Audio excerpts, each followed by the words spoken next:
Well, I got down on my knees, and I pretend to pray. You know the preacher like the cold.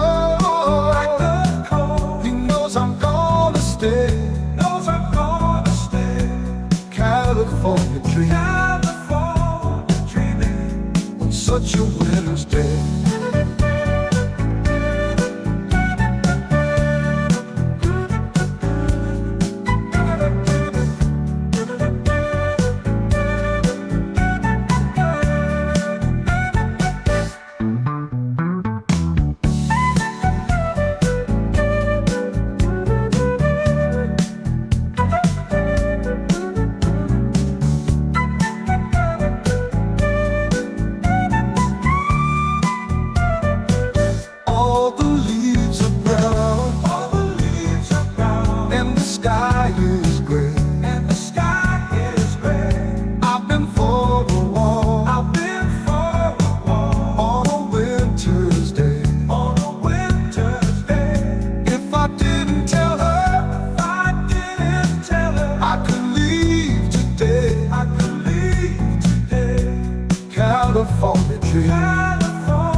Such a winter's day. California dreaming on such a winter's day. California dreaming on such a winter's day.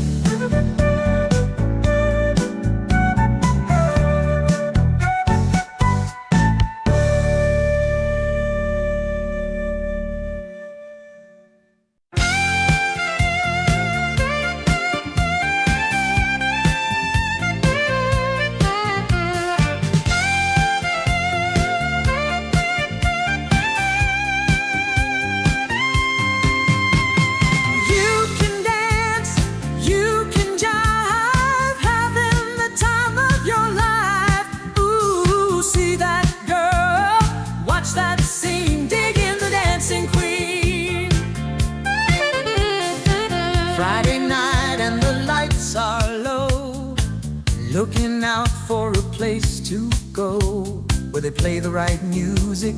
Getting in the swing, you come to look for a king.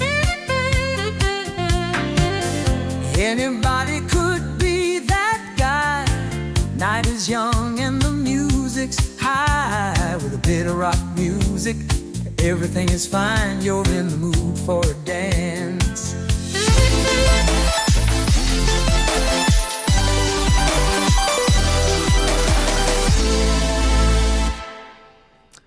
Hello everyone, welcome to episode 316 of the DayOne show. Now of course, the DayOne show is all about video games, but today I'm hosting, which means we are focused on your favorite platform, Xbox.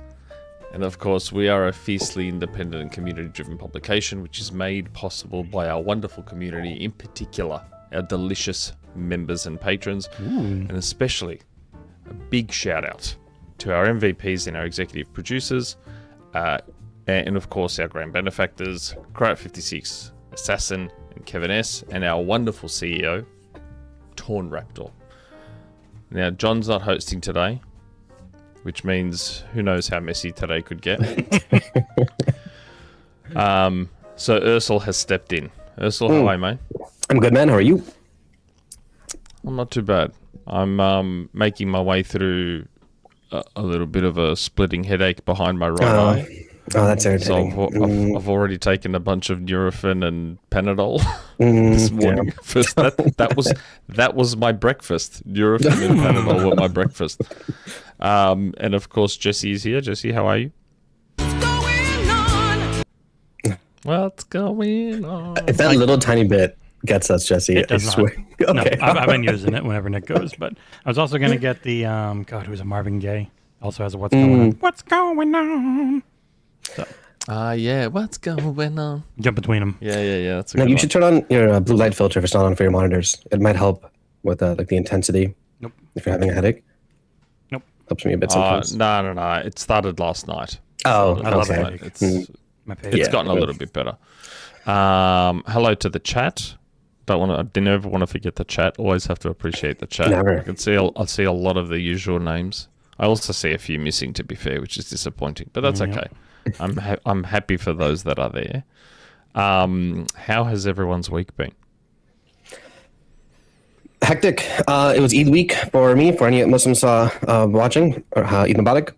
Family came over, and in the middle of all that, I'm trying to review like this, a game that potentially is very long. And my next couple of days will be just that. Other than that, though, it's been fun. Good weather here. May's You're always not allowed to say what game that is, right? I am not. No, I don't think so. Anyways, they didn't explicitly mention if it. they so I'm not don't gonna- let you say, if they don't say you can say you have this, I always err on the. It probably shouldn't say. Not that I doubt anyone would really care that much about this particular one, but yeah, no, I doubt. That's... Okay. But a busy week. Yes, very much. It was a very And I know busy Jesse's yesterday. always busy. Yeah, because Oh yeah.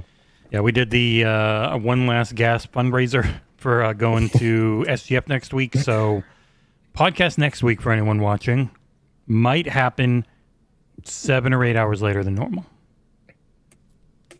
Yeah. Yeah, Nick loves. So for all the international Big fans out sleep there, in for me. It might end up being like midnight or 1 a.m. for the East Coast of the U.S., which I apologize, but we will. Myself, John, Aarsal, Cat will be asleep, but myself, was John, something and like that Aarsal will be in L.A. Yeah. It was like that last year too. I think we started at like 9 p.m. or something, like If East we even did Pacific. one. I don't even think we did one.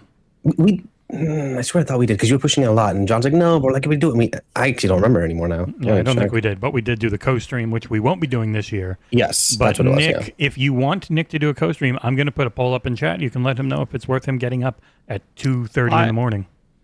Look, I'm going to get up for the show to watch it regardless. Okay, yeah. Then just pop a camera But on I your feel- face.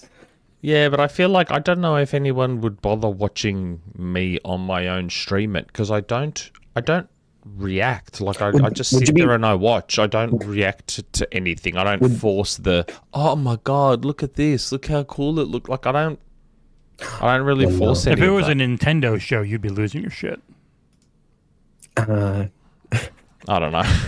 Would you be watching it right where you are right now, or would it be like in a living room with like a Well, sofa? if I wasn't streaming, I would just lie in bed and watch it. On your phone? That's crazy. No, on my TV. on the TV. Okay, good. My, All right, my that's wife and son won't be here because he's got Oh, a okay. basketball tournament 2 hours away. Oh, damn. So she's booked a hotel Nice. to stay in that place. So I'm going to be on my own. So you can be as loud as you want, but you don't get loud. My daughter sleeps downstairs. So noise won't be an issue. But And it's all set up in StreamYard. It's an easy peasy thing to do. You should just do it. You know, I think SJ Dub nailed it on the head. We watch you clean your room. We'd watch you stream this, Nick. yeah, only like 8 people watch me clean my room. Yeah, but the moment there's an Xbox game showcase going on with you there, it's going to be, 180. Yeah.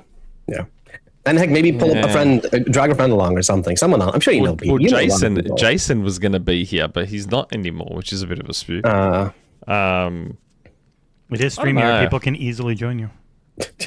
Yeah, maybe. We'll see. The vote seems pretty heavily skewed towards yes at the minute. 81%. Can I see who voted no? I feel like they should make these votes more transparent. Do we get to see? No. we don't. Nope. Okay.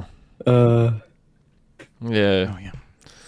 It would have been easy to just lie in bed and just turn on the TV and watch it. Right. Oh, well. I mean, if you're going to What be do up you do? anyways, right? Yes, I am going to be up. I'm going to watch it. Like that show I'll watch. The beauty of Nintendo's Direct and Sony's State of Plays is that they're usually at a far more convenient time for me. Yeah. SGF will be as well, too. They're all pretty similar. Yeah. Yeah, like Sony's State of Plays are usually like 7, 8 a.m. my time, which is great, Yeah. which is like now, which is fine. And Nintendo's are generally like about midnight, which again, I can stay up till midnight. I'm usually up at midnight anyway. So like those shows are far more convenient. Where Xbox does their showcase like 3 a.m. It's like, man, seriously? Yeah. And then I go to the footy that day too, because there's always a football game the same day. And it's just like, man, come on, Xbox. They're a West Coast U.S. company. They do things on West Coast time. And it's Sunday, so it's like even like they just pick whatever time they want. I think at that point they're like They got to get people before they go to Yeah. church. Yeah, unless they live in West Coast. Oh yeah, judging by the poll, Yep. Sorry, man. looks like they'd like me to stream. Maybe ask someone like Rand or someone who's Don't talk about cats. Yeah. During it. Yeah, that might be a way to get people to click no. Okay, so it looks like I'll probably be streaming the show then, the Xbox showcase. That'll be interesting. Prepare to be bored. So I just sit there I mean, and watch it. people Not from the will also showcase. they'll be entertained by the show as well. It's just hanging out with you to watch a thing they want to watch anyways. Yeah, maybe. But anyway, speaking of games and shows, what have we been playing this week? Aarsal. So a lot that I can't talk about. But then yesterday, I actually played a fair bit on the stream we had. Really quick, I started Replaced. I quickly figured out why all the log memes are a thing. I'm The assuming log memes. like logs of wood when you're running in the forest. Ah, right. I You thought you eat meant shit logs and as in immediately die. the Yes. collectible logs. Oh no. No, those are really cool too. Is it a UI of when you open up the friggin' log? Yeah, menu? it's so cool. Oh my god. So cool. I still mean, have how- to finish Replaced. Yeah, it's now people are like, oh, carry it with you and play when you travel on the Rogue Ally, and I'm like, yeah, I don't mind that, but it looks so good. that Yeah, I want to play it on my beautiful OLED, game. right? Like, Beautiful game. it's not even just the visuals; it's like the directing style, like the foreground, the afterground, it all kind of merging together. The way the camera panned around at one point, like, oh, it was so good. I know I'm gonna love it. I got to get back to that. Other than Yeah, that, so do I. yeah, I started Modern Warfare 2019. Took me to download the whole thing before it works for Game Pass. For anyone wondering, you can't just download the campaign; you have to download the whole installation. Otherwise, it says you don't own it. And I Really? made it. Yeah, it was really weird. It's like, oh, It's you don't from, own it's, it. Fix it's that from shit, when man. they removed it from COD HQ. Oh, So it's its own thing now for that and 2, I think. Modern Warfare 2. It's just a Oh, weird that's bugaboos right, I because they forgot about pulled them that. out of the HQ. Yeah, I played roughly half of it. That. It was really good, but at the same time, as someone that had just played Modern Warfare 4, wow, it's night and day in terms of like the visuals, the audio design, especially is like Modern Warfare 4 was like Dunkirk and IMAX when I fired my gun. Like I was like physically jumping. He means the brand new Call of Duty Modern Warfare 4 because he went to LA Yes, to play sorry, it. my bad. Wait, there's okay. No, I First know. off, there's never been a Modern Warfare 4. Okay, so anyone confusing No, Modern Warfare there 4 with hasn't. Call of Duty 4, that's wrong. All right, But this there is has the been first a time. Call of Duty 4 Modern Warfare. Modern Warfare. Yeah. This might be what I'm seeing on screen now, which Yeah. is Clean House. Yeah. The mission called Clean House Yes, might be one yes. of my favorite Call of Duty missions ever. Nick I loves was looking killing for women. Unbelievable. I was looking forward to this, but I was already really hyped up, right? So I'm like, will it hold up? It definitely held up. Like it still was pretty tense. It's so good. Annoyingly, at the very last moment, I looked to check chat for a second. I looked back and Price had just shot some woman. And I'm like, bro, why'd you shoot her? She wasn't doing anything. And then someone's like, oh, you missed her pulling a gun out. And I'm like, okay. Yeah. It was really cool. It's this. See, I want a COD that's just this. That's what I want. I want COD to just be that. You want It's Ready so or Not, good. Call of Duty Ready or Not, or Call of Duty SWAT. This, But this Ready is or Not really cool, though. doesn't look and feel like this. Well, I know I'm It saying, doesn't but you play as want good that. You either. want that style of you're clearing through a house, but it's Call of Duty. Yeah, Yeah, that's me just it's getting so it back. good. Okay. Call of Duty just- plays so good. It's just not like straight. Oh, yeah. Like, no, it was really cool. The game was surprisingly smaller scoped than I expected. I've not played 2019 before, so the first like 3-4 missions being very tiny, kind of just hey, just go here, do this for a little bit. Okay, mission done. Go here, mission done. That surprised me. That's a bit. great. That's Yeah, I great. didn't mind it.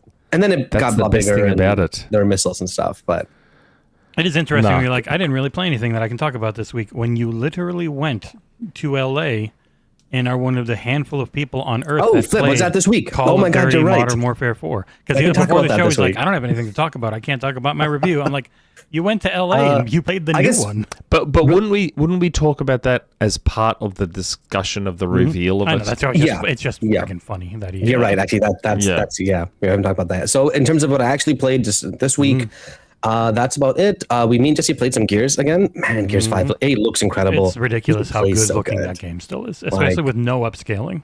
So it's super Yeah. clean. And we were playing the second act, and the mission where Cat was that her name? Did I get this right? Yeah.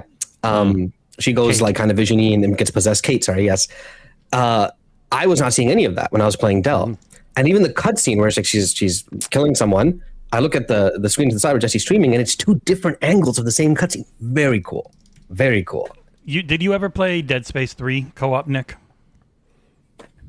Because I played it with my brother, and because I think Isaac's mostly good in that one. It's Carter is I think the other guy, and Losing it? he's constantly having hallucinations, and only the one player on that side sees it, and that was always the coolest thing. Is like it's really worth playing through as each character, and it ends There's up being no the same split screen for that, right? I imagine. No, not on the 360. I don't think because that Yeah, game there's is no way, right? surprisingly gorgeous for how old and what it was on. Even playing as Jack was really cool. That was a completely different experience. I'm like, wow, Gears 5 is so cool. I'm a little bummed that we're not continuing the story, but Gears is Gears. Bring on E-Day. Yep. Now, there's a game that both Jesse and I have been playing. I used all my wit, charm, and allure to get Jesse to give me a code for 007 First Light. I had asked before you ever said a word. I'm a very nice person. And Jesse was nice enough to give me a code for 007, so I immediately, because I was ready to buy it. I was full blown ready to break my 10 and we told year. you don't do it. We'll get you one. Yeah, I was ready to break my 10-year commitment. Full price which, game? Holy on the crap. anniversary of when I made the commitment after Uncharted 4 in 2016, which came out, I think, in May 2016. So Yeah, 10 years. on the 10-year anniversary, when I committed to stop buying games day one, I was ready to buy 007. Because just the games looked so good since they revealed it. Yeah. And I kind of wanted to reward them for things like Play Anywhere and the free deluxe upgrade and all that cool shit. And a $10 That's what- gift card if you buy it on Xbox. What the You play That's on where I PC, will support oddly enough. devs. And then John's like, don't buy it. We'll try to get you a code. Don't buy it. And then sure enough, I waited a bit and there was my code. So I was very appreciative of that. And man, this game is so good. This game is so good. It's everything that I love about Hitman, but with a lot of the rough edges that are there on purpose for Hitman to like make Hitman funny and be this clockwork simulation you're always messing around with, mixed with as good a big crazy AAA feel like a movie game that you can play. Like the pacing in this game is so unbelievably snappy at times in the like excellent direction on the camera and the way it jump cuts and when you're jumping between stuff. Like it's the best tutorials I've ever played because it's really the fun to play tutorial's the very tutorials. clever. And I've never seen a montage in a video game before. Like I've never seen a movie style montage in a video game. I thought that was a very nice touch. Yeah, I saw clips of that. Very cool. For the first 5 seconds, I found it jarring. I thought something went wrong. And then I realized what it was. But as the... Like, I remember the first thing I said when I first saw the trailer for this was, that looks like Hitman meets Uncharted. And that's exactly what it is. It is, in the best possible way, it is Hitman meets Uncharted. It's just, the whole thing is so well done. I like, it's so... This is going to sound weird, but it's so refreshing to play a linear video game again. Like something that's just a fucking open world everything. Like It's linear, but it still has those pockets of giant Hitman-y levels without being... Yes. Yeah, like it's so smart where even though they are big and they are open, they never feel overwhelming or I don't know what to do, I don't know where to go. They're really smart about it.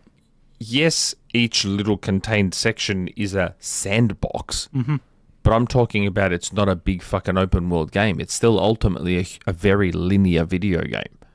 And it's so nice to just play something linear again. It's been so long. And yeah, like Jesse said, the way the training and tutorial has been done is really clever.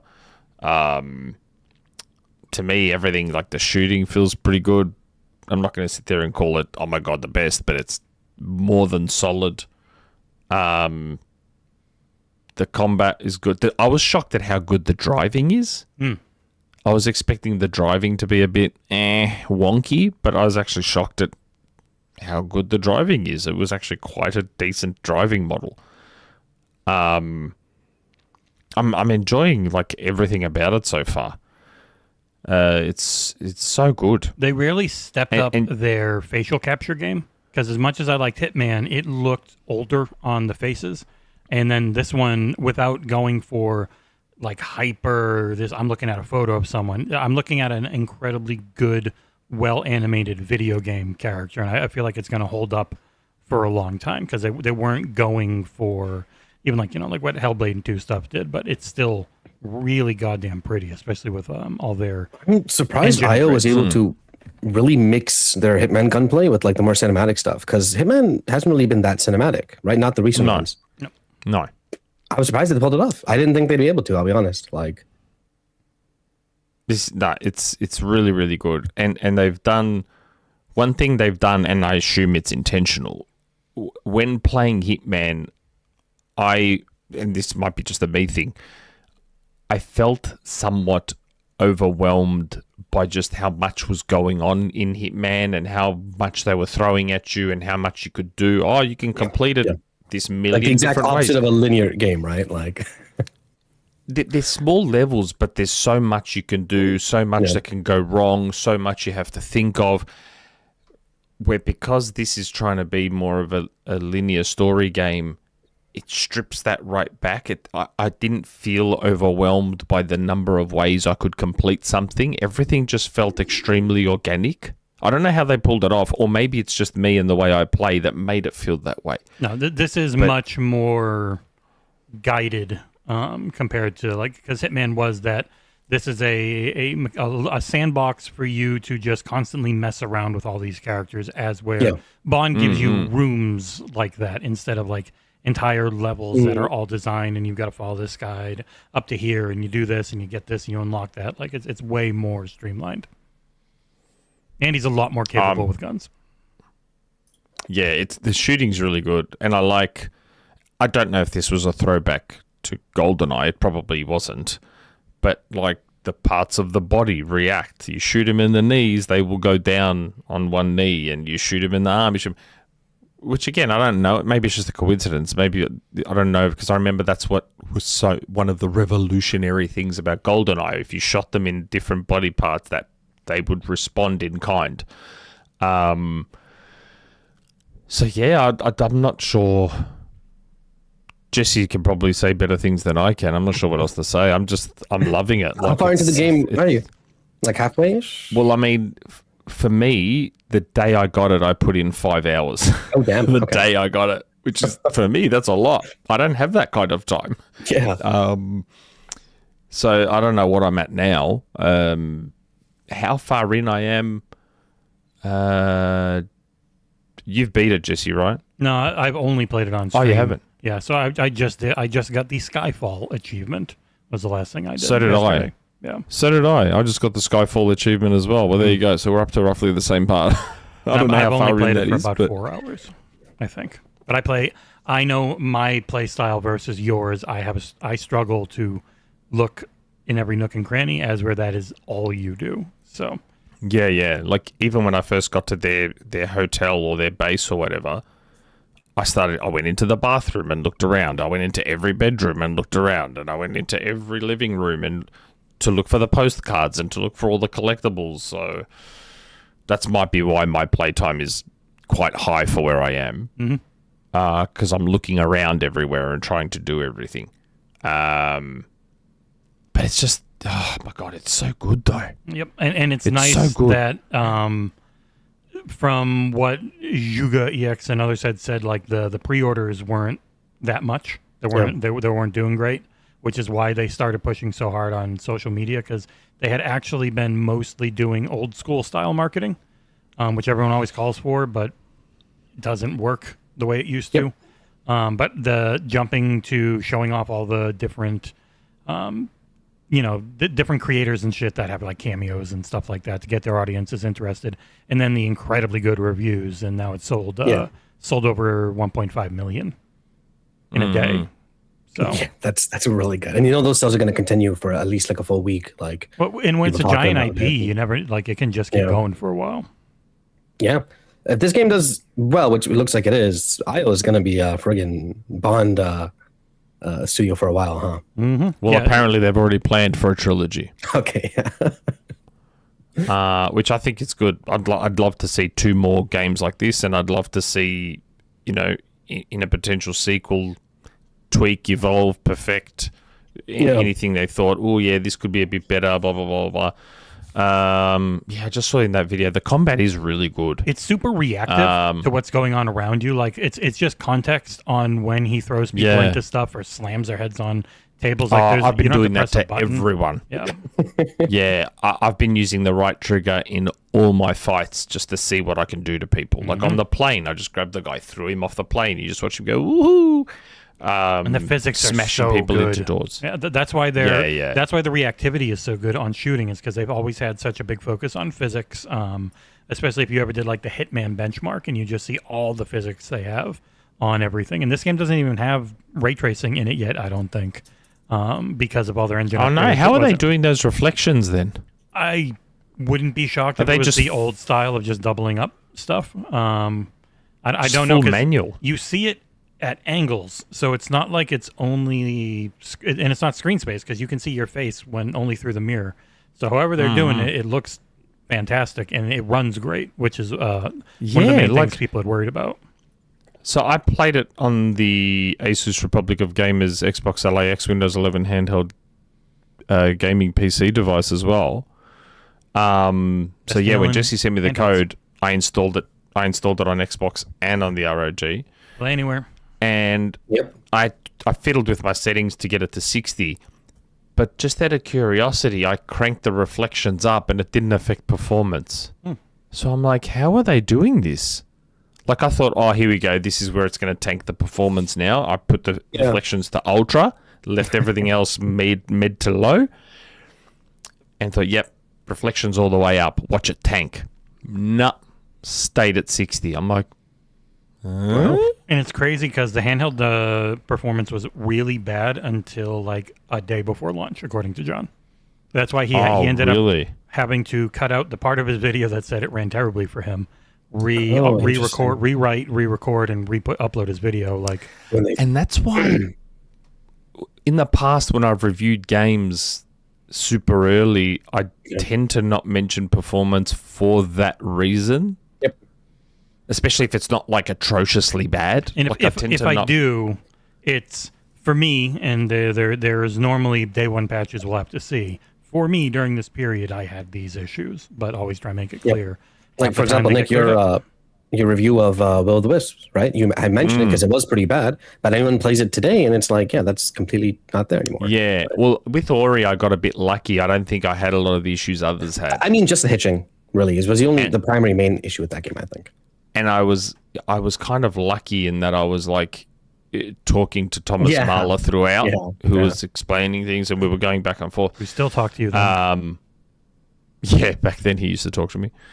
But yeah, it performs great on the ROG, and especially now with the price of the Steam Deck, you should definitely get an ROG instead if you want to play it.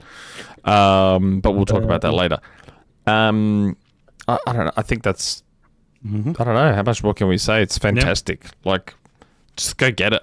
Like, even I was going to break my day one rule for this game. Like, I legit was ready to buy it if Jesse and John didn't give me the code. Like, that's how badly I wanted this game. And it's, I don't know yet if I'm ready to declare it better than GoldenEye. I don't know yet if I'm ready to. I'll wait. I'll get to the end and I'll wait and see how I feel. There is a truth about GoldenEye. It was never good. Yes, it was. It's not. It always played bad. Man. So at launch, it played very bad. Now, it plays okay with modern controls. But as a game, it's really... I don't like it at all. You're getting confused between GoldenEye and Mario 64. Nope. Mario 64 64 was wasn't- always a technical wonder that I couldn't Yeah, stand playing. Mario 64 was the one that was never really good. Yeah, that did not hold up at all. But I had a PC, It and wasn't- I had played PC shooters by then, and trying to go to GoldenEye, I was like, what is happening here? See, I played PC shooters too, and I still adored GoldenEye. I grew up on Doom and Wolfenstein and Quake and Heretic and Hexen. I played all of those, and I still loved GoldenEye.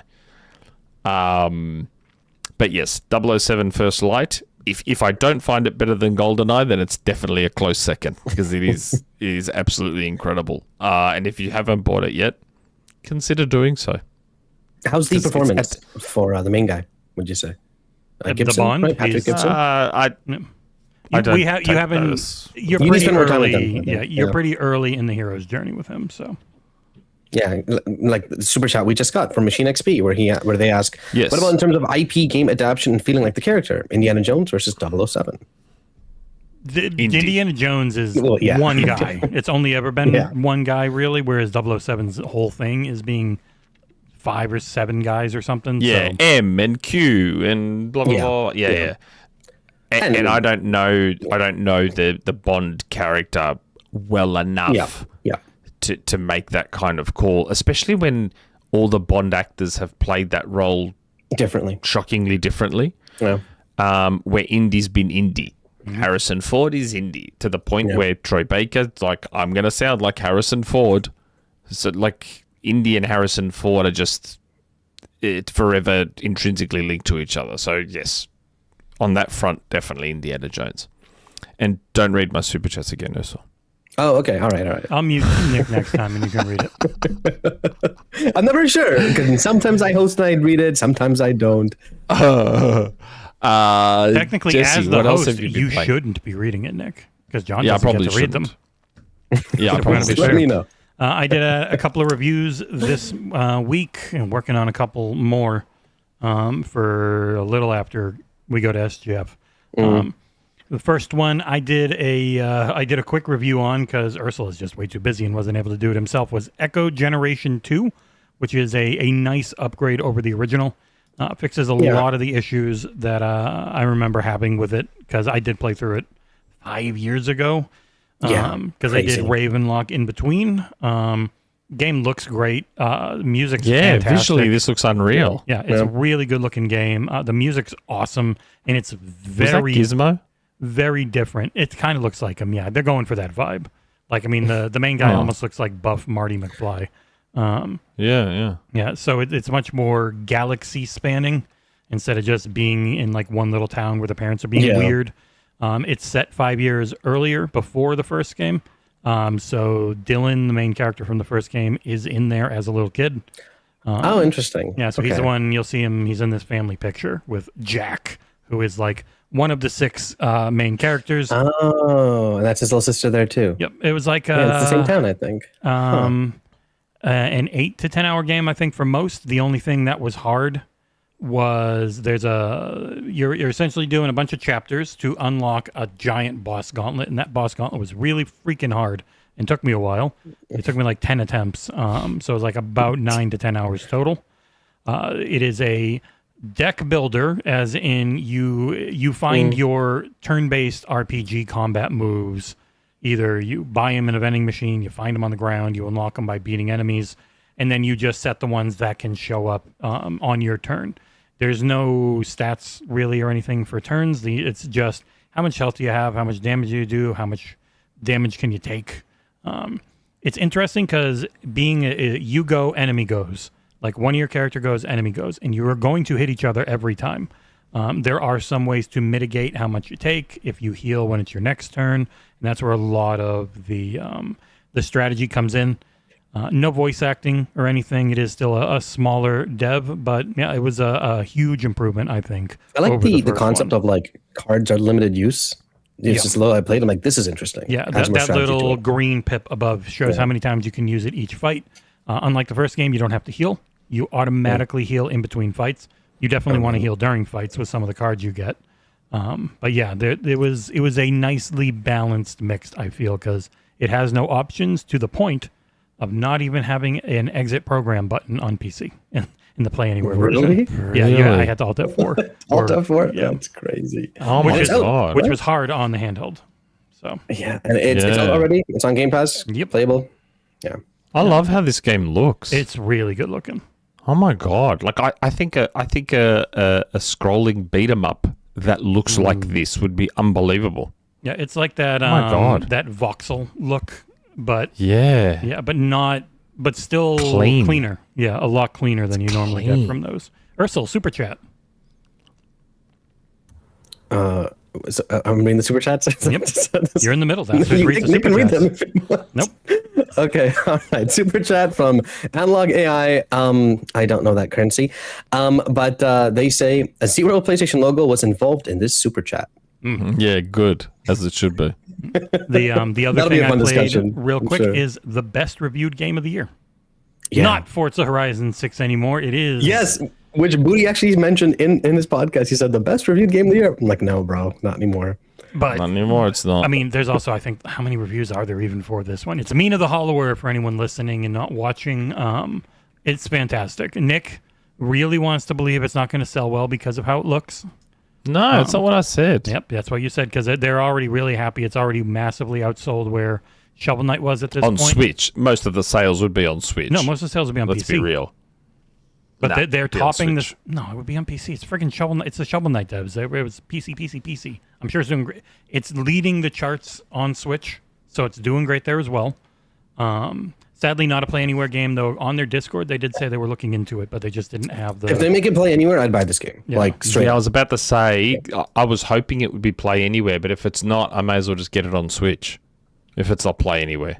Like, Yeah, because I ran this game at 1500 FPS on my PC. It will work on anything because it's a top-down 8-bit aesthetic. It is not a Zelda-like, despite looking like one.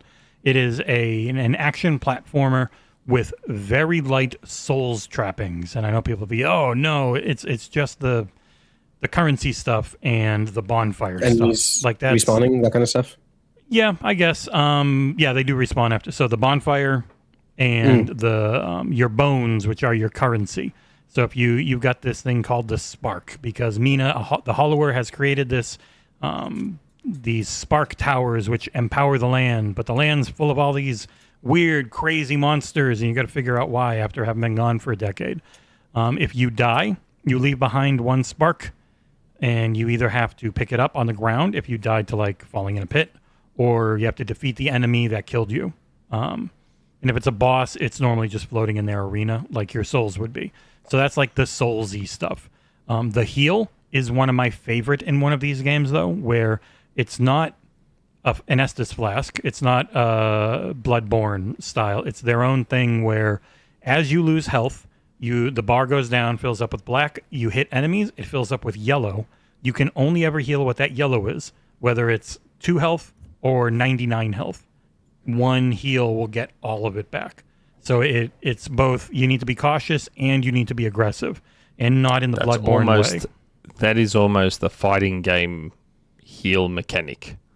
A lot of modern day fighting games work in a similar fashion, obviously within the framework of a fighting game. That's the Bloodborne thing where it's like you've lost this much health, you can hit it back, but instead of hitting back for the health, you hit back for the potential heal, and then you still have to heal. So it adds a lot onto the strategy side of things, and it is by default, and this can be completely changed because there's like 200 modifiers in the game. By default, it's one of the hardest things I've ever played. It is an unbelievably difficult video game by the end. It's hard to begin with, especially because if you care about yellow paint, you don't like yellow paint, then this is the game for you, because there's none. They never, ever implicitly show or tell you where to go. The most you will get is there every time you defeat a boss, there's a newspaper which gives you a hint on where you should look to go. And man, of my 23 or 24 hours, some of it was very much, I need to just look at every little tiny pixel on here. That's how the old Zelda games were. That's how Tunic did the same thing. Yeah, and Tunic. it was the thing that Tunic I liked was the exploration. It's really good here in Mina again. It's a really big game with a ton of hidden stuff, and it's also really good at being prepared for if you do things out of order. Because there are ways to get around, like, you go through the bayou and then you go into Septemberg. But if you just kind of skip the bayou and go in the back way to Septemberg, then the newspaper after you clear Septemberg says shit's still going down in the bayou. But like, because I saw that in the press Discord. But then mine was like, everything's great in the bayou and is great here, and because I did it in a different order. Would you say the game is unforgiving in terms of like enemies one-shotting you or like having terrible checkpoints, that kind of stuff? No, it's fine on most of that. There's only a couple things where you don't get checkpointed pretty close to a boss, and it has every difficulty modifier you could want for making it as easy or hard as you want. You're going to have straight up God mode, but I'm pretty sure that turns off achievements and trophies and stuff, which I'm sure people... Which gives me all the more reason to get it on Switch. Because I'm playing so much at the moment, I might wait for a sale on this. Get the Switch 1 version, because it's got a free upgrade. Yeah. It's got a free upgrade to Switch 2, so that way you get two versions. Yeah, so I may as well just get the Switch 1 but if you version. get the Switch 2 version, you won't get the Switch 1 version. Yeah, that's interesting. Yeah, that's right? intended Yeah, for so you may as well just get it on Switch 1 and get the free upgrade. There's a ton of really cool, inventive, very different bosses. There's no parrying. There's no... I guess there's a parry in the sense that if something shot at you, you can normally hit it back. But like your actual defense is mostly jumping and burrowing, because you can't be hit while you're burrowing. So that is how you get around. But there's no blocking or anything. Eventually, you can get a gun, and the gun is the only one that can attack in all 8 directions. Everything else is just in the cross. But that gun that I had at the end, which I didn't show because it's all in spoilery areas, ended up being my favorite weapon. And this game is built heavily around New Game Plus. I imagine there's a lot of hidden stuff and maybe hidden endings. How long did it take you to beat the game, would you say? The first time through was 23 hours. In New Game Plus, I could tell it would be like 5. That's really good length. Yeah, because in New Game Plus, you keep... there's a leveling system for health, damage done, defense, and how many... it's got the... there are 2 mechanics for money. Bones and bone dust. I forget exactly what they call it. And the bone dust, you don't lose when you die, ever. Yeah. And the last stat upgrade is being able to hold more and more of that. It's fantastic. Like, it might not be for you visually, it might not be for you that's my only issue. If the game was yeah. visually, like, even if it was like, oh my god, what's that one game? They have very intentionally gone for the NES look, and I agree with Mr. Downside in the last. The color map, the coloring of the game feels very much like a Game Boy Color game, or like a Game Boy game that had the Game Boy player add the color artificially to it after the fact. But yes, they've very intentionally gone for the NES look specifically with the limited color palette, really basic pixel art. I wish it was 16-bit. I feel like I wish our baseline was 16-bit these days. But it's not the end of the world. It's not a deal breaker for me. It looks cool. Yeah, I mean, I get used to it, but it's the only thing that I'm just like, that's the only part that's like, everything else looks amazing. And I didn't actually play, I've never played Shovel Knight either. Shovel Knight was like brutally difficult, right? I remember playing it a bit and like, this game is maybe harder. Damn. Yeah. This seems to interest me more than Shovel Knight. Yeah, I loved it. It was pretty much all I did for a little while. It was really frustrating at times, but way more satisfying once I got through something. Because it has some balls hard, crazy platforming alongside a lot of the incredibly difficult boss fights that you end up doing. So, and like the press media really love this thing. You don't get like a 91, 92 Metacritic unless you get a good chunk of 10 out of 10s and very few under 6s. Like, yeah, I think even like Forza only has 8s. There's no one that's a top critic is below 8 for that game. Really? I don't know that. Yeah. That's surprising. I guess the power of Japan, right? Yeah, that's. I mean, the last 2 Forzas have been 92. No, but they usually get dropped to like was, 80s. if I remember, I think That's just 5 has a Japan. really low. But 5 is still like a 92 on Metacritic. Yep. Is it still? No, That's 6 crazy. is down to it is. 91. Wow, yeah, you're right. Yeah. But there Okay. Well, I've also been playing another game. Yeah. And yeah, I mean, I was about to say with Nintendo Switch, my day one rule sort of doesn't apply because Nintendo never really drops the price on their games anyway. But I went and bought myself a copy of Yoshi and the Mysterious Book. And I was kind of hesitant, but then as I watched more and more of what the game was, I'm like, ooh, I don't think this is a normal Yoshi game. Because I didn't buy Crafted World and I didn't buy Woolly World. I did buy Woolly World. Didn't really enjoy it. I found it quite boring.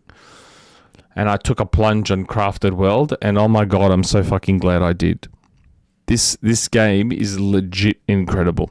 Like, I know on the surface everyone's like, oh, it's just another boring kiddie Yoshi game. It is not. At all. Like, it is... I really like Nintendo's new crop of developers coming through. I like that they're taking classic Nintendo and doing something different with everything. Yoshi and the Mysterious Book, make no mistake, is a puzzle game. It is not a platformer. It is a straight up, surprisingly tricky puzzle game disguised as a Yoshi platformer. So, where the previous Yoshi games were pretty much literally straight up platformers, get to the end. I think they even removed death from the more recent ones. And you can't die in this one either, because that's not the point of this game. The point of this game is not to be a platformer that you have to get to the end of and avoid dying. Each little level that you are seeing on the video is a self-contained sandbox. Kind of like Hitman. Just this little small self-contained sandbox where you can do fucking whatever in there. And that is the point of the game. So the Mysterious Book comes to you. I wasn't fully paying attention to the story, but the Mysterious Book is like, well, it wasn't letting me skip the cutscenes, so I was kind of semi-forced to watch. Did you skip Bond's cutscenes? Yes. There was a couple that I watched. I don't want to give you codes anymore because there was a moment I did early in the game have a moment where I skipped the cutscene in Bond and then something completely different was happening. The meme like, when you skip the cutscene. Yeah. How the fuck did I get here? I'm like, how the fuck did I get here? But in Yoshi, they don't let you. All you can do is speed up the text a bit. So there was something going on with the book, and there's all these animals running wild in this world, and you've got to research each of these animals to fill up the book. Okay. And you make discoveries. They're called discoveries, and you make discoveries to fill up the book. You get stars to then progress to the next level, which is what a lot of the modern Nintendo games have been doing, like Super Mario Odyssey. Get a certain number of moons to allow you to progress to the next level. Similar setup. And most of these discoveries, that's what your puzzles are. The puzzles are in the discoveries. So some of the discoveries are super basic. You're gonna get 2 or 3 discoveries in the first 5 seconds of entering a level, because you're gonna do things naturally by instinct. Like, you know that Yoshi can eat stuff with his tongue, so you'll see something and you'll instantly just eat it with your tongue, and all of a sudden you see the scribble go. There's your first discovery, which is this animal tastes great. And that's the discovery. And then you'll do something else, and it'll be like, oh, you jumped on his head. Oh, that's a discovery. So you're thinking, okay, these are really simple. Cool. Okay. But then some of these discoveries get balls hard. And, you know, what'll happen is you'll eventually stop discovering things on your own, and you'll be like, okay, well, there's still empty pages here. And what will happen is if you've hit the right trigger point, you'll be able to pay currency to be given what the discovery is. It won't be unlocked, but you'll be given what it is. And then you'll see it and you'll be like, okay, I'll try and figure out what that discovery is myself. If it takes you ages, you can then pay. So you pay $20 to be told the discovery. Yeah. If you can't figure out the discovery and how to unlock it, you pay $100 to get a more direct clue. Oh, that's cool. To the discovery. And the currency is quite easy to get as well. So I've had no problem paying to find more of these discoveries. So I think I've fully... And again, I'm doing that sickness thing I have where I try to 100% before I move on. So I'm still in chapter 1, and I've put a lot of hours into this. Like, this is a long game as far as... If you want 100% it. If you want to 100% this game, it'll take a long, long time. But there is... The sandbox on this is shockingly deep. Could you give me an example of like a discovery that was like, whoa, that's interesting? Like I didn't expect that. Yoshis have 4 penises. I didn't expect that.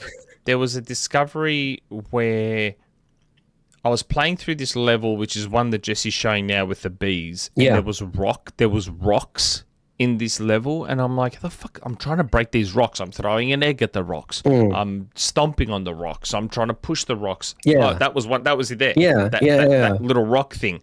Like, the fuck, I repeated this level so many times trying to figure out, how do I break these rocks? And then at one point the bees were chasing me, and I dodged them, and they flew into the rock, and the rock just started cracking. I'm like, oh shit! I got to draw these bastards into the rocks. And they told you that in the cutscene you skipped. Well, you can't skip cutscenes, right? And then, like, there's a level with these frog bird things that you jump on, and they make a tune. And then if you do them in sequence, it's do re mi fa sol la ti do. Discovery. Oh, that's cool. And that's like a real full-on platforming part. So Jesse now is carrying around this red frog thing. Yeah. You make him red like that and angry by feeding him a chili.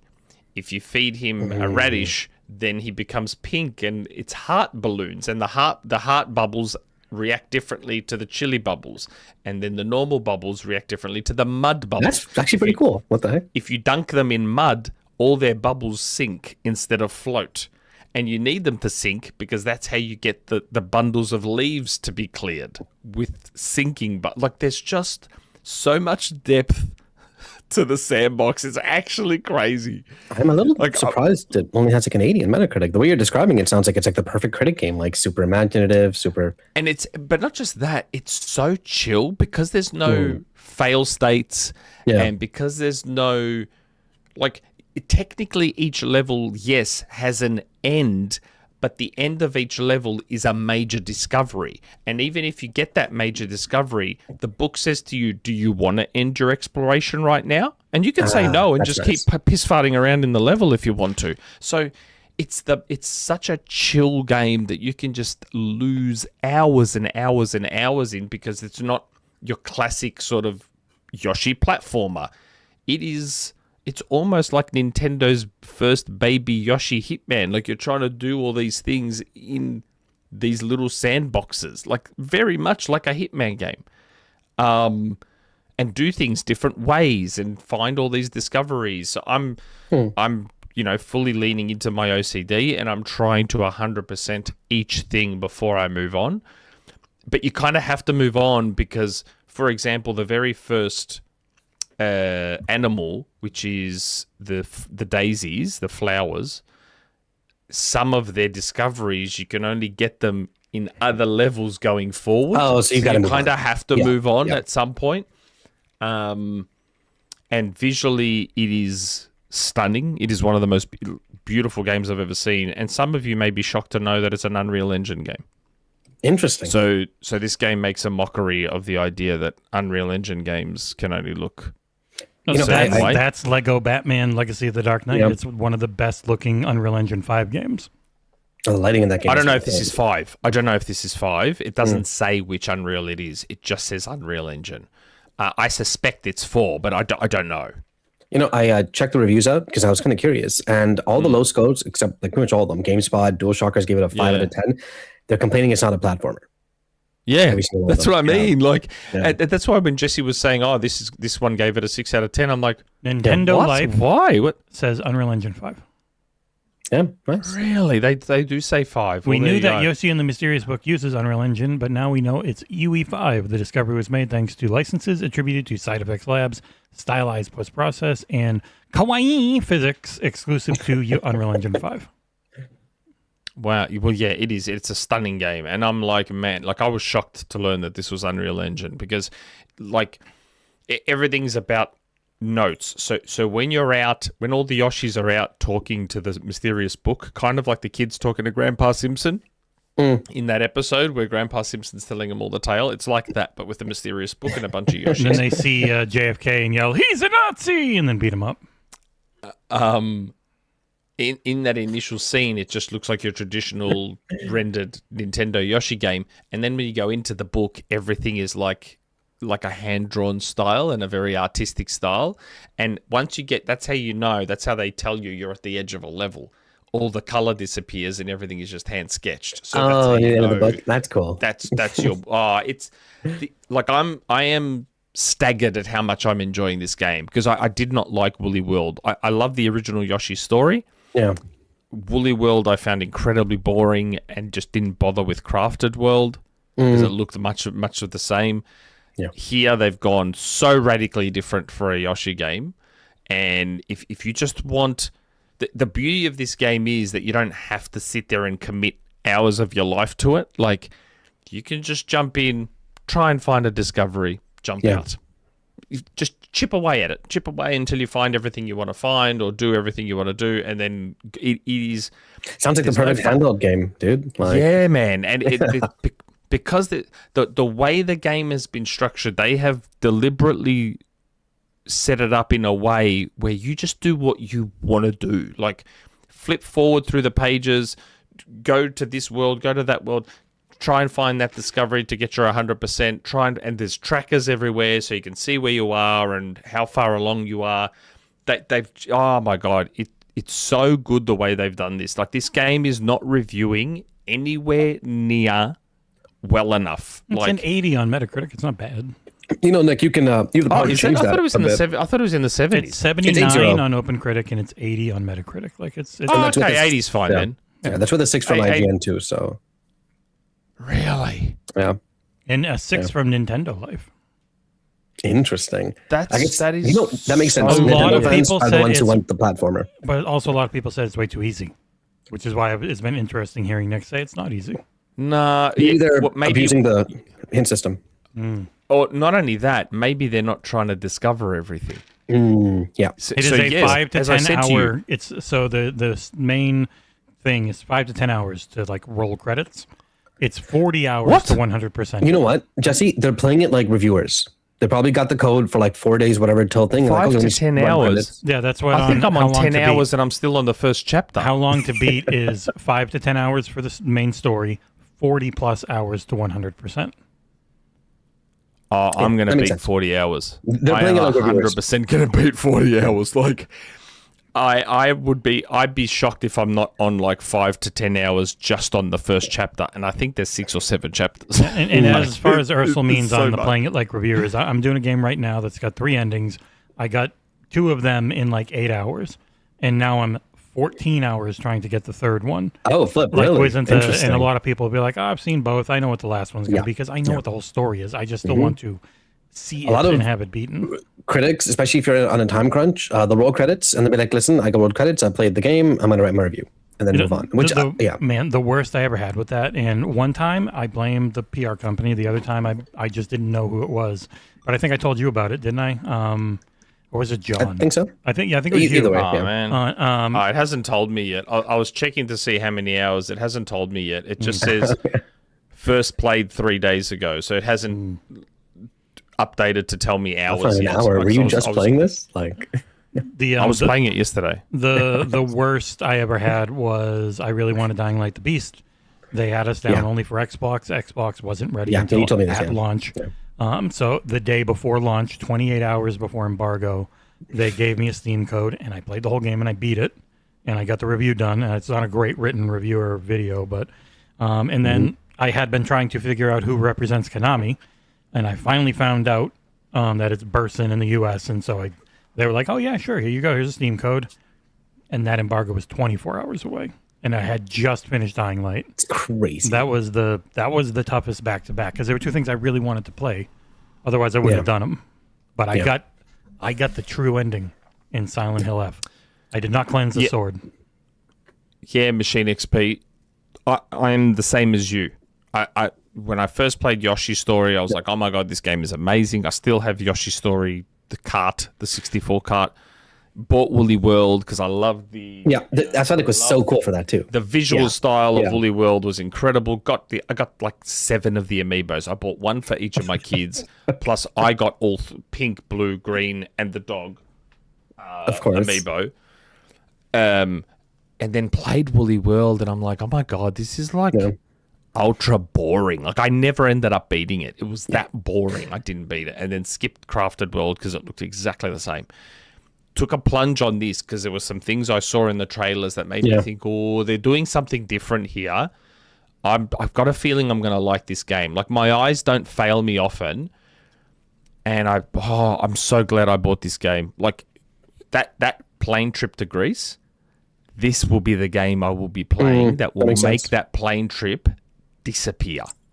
Like, you can lose hours just trying to find these discoveries. Like, I've been finding myself just going around the levels, just doing random shit, and sometimes a discovery will happen, and I'm like, oh my god, how cool is that? Like, you have to try and get your brain out of the idea that this is a Yoshi platformer and see it as a sandbox and go, okay, so I have this pink flower. What if I feed it an apple? Bang. You roll an apple into the flower eats it, and it changes color. And then you can, what if I jump on the flower and I stomp on it? You stomp on it, all of a sudden it starts to grow out of the ground. And you're like, oh, that's cool. What if I stomp on it while it's in the water? Bang, it reacts differently again. Like, it is a full-blown, like, you have to try your best to think of everything. Like, you don't realize it. Like, you're playing it and you're just like, fuck, this is full open. Like, you could do anything. You're really selling me on this game. But then it's so good. Like, I was shocked at how good it is. Like, I didn't think it was going to be this good. Like, the problem with Nintendo comes where I check the price and I'm like, full price game. This is expensive in Australia too. Like, it's $110. I didn't pay that much. I got it for $90. And I had some money, and then I sold Metroid Prime Remastered for $65, so that basically paid for it. Yeah. When Metroid Prime Remastered came out, I got overexcited, bought it physical, and bought it digital. Oh, okay, yeah. I don't know why. You doing that with Nintendo and getting overexcited about things and spending $1,000 on Tears of the Kingdom and then not liking it. Yeah, I don't know why. And then I sat there and I'm looking at my copy of Metroid Prime Remastered. I'm like, why do I own this? I have it digitally. Why do I own this physical video game? I put it on eBay and it sold within a day because you can't buy it physical anymore. Metroid Prime Remastered, you can't find it. That's what I've run into with Dread. It's hard to find Dread physical, and that's like the one older game I'd like to play, Metroid Dread. I've got it. I have it physical, and I'm never going to get rid of it because you can't find it. And Metroid Prime Remastered sold it straight away. Like, a guy just bought it the day I listed it on eBay. He just bought it. I'm like, holy fuck. So that paid for Yoshi. And oh my god, I'm so glad I bought Yoshi. Like, this game is... It's not rating high enough. I know Jesse just said it's an 80. That's not high enough. You said that was Nick, you're in a position where you can kind of, change that a bit. Just saying. Fuck. It would be such a late review. I mean, it doesn't need to be. You can do a text-only review whenever you want. But this game needs a video review. Nope. It is beautiful. You cannot do a video review whenever you want. Yeah, video review, but the text only review anytime, and it might make us look better for Nintendo if they see us reviewing. Or if you want to do a loving, I spent weeks editing this. It's the most like professional shit. I don't sound like I'm asleep. Video review, I'd allow it. It'll still get like 200 views. Don't get me wrong, because it released so late. Being a Nintendo one on our channel from Nick, especially if he puts his handsome face in the thumbnail. Oh, he would have to 100%. Yeah, and it'd just be love eyes looking at the Nintendo logo. If I'd thought of that, I would have been taking screenshots and recording footage all this time. I mean, I still can, but don't tell Grub. It's an option. Don't worry about it. But like, let's say you beat it and you really like it and you want to write your thoughts up. Do it. Yeah, I'm interested to know if Jeff. I'm interested to know if Jeff's playing it and if he's enjoying it. He doesn't want to know how I reacted to Metroid Prime Remastered when I streamed it on the channel, and I got really bored. I got really bored and quit 2 hours in, and I felt guilty. Yeah, I saw that a bit. Really? Oh, Metroid Prime Remastered. There was something I don't care about. Centered the shit out. I don't care about. I can't do the scanning. I was so bored scanning. It's like this is fun to play. Nah. This looks nice. I scan everything. I can't do scanning. It's I what just hits me have with my visor out and I'm like, it's like the problem with me with everything. Mario Odyssey. You play it. Oh, holy shit! This is amazing. How does this look so good on a Switch? This plays great. I don't give a shit about collecting stars. I don't care about collectathons. They're just not for me that the way. best part about it. I mean, that I was know. Crackdown for me. I just had to get all the orbs. I didn't get, and yeah, I only got the agility orbs, really. So Jeff is playing it and he loves it. Oh, it's Nice. such like I was legit shocked at how much I was like downstairs playing it on the lounge room TV, and I'm saying because my wife used to love the old Yoshi games on 64, and I'm showing her and I'm like, look how fucking cool this is, and look, do this and there's a discovery, and do this and there's a discovery, and I half bought it for her to play it. Yeah. Now I won't let Because I it. know she loves Yoshi. And now I'm just like playing the ever-loving shit out of it. Like I just, oh my God. I'm just so shocked at how much I love this game. I did not expect to enjoy it this much. I am not shocked that this is far and away the game we've talked about the most now. Right? I was going to ask Nick with a different Nintendo game, but you know what? I think it's okay. I'm not going to. If you have any interest at all, because again, the best part about it, no fail states. It's about, it's all about the research and the discoveries within each chapter. The point is not to die and have an end game, end state of each level. That is not the point. The whole point is to fill up your book with all your research and your discoveries. Sounds like a really good kid game too, huh? I should recommend this to my brother. I don't think kids will figure out half the puzzles. Well, that's what the hints. A lot of them are fucking really hard. But you tell A lot of them are hard. get them to just get a bunch of money and then you pay for the answer. No, but you're right. Nick's right. Dude, kids these days, my niece was playing, I think, Fire Red, and then she's like, oh, I couldn't find Surf, and just stop playing. I'm like, what do you mean you couldn't find it? Look for it. Find it. Well, I mean, that's it's Ah. different strokes, but like one of the main things about Backstroke. so much of kids games is the surprising depth, especially in lore. So if kids get into the lore of whatever they're playing, they will put in the work to play through it. Yeah. But Like my kids love if Dead you're by gonna Daylight get it, because of the Aarsal, lore. I'm like, okay. Interesting.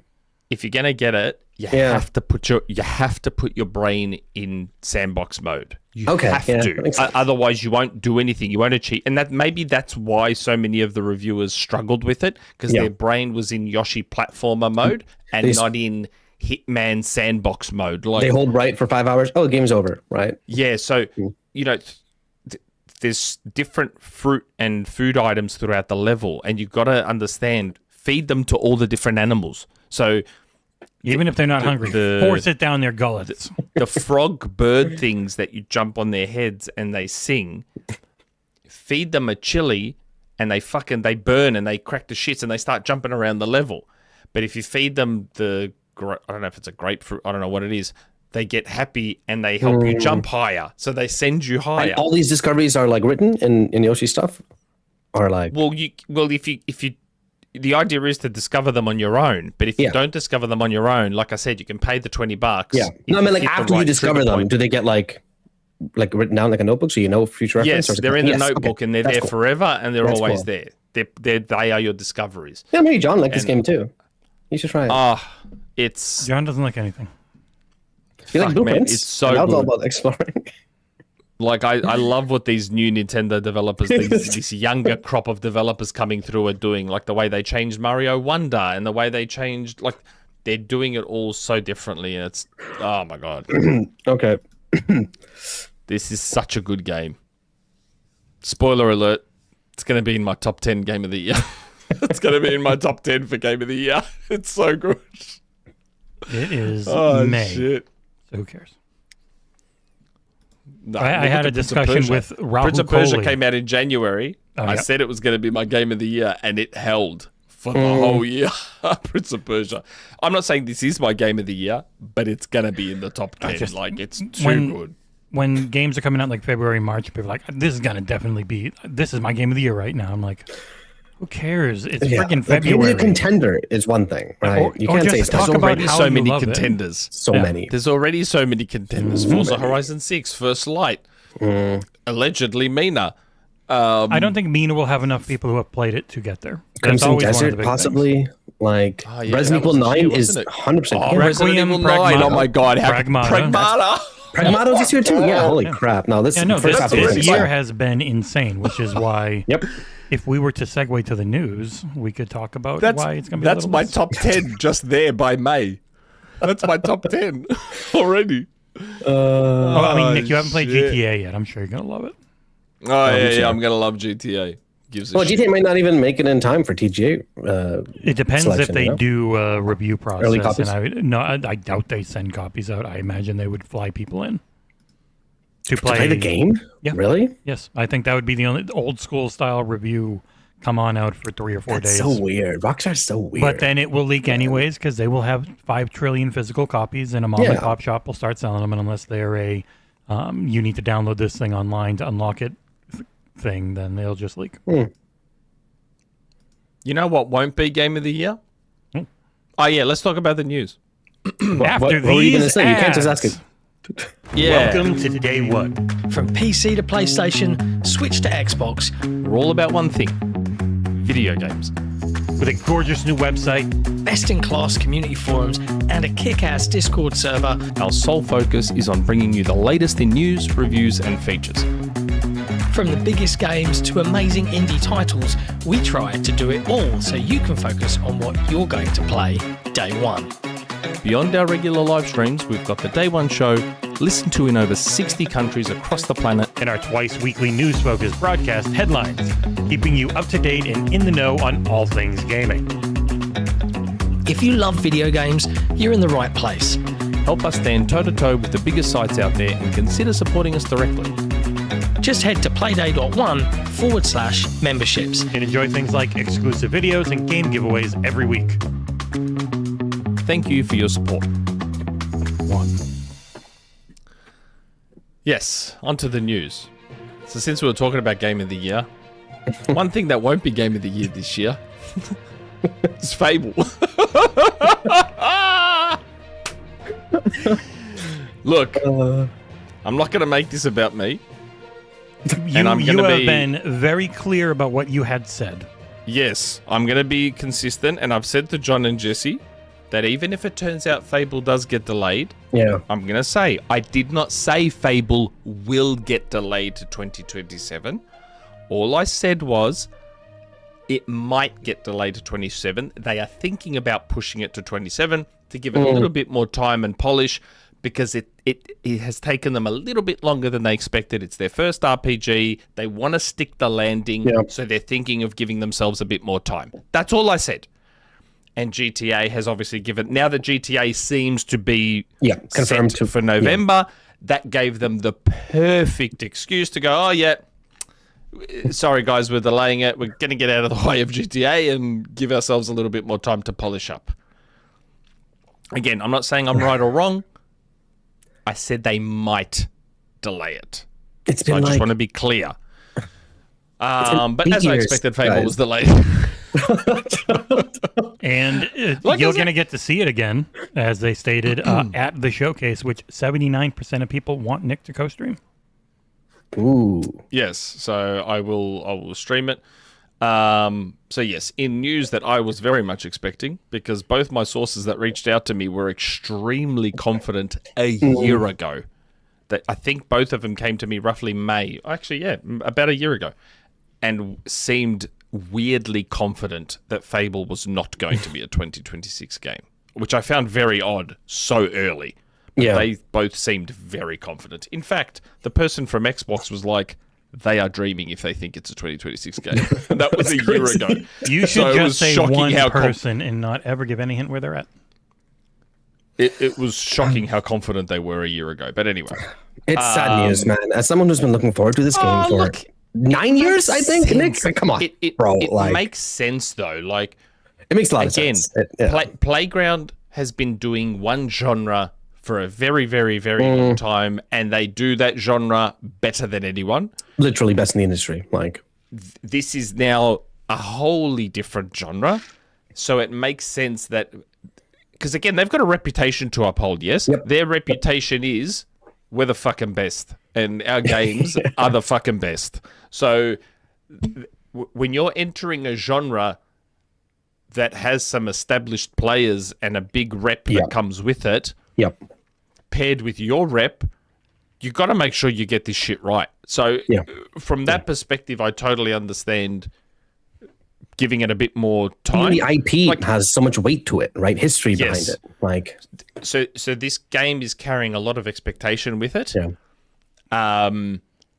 And if you think about it, 3 months of polish time is actually a long time when you think about It a is. completed video game. Like 3 months is a long time to be able to iron out more bugs, polish things up, all that sort of Except stuff. they'll only be working a few weeks of it because they won't be working from mid-December until mid-January. Yep. So that's a month gone. So it'll be roughly Another like- reason to give 3 months. Yeah. Yeah.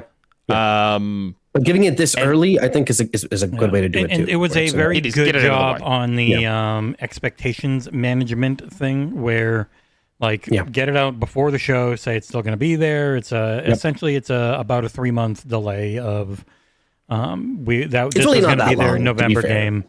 There's Yeah. a pretty big game. Most people are going, whether you are into it or not, most people are going to be either playing or paying attention to Grand Theft Auto 6. And And that's the other reason it made sense to delay it. Like Yep. there's, Yep. let's be real. We said it. God, I don't know how long ago. There's only one game that can go toe to toe with GTA, and that's COD. and they're not look at even, COD. and they're going to October 23. Yeah. Yep. It's not worth going head to head with them. Like, Either but when I released say head to before head, as GTA in- or... I know. Yeah, I know what you mean. When I say head to head, as in they're releasing within a month Yeah. of Yeah. GTA. Yeah. And, 'Cause and I- they're yeah, the I don't only think- other franchise that can do it. I don't think anything's going to be late November. Like, if anything's coming, they're going to try and shoot for late October at the latest. And I did see an argument. I can't remember where it came from, so I apologize if I don't credit the person that gave me this opinion. But I saw someone say something very smart, which was the other smart thing about this delay is 3 months post GTA. After 3 months, a lot of people will have exhausted. Yep. 3 months is Their that... time on GTA. Unless Yep. the PC port's coming. No, that'll be at least half a And year. I think. a lot of people will have bought a console for GTA, Yeah. and then after they've exhausted their time with GTA, they'll want something else, Yep. and then Fable arrives just Yep. as they're getting done with GTA. So I think that might. And you help don't it want as well. Fable too close because GTA, it's going to be a sprawling game. It's going to be a fantastic RPG. Oh, it's going yeah, to be super interactive. And Fable, as good as it's going to be, it's not going to be GTA, right? No. So like, you don't want those direct and it's not comparisons meant to be. immediately. It's not meant to be, exactly. It will be interesting they'll to be see looking what for the that next timing. thing. What is the timing for GTA Online? What is the timing for PC port? Because I don't think Red Yeah. Dead was that long. And I also really want to know, where are all these character models in Forza Horizon it's 6? not- Because the characters in Forza Horizon 6 look like shit compared to this game. It's not, it's, I think it's clearly not didn't about- bother. It's not about 3 months after GTA. People are going to forget the online. No, I when play it releases. Rocket League and Fortnite and still play other games. Well, no, I'm saying, Nick, because Like- it's not going to. It's generally not there at launch. So I'm curious when the windows Online comes out? So you'll have GTA 6 campaign on Mm-hmm. PS5 and Xbox Series. Maybe a month. It was about a month, I think, for 5. Oh, so the online's not launching at the same time. No. They haven't said anything. Oh. Don't know. Actually, they haven't said it, but the assumptions It did not yeah. for 5. It did not for Red Dead Redemption 2. So, okay. when will it launch? And what is that time frame? Is Oh, it well 3 then- months? Is it 6 months for the PC port? Because even then, you can't avoid it forever. No, it's not about letting Zach get to me. He replies to me on Twitter, even though he doesn't follow me. I'm well aware of who he is. I'm just saying, like, I'm not saying people forget it. The online part is the games as a service part. Yep. Plenty of people play games as a service games while also playing other games. Like, And to be honest, the online audience for GTA is like ages 8 to 16 for the most part, which probably I'm won't be the talking Fable about- audience anyways. I'm talking those people playing the campaign part of GTA. Yep. 3 months is a long time to be playing Yep. GTA. That I assume a lot of people will I'm look for now the next thing. I doubt Fable Come is Feb. also that long of a game. Like, I don't think it's going to be 100. I think it's going to be like a 20 to 40 hour RPG. Yeah. Really? You reckon that's it? I think it'll be like 40 hour, no, like 30 hour mainline, For like 60 hour this everything. level of game, like the ones that end up being the longest are almost always turn based because you can really stretch them out and just keep doing the battles where the repetition, they seem fine with it. These level Yeah. ones, I don't know, like it took up to The Witcher 3 when that one got insanely long. I don't think the first This one is short. I might actually give it a go if it's short. But it's if also it's it's long, going to be a then I'm not story interested. game where you So- have no idea what's going on if you skip the cutscenes. For reference, Fable 3, average completion time is saying around 20 hours in how long to beat. Yeah. So I played yeah, Fable 1. I played the first Fable. yeah. Didn't play Fable 2. Started Fable 3. And then saw that I was buying houses and trying to move into houses. Yeah, it's the real estate marry simulator, everyone. bro. I'm Come like, on. man, Become a I'm not slumlord. interested in Yeah. this shit, man. Depending on how they end up doing open worldy side stuff, I like doing everything I've played for 50 hours. I think is realistic, but like I mainlined the story of Odyssey, Assassin's Creed, Shadows in just about 28 hours, and I did a fair amount of Really? side stuff, but I beat the whole game in 20, and then I Holy kept crap. playing because it was so good. Yeah. But like Yeah. even then, like a lot of these games, the golden path isn't crazy long. Yeah. And- For anyone watching, reference all 3 Fable games. Literally, I checked all 3 and know how long to beat right now. The average completion time is from 20 to 22 hours, or 18 to 22 if you count the first game. These are not super long games. They never have been. You know what, Nick? It's kind of like Mass Effect. I always thought Mass Effect games were super long, and then I beat the first in like 20 hours. I beat the second in like 30. I'm like, oh, this wasn't that bad. They couldn't be at that fidelity level on a DVD. You just Yeah, you that run makes out of sense. space. you Multiple run- discs. Yeah. And plus, like they were getting them out really quick. So Yes, a yes, lot of the literally. longest games reuse shit nonstop, and you can't do that as obvious when you're not going for like a JRPG Yep. pixel aesthetic. Like, I'd this say is people the mob watching- I fight that fights Yep. this way instead of I need 40 and variants then a of different color for that mob. Yeah. Anyone watching, I'd say expect like 20 to like 30 hours, to be honest, in my opinion, for the new Fable. I think that's a reasonable amount. It does look nice. Oh, it looks Visual- great. I mean, but then it is Playground, but yeah, it does look quite nice. But man, I'm my just, first reaction, the day before the Fable delay happened, I was in a group chat and I was talking about how this year is incredible. This Fable, and in brackets, I write knock on wood, but I didn't actually physically knock on any wood. The very next day, the delay's announced. It's a good delay. Ultimately, it's a good thing for everyone. It gives them more time. Avoid GTA. The game's gonna be better. I get that. it is. Holy Like, it's funny crap. seeing people go, oh my God, so this game's been in development for like 7 years. It's like, okay, so now it's 7 years and 3 months.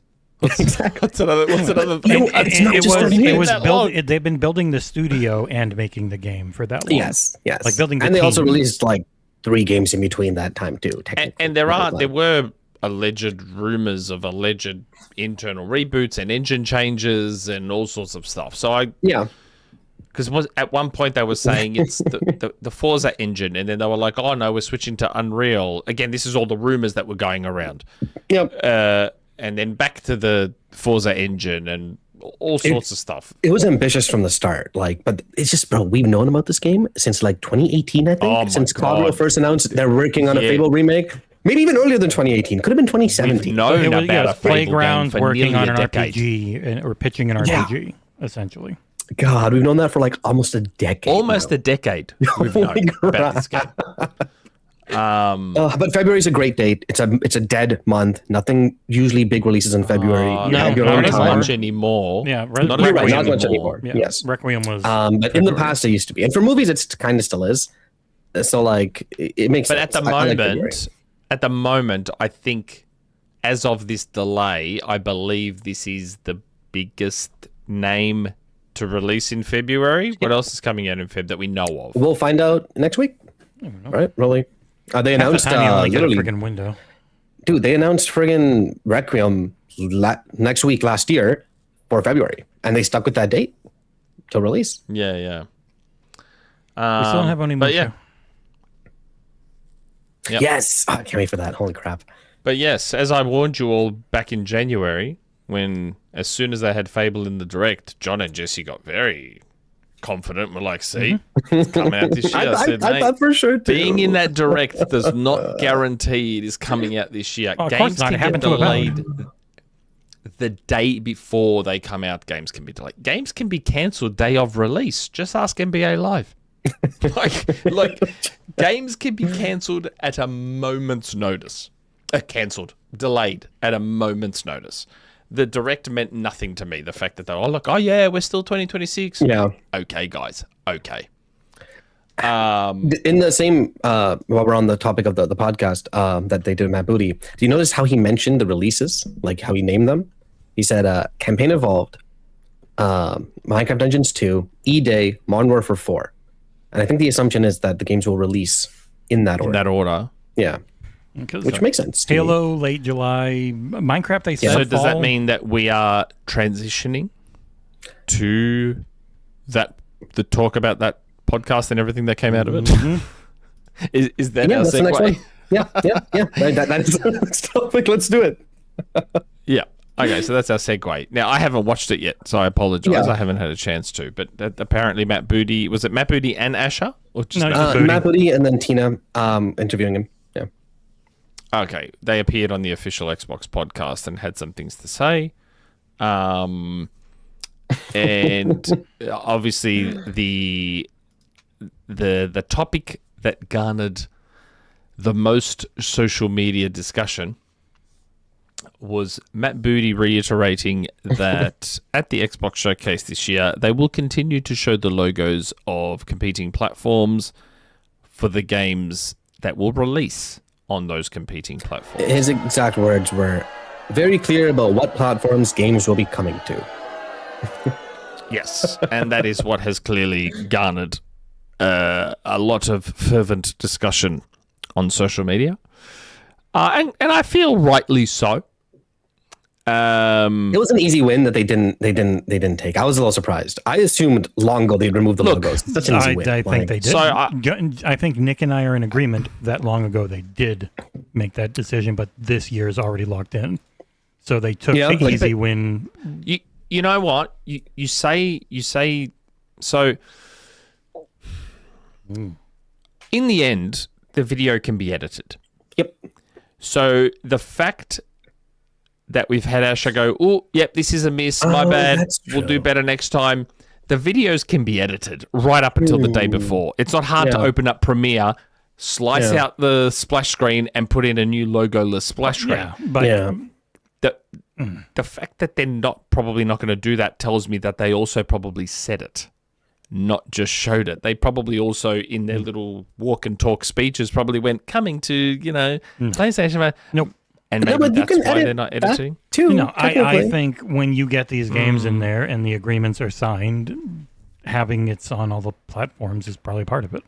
I think Your Jesse's first-party games? Well, no, because they have a lot of third party and it's going to show it for the third party.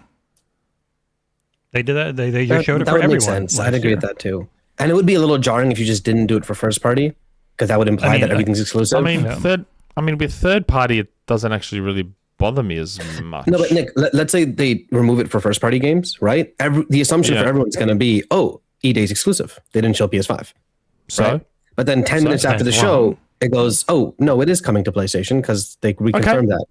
That's fine. That would drive people insane. Yep. Yeah, that would literally make Why? this. It doesn't drive them insane. It doesn't drive them insane with other platform holders. Yeah, Xbox super Yeah, but fans the or other something platform else, bro. holders never show. The main thing is don't show it all. They or show them all. reply to people and the others don't. And the reality is because you reply now, you are stuck with it. Like every time you reply, the way I've looked at it for a while, they have these agreements with third parties that yes, we're going to show your stuff, and that might get them some games or stuff. Like it's there. It's set. This is the asset you're going to send us. It's written here. We've got it. We're good. Okay. Next time, maybe we'll stop doing it. Maybe we'll say and coming to Xbox and other consoles or something, or that type of thing. Like instead of showing the logo, maybe they'll say, yeah, it's still coming other stuff like in a screen, but it won't show the logo. But this show was already locked in. They know that they're going to change it in the future. So when they see the reactions, they can come out and say, "Oh yeah, we're listening to you. We're going to take." They predicted the reactions and this whole thing. Yeah, and they're ahead of. That's just the way businesses normally go, where it's like Matt and other people and stuff within the studios understand what their super fans can be like. I fully agree with you, Nick. They should not have shown logos. They shouldn't show logos. Period. I think it was done back then. I think it's done now. I understand both sides of the argument. If you're already going to show the logos for third-party games, then fuck. Bugger, you may as well just show it across the board. Yes. I get that, right? So I totally understand that. I also, I've seen I don't like when a lot of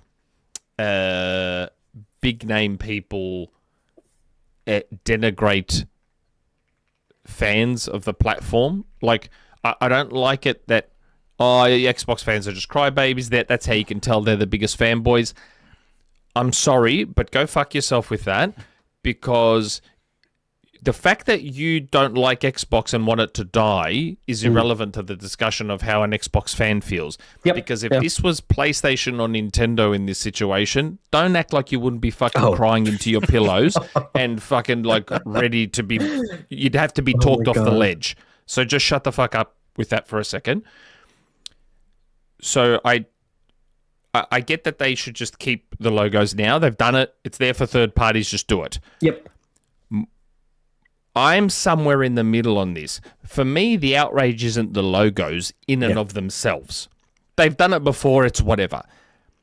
My issue is, and this is why I tweeted the John Hamm gif to Asha, and this is why I keep saying to people, stop getting so excited over Asha.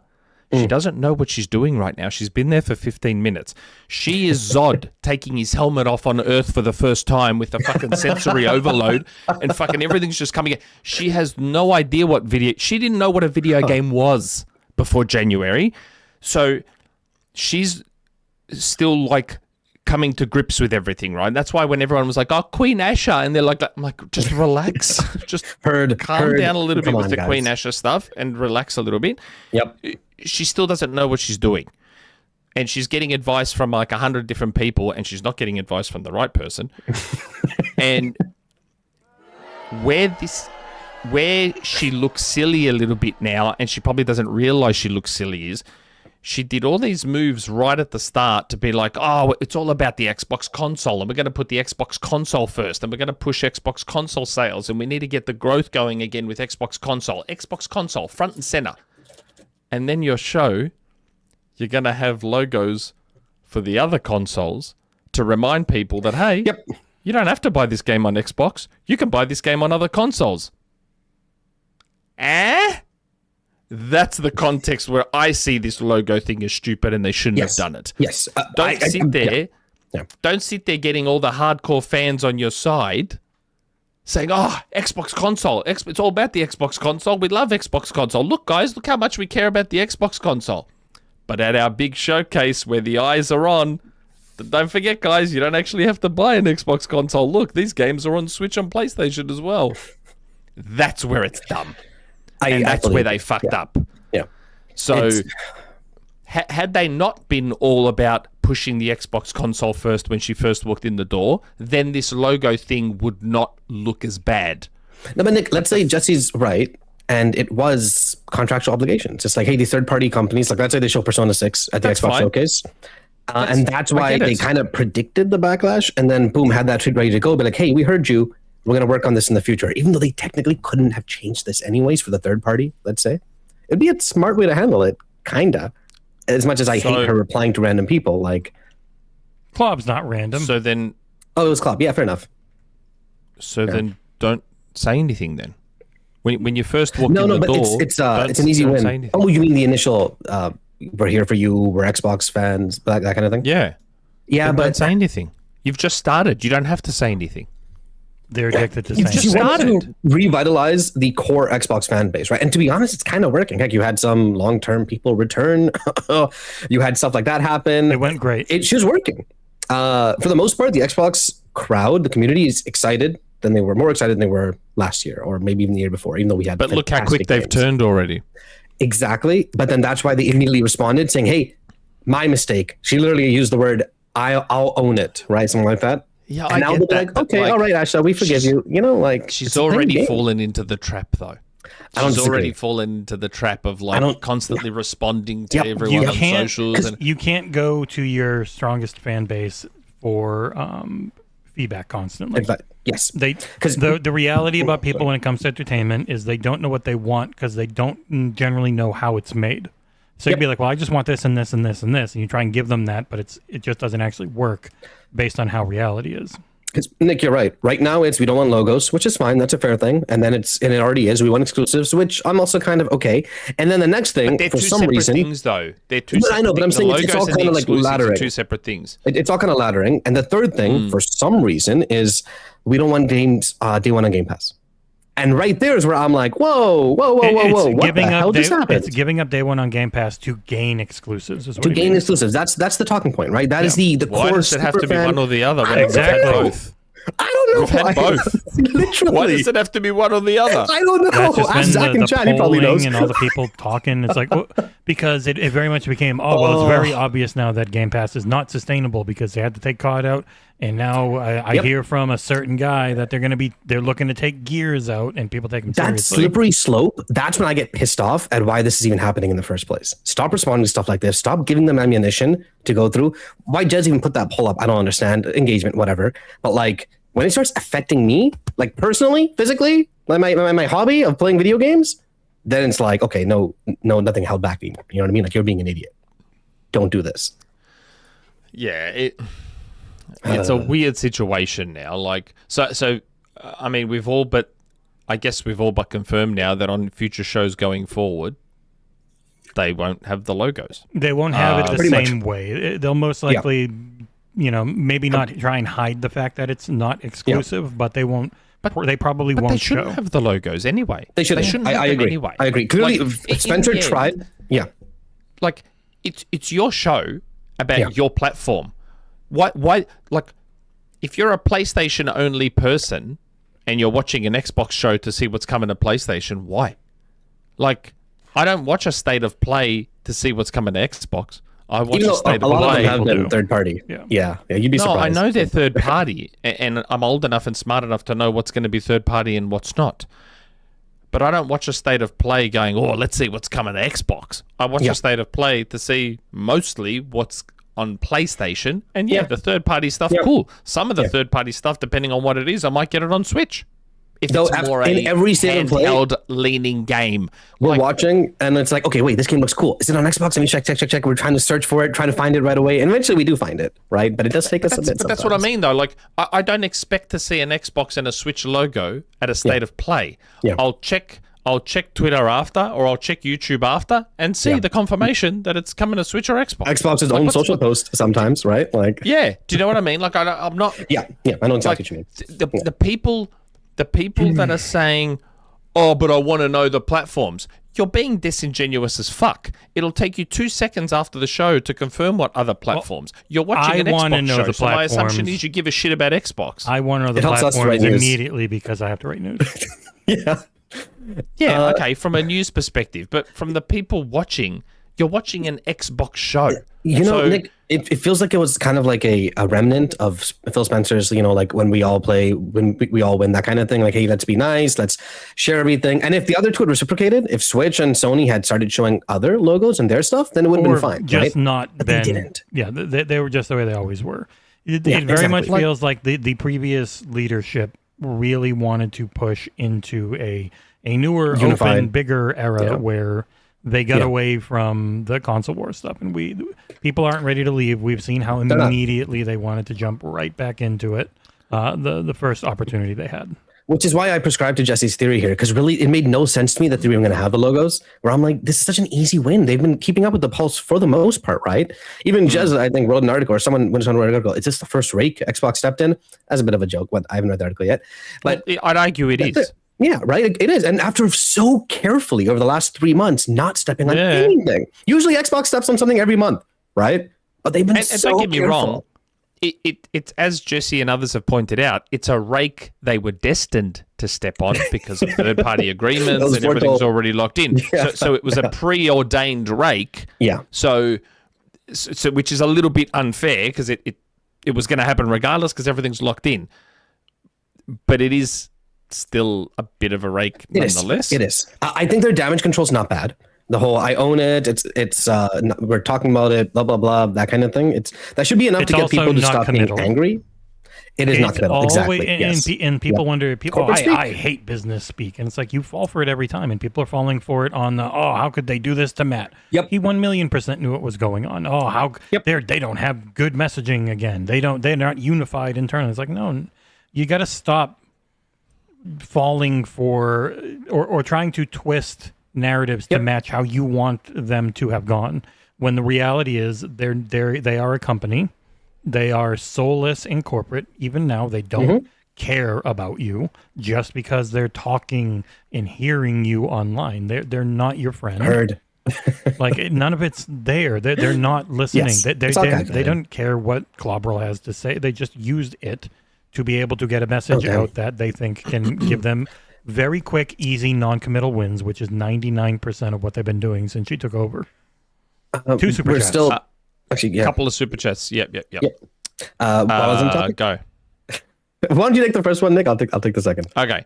Mr. Downside in the last with a $5 super chat. This all ultimately comes down to you can't be a third party publisher while being a console dev forever. They need to decide what they want to be. I agree. Nobody. Yeah. Next generation consoles are not going to be like what we're used to. They're going to just cost way too much, as we'll get into in a couple of stories. You know, Nick, about the super chat and like talking about, people who want exclusives back, right? Which I actually don't agree with. Don't disagree with. Exclusives wouldn't be bad, I think. If they show logos at an event like this and they explicitly say we're showing competitor logos, that's essentially them saying if you don't see a competitor logo, it's exclusive. It's exclusive. Yeah, Or at so least... like, if you really want exclusives, this isn't necessarily a bad thing because it removes doubt from your Xbox games. I understand that, but I still, for me, my head is still focused on if I'm watching a Nintendo Direct, I'm watching it to find out what's ultimately coming to Nintendo Switch. If I'm watching a State of Play, I'm watching it to ultimately find out what's coming to PlayStation. Why do people watch an Xbox show to find out what's coming to PlayStation and Switch? I mean, most people... You're watching an Xbox show. A lot of people watch PlayStation and Xbox shows for PC. They watch them for the other consoles. PC and Xbox, I think we Nintendo's the only one that has a lot of their only their stuff. No, PlayStation, even Nintendo, half the time is just but I'm indies that are saying releasing everything. Like, but I say that within the context of the whole logo thing. Like, in the end, again, you should know what's a third-party game and what's not. But so again, why the fuck does the logo matter for on a third-party game? From the I just care about the games being shown side of things, the logos are helpful. For the I care about this platform and want it to do well, I understand why they don't want not the just logos. that. Sometimes you'll be fans of a genre, for example, and you're watching a State of Play, and Sony is known for their money hat. So it's like, oh, okay, this game looks cool. It's a third-party game. Is it coming to the platform I own? I don't know yet. So you wait till after the show and find out. But as a customer, it would be easier. Why are we acting? As a customer, it would be easier. I don't think they should show logos, personally. I think it's an easy win, and they, for some reason, weren't able to take acting, and this is what's so weird and how you know people are just too terminally online. Why are we acting like life is over if we don't find out a platform during a 40-minute show? Well, like, why is that the end of the world? I don't think anyone said in that. the immediate moment you're seeing that game, you don't know what platform it's coming from. Why is that a world-ending event? Just wait till after the show and find out. There have only been two sides. You shouldn't show them, and who cares? I haven't seen anyone who gets upset if it's not really, there. Nick, it's the opposite situation for me initially, where it's like, it's not that it's the end of the world if they show the logo. It's like, okay, well, I don't really care if they show the logo. Like, ultimately, people are going to find out anyways. But that's what I'm saying. That's right. So why show the logos? Yeah, I don't disagree. It's either or. Like, so I can't show the logos. And I mean, do people really think Persona 6 is going to be exclusive to Xbox? That's what I mean. Like, so for third parties, so to me, the logos make even less sense on third party because it's third party. So it is probably going to come to everything. You know what's weird though? People are trained. I watch reactions to a bunch of stuff. Stranger Than Heaven had, I think, one of the best video game trailers I've ever seen in my life. So many of those reactions starts off with the ding Xbox sound and like, oh, is this an Xbox exclusive? Is this that's like the first word out of so many people, and I'm like, wow, okay, all right. Yeah, but we shouldn't start doing silly things to appease dummies. We shouldn't start doing silly things to appease dumb people. You're not wrong. Dumb people are everywhere. And continuing on, we have a super chat, $10 super chat from Claw117. Machine XP's you already read that. No, I already did. Oh, sorry. Oh, hold on. Didn't I do There's it? one Oh my of- God, there's we even didn't more. pause yet. Oh, Ralph, Yes, more exactly. came in and it threw me. More came in. Go. Claude 117. Is there any contractual reason Xbox couldn't just say things are already locked in this year, next year still being planned? Now Asha is just falling into the same parasocial trap that wrecked Phil. I mean, that's essentially what they're doing, but they're doing it in a way to make the hardcore happen. Yeah. That is what she said, kind of. It's also, you never want to hard commit when you're a corporate speak, ever. There is no commitment in anything Like- she said. Yeah. Yeah. That's right. But she is Claw. She is sort of very, very quickly falling into that trap again. Like really quickly. Yeah. Like scary quickly. It's not. I would say it's not a vocal fan base that will help you in the long run. It essentially becomes the moment people in that scenario start thinking they have a lot of push, you get Gamergate, because that was Mass Effect 3's ending. On the flip side, Jesse, I do want to say that getting this like super fan on your side is not a bad idea. Because ultimately, I personally think it's Xbox fans themselves tearing Xbox down most of the time when people are like, oh, Xbox is dead, doesn't have anything. It's our own internal fan groups that's doing it.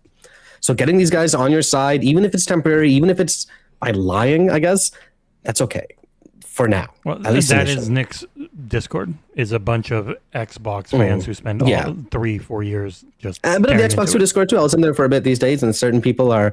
Once I read someone say they should pull out of Steam, I'm like, okay, I don't need to listen to anything else you're saying. All right, cool. Let's move Technically, on. logically, their biggest Yes. competitor for growth in the future would be Steam on PC. It's just Agreed. they have no shot of. I've doing said this anything before. by For people leaving who it want right the now. Xbox console to grow, no matter what, Xbox console's the future, blah, blah, blah, take PC ports out.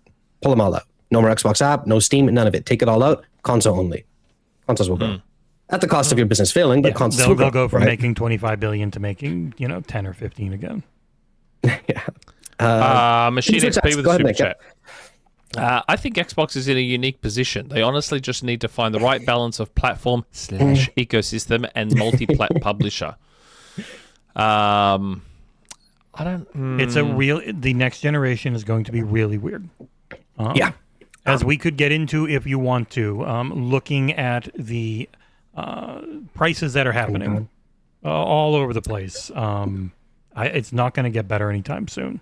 So like a focus on selling, trying to do what they've done in the past, try and sell 50,000 Project Helix or 50 million Project Helixes, I don't think is in the cards. Oh, thank you for fixing the tip bar. Good old Collingwood with the $1. You hear John, Nice. Nick, and Jesse in the ad interstitial, but not Aarsal. No, John didn't want him in there. No. Racist. Oh, what a guy. He's British, and he's Look, like, no, he serves yeah, in go IT. ahead, Nick. He doesn't get to talk. Yeah, I just think, that the problem is it's been shown for a while now that ecosystem doesn't sell. It's a hard not a thing to draw. explain. Yeah. Because most people don't realize Xbox has the best ecosystem till they're in it. Mm-hmm. So, how do you advertise to casuals? How do you advertise to laymen how great your fucking ecosystem is? How do you advertise You something say, like that? This is an Xbox, and you show your ecosystem on everything. Word of mouth, right? Nick, like it always has to be. You have to get your core fan base on board. it's You have to not get them that- telling everyone. Apple used to be really good at advertising. It just works. But now it doesn't. Xbox now needs to figure out a similar advertising or marketing campaign around the fact that everything on their platform almost just works. Yes. Hopefully I agree. works as they transition to being Windows. As a I've locked mentioned- off Windows. Yeah. I mentioned this again and again and again. Xbox's biggest problem in the last couple of years hasn't been games. They've been releasing fantastic games. It's a perception issue. They need to fix the perception issue with the core fans, with the general But audiences. that's going to take a long time. It's That's gonna take a not- long You don't time. fix that in 6 months. And you that's fix that why in 6 years. she's so Yeah. focused right now on the core, because the core you Yeah. can flip way more quickly than Especially reaching before regular. new console You know, launch. Yeah. How do you advertise, and why would you advertise? Because no one cares until they're fronted with it. How do you advertise that your family and child settings are the best? How do you advertise that? They've never Yeah, even, that's actually the big. main thing they've never gotten right is, hey, by the way, you might not have this, but if you had spent $300 at launch and gave us $15 a month, oh boy, you just had an insane game library to people with Game Pass. Yep. Like they Yeah, always had a like- hard time getting that Yep. quick message out. Yeah, I agree. Why would you advertise that cloud saves are free? That's not something that people want to have advertised Or to like them. a But it's smart a great delivery, part of right? yes, not smart delivery, but play anywhere. Play anywhere, how that's do a you totally tell Our people advertising they go- store lot. works. Which, Yeah, that's like the big your one. cloud save is free and it's there for you on PC. Should you get a PC as well if you want to keep playing? Start your game here, pick it up here. Like all these cool things that make up their ecosystem. Yep. How do you capture that and advertise it? It's not an easy thing. Freaking quick do. resume. Take your console off, unplug it, take it to your friend's place. Your saves are all, your game is still there, like in the exact same position. and I do It's see crazy. people talking in chat about marketing, and it's like they're not marketing the series consoles anymore. They're just not going to. They can't make them. Yeah. They still lose money on them, despite it almost being the end of the gen. Like all that stuff will be second or June next year on pushing the new hardware. Yep. Really quick, there was a super chat by Yeah, Analog next AI. super chat, Analog AI. Yep. And I checked. This is Norwegian Kroner saying, "Why are we talking so much about logo on show? Dumb." And I think we've moved past the logo talk. Well, it's not dumb. It's what everyone is talking about Yes, on socials. But It's like it the was a big really topic, dumb so we can't conversation. But that is why. Because can't- it's Yeah. so can't popular. ignore it. Yeah, We And gained- it does lead People are to talking We about. gained 50 people watching while talking about it. That's why. it does lead to more important topics, right? Asha's parasocial relationship in general, their plans in the future, Yes. exclusives even. I don't it think is It important. has led to that. Yes. Yeah, I don't think she'll do the parasocial thing forever. I think it will be. I'm getting the hardcore in. I'm getting the quick wins I can. But when I don't disagree. the 25th anniversary shit hits, after that, going into the next gen, they go into a more, I think, regular big marketing blitz. I think part of Phil's parasocial relationship was him also A, being a gamer, and B, genuinely playing with a lot of like the people online, right? And then kind of bringing up this like, oh, we're really good friends with this person. And then when something happens that they disagree with, it's like, how could you betray us like this, etc. Right? I don't think we had that worry with Asha. I'll tell you that much. Nissa Hauer, member for 22 months, nearly 2 years. Thanks for the support, Nissa. Nick, I don't always have time or energy to go find out if a game is on another platform. Sometimes it's harder to find than you think. This saves time. From the customer from the customer side, it's only a benefit. It's not a negative. If you just care about knowing where the game is, it is the person who really cares about that platform and is worried about it being a negative, that it's the negative for that they don't care. Yeah, I mean... Yep. Again, I understand both sides of the argument to it. I prefer the logos aren't there myself. Don't even agree. have an Xbox But- logo. Get it out of here. But I understand both sides of it. Because in the end, if it's a first-party game that's going to other platforms anyway, that's where the damage is. The damage is in the fact that it's even going to other platforms. The fact that the logo is at the show is just a means to an end. It There were some other ultimately doesn't change the end quotes result. from the podcast I think might be worth talking about. He talks about Gears just a second, where he says, what are you excited about for the show? And he's like, Gears Direct. We go deep, meet the team, cover the ins and outs, some cool moments with all the tech that went into it. I'm sure the Direct's going to blow us away. Like, Oh, I mean, No it's doubt. the Coalition and Unreal Engine 5. no flipping doubt. Well, their my their God. fork of Unreal 4 is still one of the better looking things you can find. Like, Jesus Christ. Yeah. When I It's was the playing, Coalition. I was playing Gears 5 on Series X, and I was like, "Oh, you got a PC Max?" That was like, "No, this is just Series X." They completely redid all the lighting. That's why it looks so different if you haven't played it in a while. Like, it's crazy how good. I they shifted are. between a game that's not running good visually to the Gears 5 yesterday, and I'm like, oh my God, I can read textures. I can read walls. Holy, what is going on? Like, Those guys are freaks. It's There's genuinely. a super chat from Machine XP as well. Your account won't get hijacked and sold off. Well, that's another part of the ecosystem. Like, security is mostly not that they Xbox fixed it a accounts have lot never by been getting hacked. rid of SMS, which was rife with fraud. Yeah, but like I know when we had the PlayStation security issue, there was obviously a lot of upset PlayStation fanboys that started the whataboutism and but Xbox has had accounts hacked. Look at this article from 6 months ago. And then you read the article and the article's like at the end of the article it's like make sure you have two-factor on, which was indicating that the people that got hacked didn't have two-factor on. It's like the point of the PlayStation hack was the didn't PlayStation matter. security issue was that people had two-factor yep. and still copped Yep. it. That is That's a insane. frightening prospect. Like, I'm praying that passkey is okay. Because I've started putting passkeys on everything now. I hated passkey at the start because it didn't really work at the start. Yeah. Now that passkey is settled and working, I'm starting to put passkeys on all my account. I really fucking hope my PlayStation account is safe with passkey at the very least. It's not. If two-factor's the not way safe. the way they were talking about it is essentially like they can just get it all reset to a different email somehow without having. my They God. just I know the name. I have a purchase type of thing. Yeah. That's fucking terrifying. It's really tough. But we talked Like- about this last week. Yeah. Nick, one thing I wanted to ask you about the same topic, exclusive stuff like that. Xbox under Phil and his leadership, for the most part, is playing the nice game, right? Kind of like being everywhere, doing this. Do you think Xbox needs to return a little bit to their like late 360, mid 360 kind of being mean? Of like attacking competitors that's But what I've all he always said wants. they needed Oh to yeah, be you've always been arseholes. saying this. Yeah, I've you've always always saying they said should that they always need be. to be Nick arseholes. is nothing if not consistent. Yes, holy crap! Because, again, like, I forgot. Xbox operates in a world Yeah, where The world. almost everyone in the industry they're in hate them. yeah, that's fair. So no matter what they do, they're going to be seen as the bad guy. They're going to be seen as doing things wrong. They're going to be seen. So just fucking lean into it Yeah, and Yeah. be the heel and be assholes about it. You've got trillions of dollars. Use it. I don't disagree. And it doesn't necessarily need to be like timed exclusives, but like if you find an opportunity to attack the competitor, do it.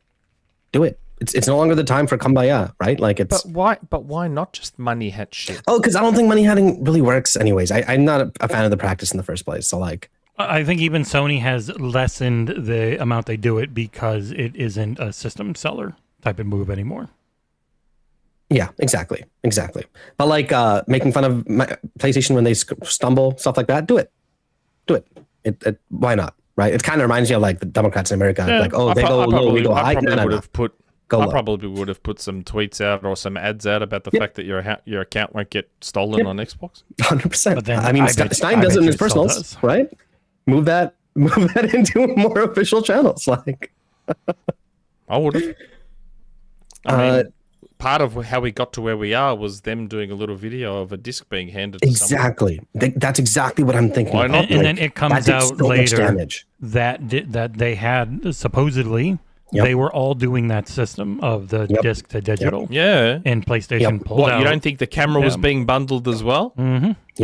Yep. Sony And went the that's room. why I Camera was always being say, bundled like, too? Sony understands how to control the narrative better. They're not perfect at it. I think they did what should have been a really shitty job with PS Plus, but no one freaking talked about it, even though it Yep.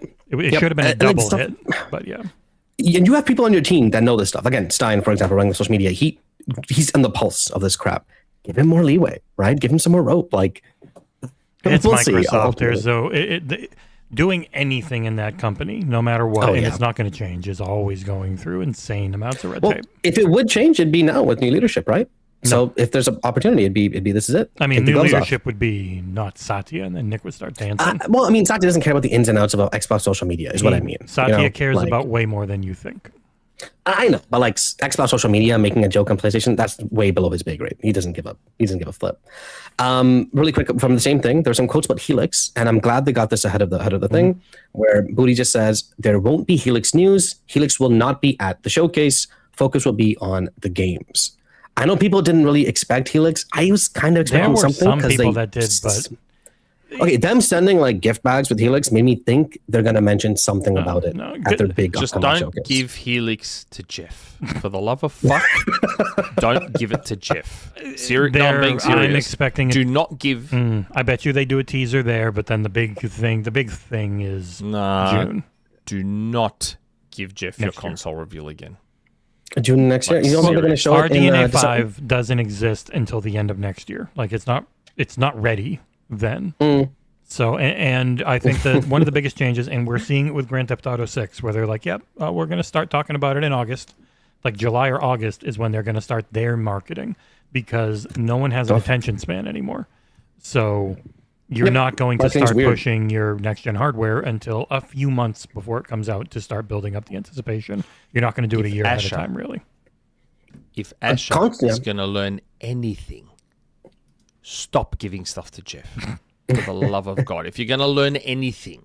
Yeah. Do you You don't think want their Felix at angry TTA? their angry replies to him and joking at him on Twitter Mm. seem to have cut down some of his posting habits? Yeah. Because Stein was giving a lot of he shit found to him. out, or he found out what I found out, which is that there are a lot of people at Xbox that don't like him for the reason of what he does what he does. So maybe he found that out, whether it be through listening to me or just finding out through other channels. He does follow you on social media. He does follow me, but he doesn't reads everything. interact with me. He doesn't interact with me, but so I he reads suspect it he doesn't actually see Every single any of time my people tweets. see him, he is just on his phone reading his social media. Reading tweets, 100%. That's all I've heard about this guy. So he sees He me, reads makes fun of him. everything. It was really funny seeing him a few times at Play Days last year. He looked so tired and stressed the first few days, and then he was like actually like really. Oh, The one time he'd be one of the busiest men on earth. Well, that was the thing after Gamescom. He was on Gamescom opening night live, and we were actually on the same flight from Germany to England. And he was like the nicest, most personable, happy Oh, guy yeah. I've He's ever Canadian. seen. I mean, I'm sure he's a nice guy. Except And a cult. decently tall. Oh, everyone's tall. Everyone's friggin' tall, bro. It's Except a cult. except the cult. Yes. Apparently, there was a not great Oh interaction. yeah, I heard about that. I feel that if I was to meet Jeff in person, I would very much get a cold shoulder. You think? It No. depends if he's busy. I bet. yeah. If he's busy, you need to be famous.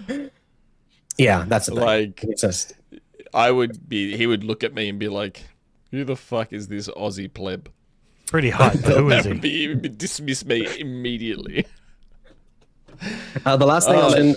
that Booty still talked about was this will not be a place where we talk about strategy broadly. So for anyone thinking that this might be the place where they talk about their exclusive strategies, stuff like that, No, nope. it's games. Not next week. This is just it. games. And he actually kind of made it seem like they're going to focus on the next 12 months, even on the Well, show. no, they which is always cool. do that. They always focus on the next year, but it doesn't mean Yeah. they don't have things that are further out. Yes, It just means yes, which is the they're best not way to going to do it. guarantee, quote unquote, that it's all in 12 months. But they always have that focus because they know people want things that are coming within a year, year and a half. You know what I want to see more than games at the show? Controllers. Old games. Oh, okay. Old games. I want backwards compatibility to fucking make a comeback at this fucking show. Because for me, that'll be the most exciting thing. If anyone wondering, we should have despite us all traveling, we should have some form of a podcast next Saturday. Very, very late. Like maybe 7-8 hours later than normal. So not Okay. Very watchable late on the Eastern, East that's Coast. for sure. We absolutely wrung that wet towel dry. So while we're still a little bit on the topic of Xbox, as touched upon in our what have we been playing segment, Aarsal was extremely fortunate in that he was flown. Yep. Yep. It's like a 5-hour flight. Yeah. He was flown to go and play the very cool-looking Call of Duty Modern Warfare 4. Yes. Modern yes, I was. Warfare, as we call it. Yeah. full Or I flew out last week. Everyone I was talking to were kind of like guessing it, like, oh, what are you doing in LA? Huh? Oh, what are you playing some COD? I'm like, no, I'm not playing no. Anyways, yeah, it was Modern Warfare 4, which I think that and the setting have been leaked for a while. A Right? year ago by Tom Henderson. Yeah. What I did not know, and I only found out after, is the 4 in the Modern Warfare 4 logo is just 4 in Hangul in Korean. It also I means saw some she. people getting really mad. Oh, they're just stylized. That's insulting to language. And then people are replying, no, you fucking idiot. I'm not gonna lie. When I first saw it, I thought it was just Asian styled 4. I did not see the connection. I do not know Hangul at all. Well, if And, you like, don't know I'm the like- language, how are you supposed to know that? Exactly, right? And honestly, I was a little disappointed. I'm like, man, they have such a cool logo, but nothing in the game seems like it has. I saw that logo and I'm like, whoa, is this gonna be Street Fighter 6? Where they're really leaning into like that stylized aspect into the game. I got a little excited. But no, it is Modern Warfare. Also, the number, it means 4, which is she, which also means death, and it also means bye, apparently, in Korean. So I was watching a lot of Korean comments. Just Very interesting. So how much of this did you play? I played roughly 90 minutes of the multiplayer. I played 4 game modes. no campaign. No campaign. But they did have a presentation for like 20, 30 minutes. They were talking about the campaign and gave some pretty heavy spoilers. Like to the point where like, hey guys, spoiler alert, so-and-so. And I'm like, whoa, okay, all right, there goes the first half. Tell me they confirmed that this campaign is not a fucking Warzone infused shit thing that we've It can be played offline. It's single player only. For reference. So we might be back. We might actually have a proper campaign. Actually be back. This is the one that had 4 years. These are the ones that are the classic 4 to 6 hour Call of Duty campaigns that are not like and even Black Ops 6 did have like, we're using the different engines we've made and the different stuff we've done, or the different systems we've made and the different stuff we've done for levels, but you're still playing a level at a time. It's not going to be the Modern Warfare 3. We just made some open world shooting galleries because we had a year. It's going to be a big, I imagine, pretty classic Call of Duty. Nick, have you played Modern Warfare 1, 2, and 3's campaign? The new ones, I should say. So they talked about how this game does take off, continue from Modern Warfare 3. In fact, they did like a previously on video, and it was just like explosions. But at the same time, in this game, you have a new squad of rookies in Korea, but an Americanized squad. I think the new main character is Sergeant or Private Park, something like that. Oh. Thank you, Steak 1024 for 1 day 1 membership. Thanks, Steak. I mean, the wrong person got it, but thanks, Steak. Hey, everyone. And then they did mention the game is going to be alternating between playing as the rookies and then playing as Price in various places. All of New those York. rookies will die by the end of it because it's Modern Warfare. Yeah.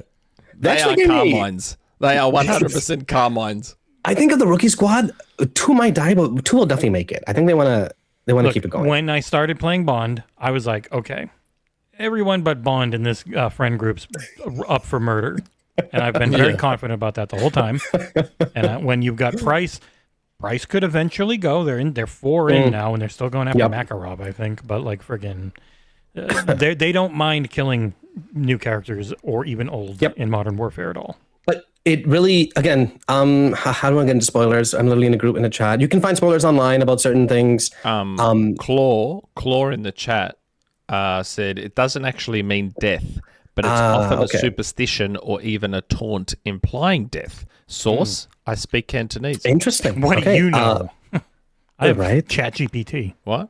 I know I'm kidding. I think I was taught one phrase in Cantonese once. I think it's Cantonese, which was "Tire la main."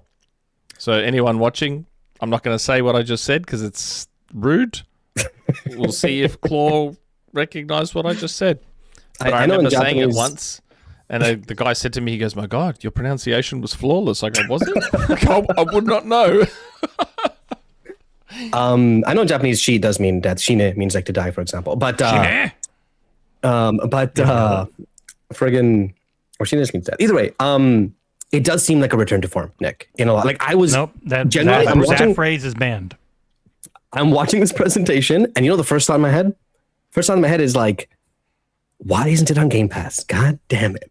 Like, yeah, I know. The one COD that it's back, like we're back to a proper, hopefully the a proper one was campaign Black Ops and everything, 6. not on Game Pass. The best-selling Black Ops, the best-selling COD ever was on Game Pass and did not do what they needed it to do. Still, yeah, I know, but just as someone who's interested in playing this campaign, because it looks really cool, man. You know what? Like they had multiple codes a year. You know this, Jesus Christ. That's true. I should just ask for it. But they have multiple missions. At least they mentioned. This isn't a spoiler, but I'm kind of like laying out the campaign the way they laid it out. 3 acts, multiple missions in each act, and at the ending, everything kind of converges. But there are multiple missions in each act where you play, or at least the levels are in North Korea, where you're playing as, or at least you're seeing the antagonist point of view. So like, I think they really do want to like make this like a big, like proper Call of Duty campaign, like you remember it. And you watch that trailer, that is a fantastic trailer, in my opinion. We're also only 2 years away from a great big Call of Duty campaign the way you remember it. It's only been 2 years. Black Ops 6 was fantastic. Yes, that's fair. But Modern Warfare are more grounded and they're more or less like, that kind of thing. Black Ops also mixed in their different modes and different stuff a bit more. You played Advanced Warfare, right, Nick? Yep. Oh, Advanced Warfare, top three Call of Duty campaigns. Advanced Warfare, the very prologue, I believe, takes place in Korea, right? It's like the beginning of like a second Korean War or something like that. I That's what I played it heard. years ago now. I can't, Yeah. and I don't pay attention to the story, so I can't When, fully remember. But yeah, sorry. Go on.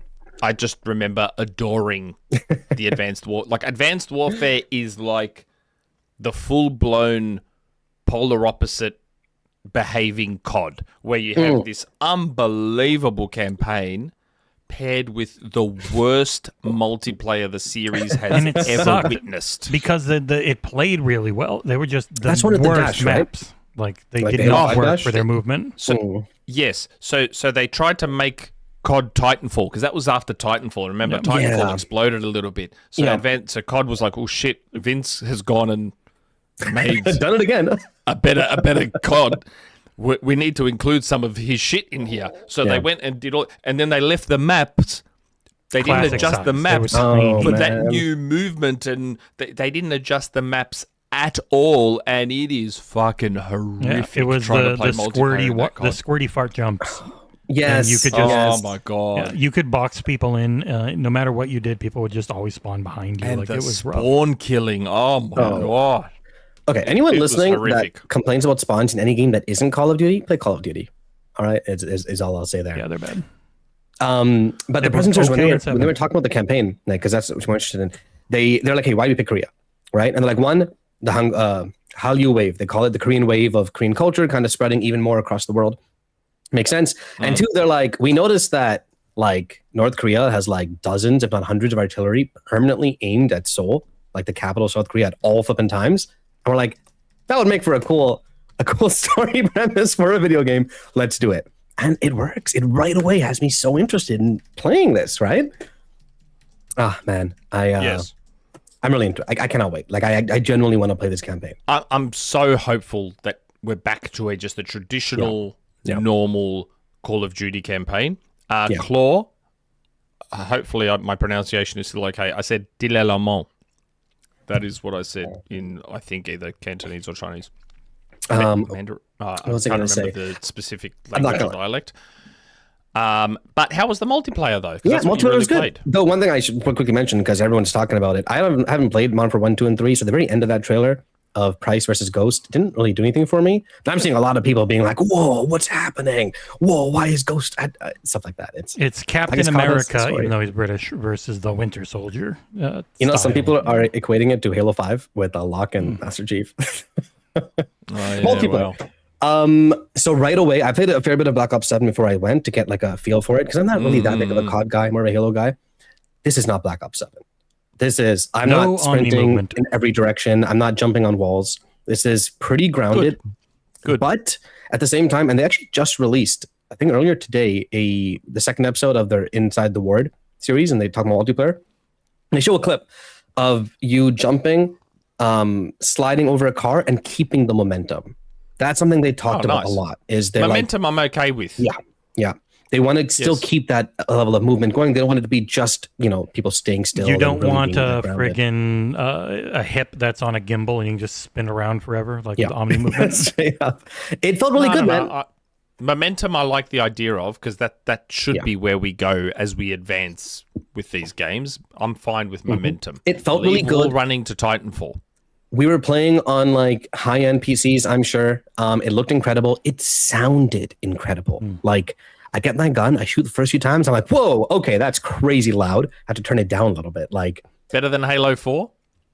I haven't played Halo Was 4 it in a Halo while. 4 or Halo 5 where the audio was like fucking next level? Like the sonic, the fucking sound of the sniper rifle was like... Yes. Yeah, I think that was... Was it 4 or 5? 5? Even in Infinite, the sniper sounds great. If you have, like, but the there volume was turned up. one of the Halo games where they went all out with the fucking audio. You're right. Like, It's one of they those two. went- I don't remember Yeah, which I one. can't remember which. For any COD fans, I started using the MAR9 the most as my primary gun. It worked pretty well. Oh, interestingly enough, even at the group of just journalists, I was only ever in the middle, sometimes high end of the map. Like, there's some good people out there that play this game.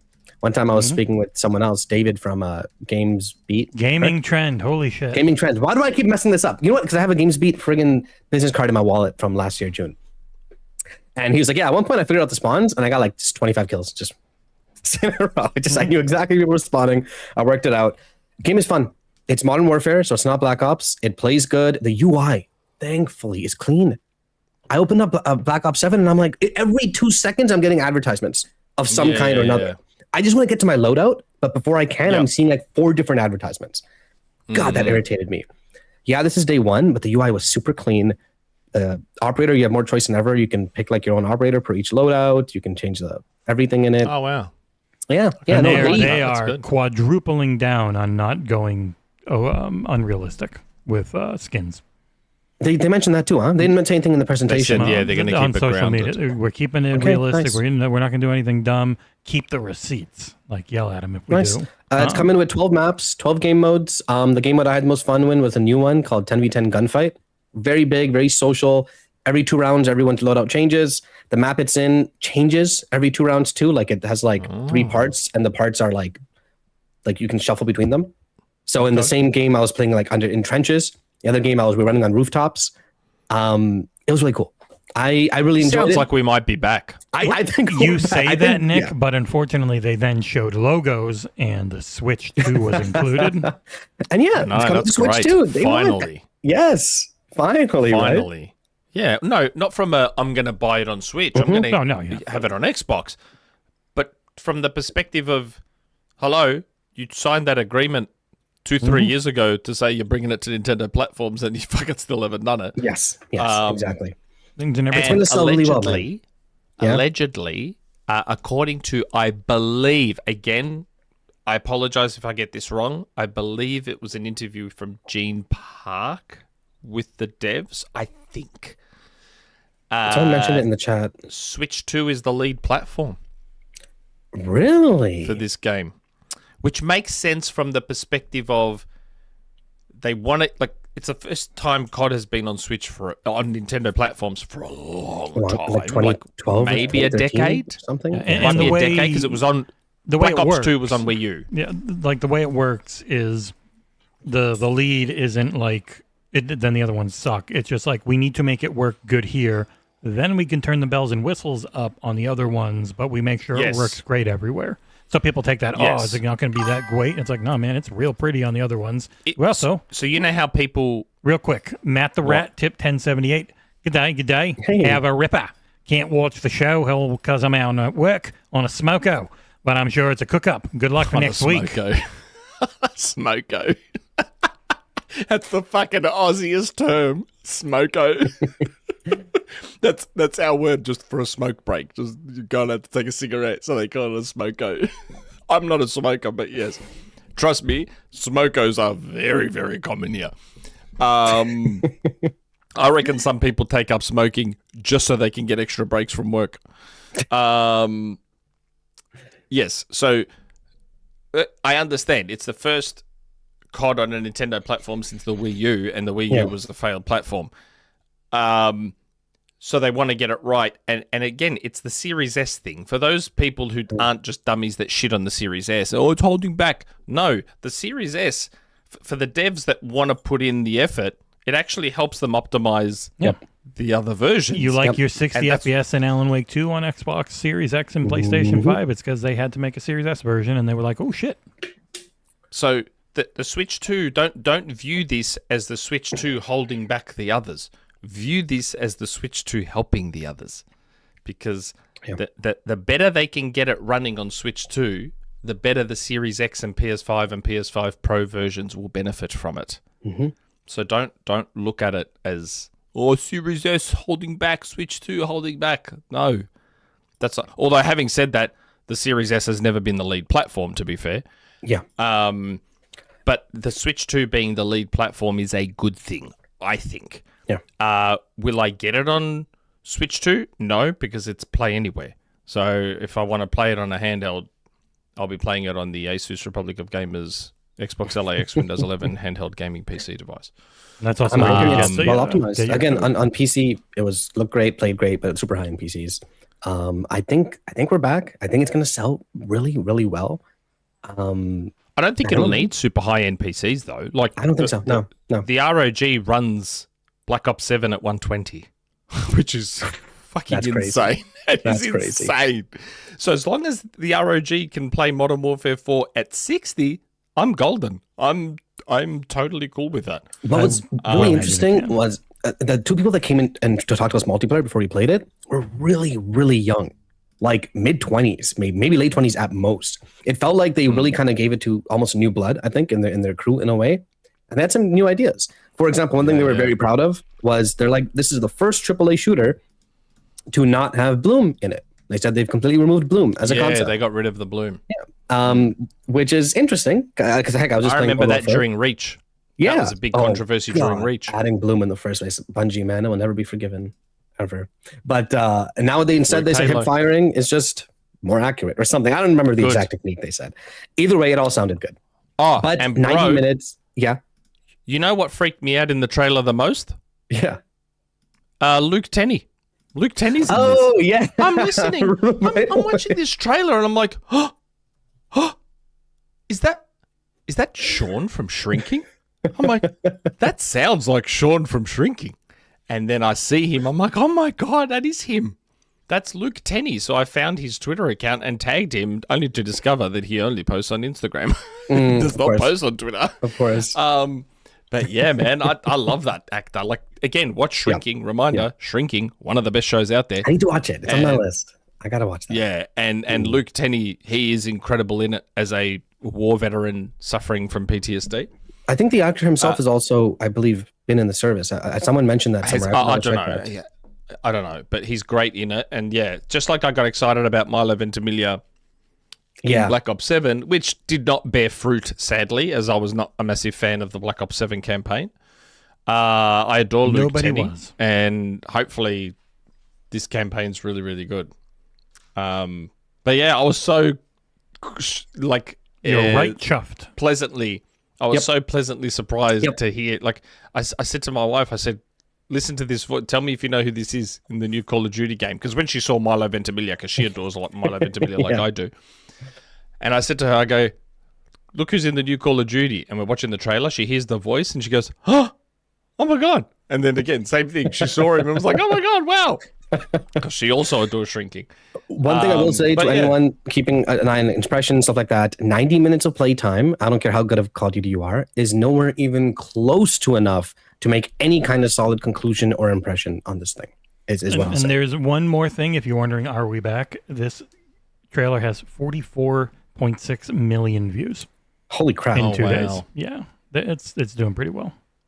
Again, I still don't know why that's become such a metric these days, though. It gives you an idea of if something has gone viral at all. Essentially, that's it. It doesn't immediately translate to something, but like that Spider-Man movie is going to do real well because holy shit, its views are crazy on YouTube type of thing. Yeah, like it gives you an idea that it's hitting the public, which is hard to do because there's 8 million things coming out all the time. So either people are clicking it in their YouTube homepages or people are telling their friends, hey, check the trailer out. They're bringing back DMZ and Aarsal can't really talk about it yet. Yes, and sorry, DMZ's coming back too. So that's an extraction mode? Yep.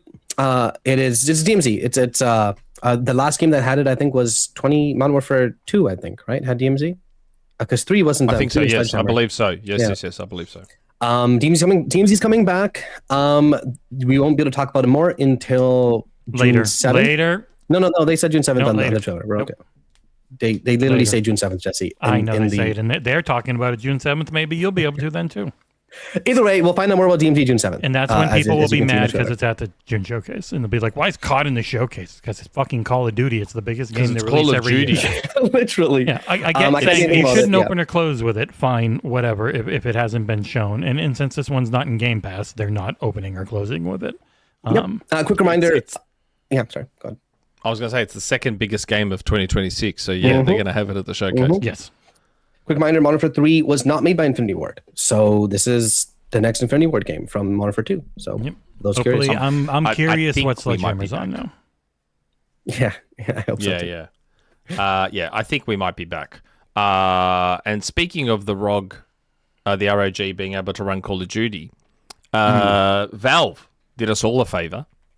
They made decided to make so Valve did us all a favor and made the ROG look even better by raising their prices massively. My boss at work, he texted me straight away because he just bought a Steam Deck 2 weeks ago. Wow. He's like, Holy thank crap. God. I go, dude, sell it and make some money. That was me. Like, That was me with the PS5 Pro. I bought it at $750 and it went to $900 like a week later. Oh my god. well, he paid like, I think, 800 Australian for his Steam Deck. It's now $1,200 in Australia. I'm like, bro, sell it for 1,100 or 1,000 and make some money on it and just get the ROG, because the ROG is more powerful and will technically run more Steam games than the Steam Deck will. So you may as well just get the ROG. But anyway, he's got the Steam Deck and he likes it.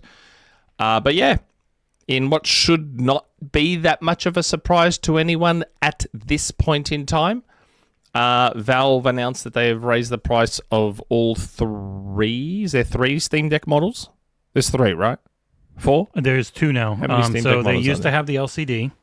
Now they have the 2 OLEDs, which are the 512 gigabyte one and the 1 terabyte with the better screen protector one.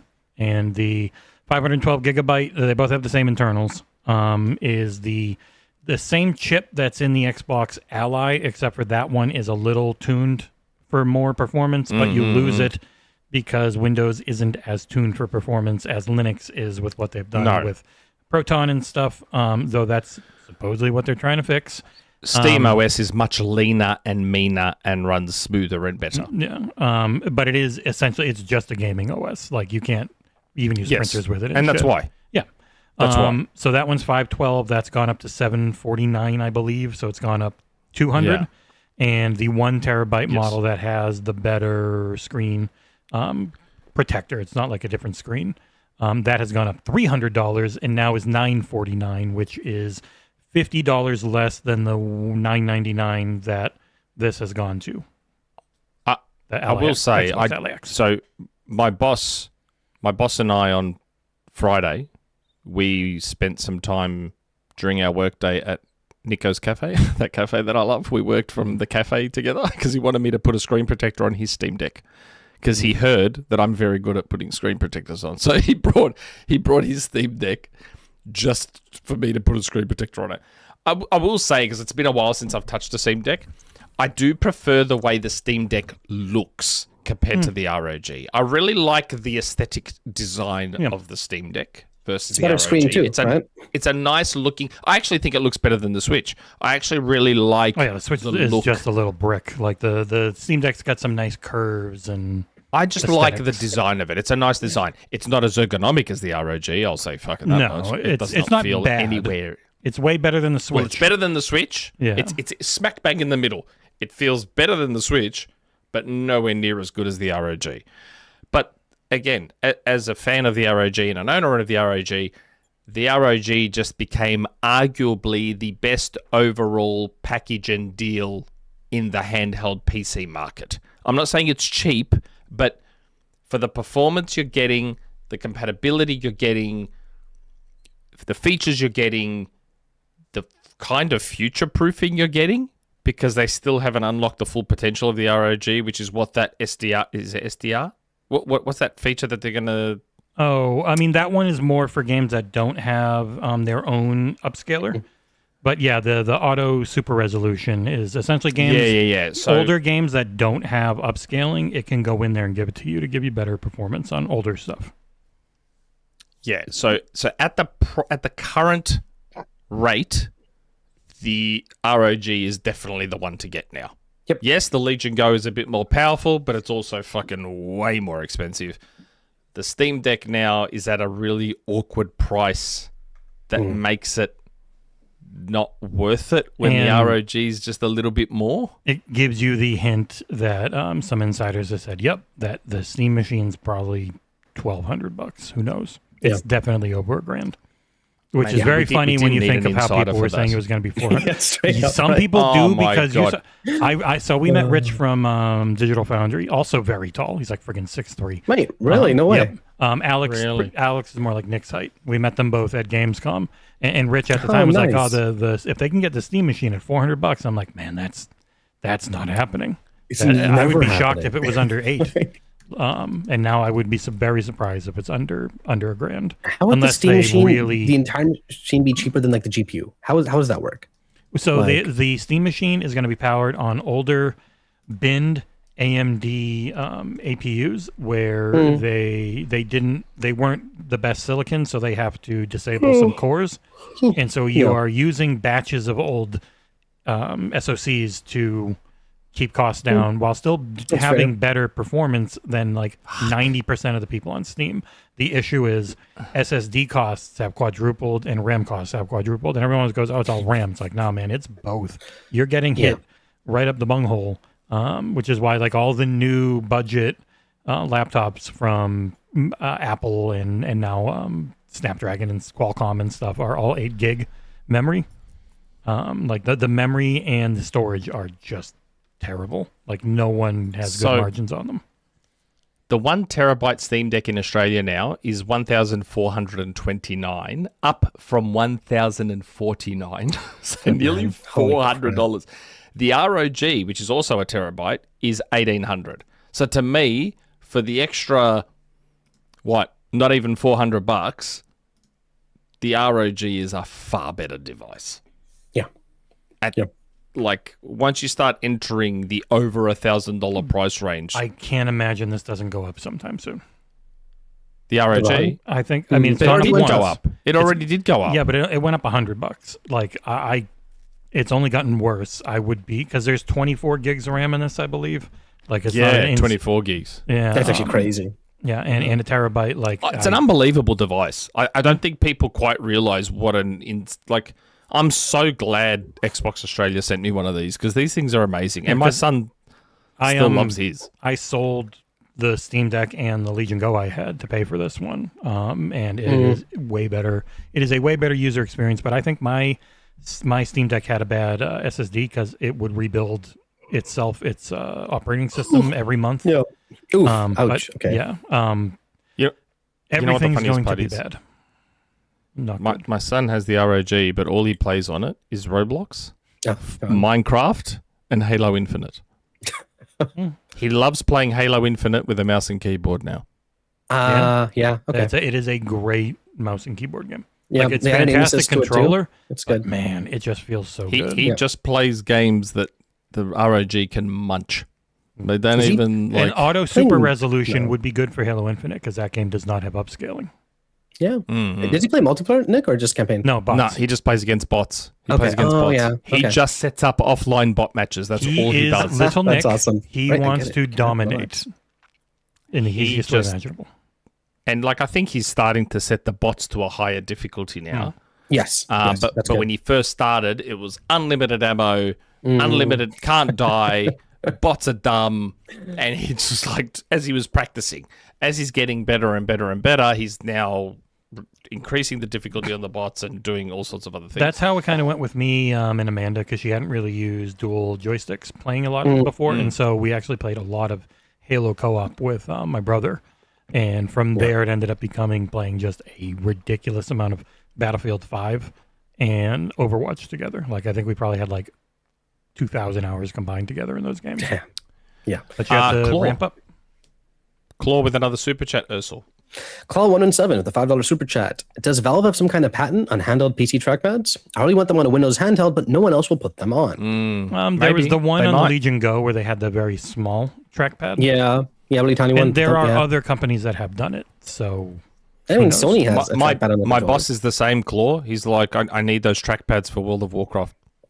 He goes, I want He those plays WoW on trackpads that for thing? World of Holy crap. Warcraft. Yeah, he plays Oh my WoW on the God. yeah, Steam WoW has put in like controller friendly. Yeah, I mean, UI back in the stuff. day, dude, I remember downloading a bunch of add-ons and being like, I want to play this on my controller. And I did that for like a couple months. Yeah, because like the Aya Neo 2 here, which is refusing to just go on this goddamn screen so I can show it, has these little circular trackpads on it. Like there are things that have stuff. I've never used an Aya Neo, but some people seem to really like them. Reportedly very good device. Very expensive. They've got a Very lot of nice. them, and they've got ones that are using that Strix Halo, which like starting at $2,500 now. Jeez. Holy yeah. fuck. But there are variants God. out there, but for the big ones, it still seems to just be Steam. A trackpad I probably just love- adds cost. I love the gaming world we live in, where handhelds that are dockable are becoming the thing now. Because to me, that's perfection. Yeah. A handheld that you can dock and just keep playing. I love that Nintendo has completely changed the industry like that, and that's where everyone is now going. I really hope Xbox and PlayStation going forward do a dockable handheld, because that is the device I will buy. I will not buy their traditional console. I will buy their handheld. That's going to be your PS6, most likely. I hope so. Yeah, Trav talking the Battlefield days where I would be the pilot, whether it was a tank or a plane. He would be like the gunner, and Amanda would be our engineer healer, and we were very good. And Master Comstar, yeah, I saw that too. Apparently, it's semi-leaked a 2026 ROG Ally. Finally, bigger screen, refreshing the non-Xbox version, most likely. The non. Okay, fair enough. Yeah. Which is still, I mean, it's the non-Xbox version, but it's still the exact same thing. But yeah, so thanks Valve for making my device even better. And we got another super chat. Pretty much. Yep, and a super chat from Mr. Downside and the last.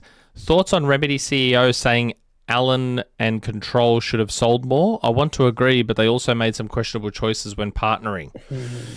That's not. Is that in our news topics? No, he pretty much said that like he thinks he's a new and he's just talking a lot. But I mean, everyone always thinks that when they make good games. They do, and I agree. Alan Wake is one of the greatest games of the last few years. It doesn't matter that you say that though, because it's a story game and you skip every cutscene. But does that not speak? But does that not speak to how good the game is that I can still have it as a Game of the Year contender without even giving a flying fuck about the story? Nope. Also, I mean, the game like recaps the first game in a song sequence that you can't skip. So Nick still got the story, at least some of it. Like seriously, 26 hours on a 12-hour game. Yeah, because I was just like so enthralled and walking everywhere and trying to find everything. And that was one I had 2 days on. I just loved Alan Wake 2. The atmosphere, so man, much. like when it's dusk, when the sun's about to set, but you're outside, it's just Well, Alan Wake 2 was them. So like with Quantum Break, they found a really awesome gameplay loop where you went from power to power to power, but the story and the feelings weren't great. Then they went from into Control, where the story sucked. It was really by the book, but oh my god, the vibes and the powers were just unbelievably cool. And then into Alan Wake 2, I think they finally, everything worked for me. They're not going to do it, but you know what I want? Remake Alan Wake 1 in Alan Wake 2's style and engine. It still holds up decently well, in my opinion. I played it for the first time. They did Alan Wake Remastered, which fixed. I know, stuff, but they didn't really fix much in Alan Wake Remastered. Like, I would love to see Alan Wake 1 remade like Alan Wake to be in Alan Wake 2's style. That would be incredible. That would be so good. But yes, if you haven't played Alan Wake 2, please go buy it. It goes on sale. Again. They do deserve more sales, so please go and buy Alan Wake 2. Yeah. Control, I thought, sold pretty well, by the way. I didn't think... Yeah, I thought Control did okay as well. I was under the impression. Well, he's saying Control is also good. Yeah. You know Control. Do you want to hear something funny? I have had Control in Quick Resume for, and I'm not exaggerating, I have had Control in Quick Resume for 2 years. It is probably broken then because they did update it. It's not. It's really? not. I've jumped in and it's still there. I've jumped into it and it is still there. Because it was crazy. Updated to take advantage of modern hardware. Interesting. When? They did a patch not that long ago. Let me see. When was the Control patch? What? He's going to check right now. Alan Wake 2, for anyone listening, it's a game that really needs you to give into its October to its concept. 6th, 2025. Oh, so roughly a year ago. Oh, a little less.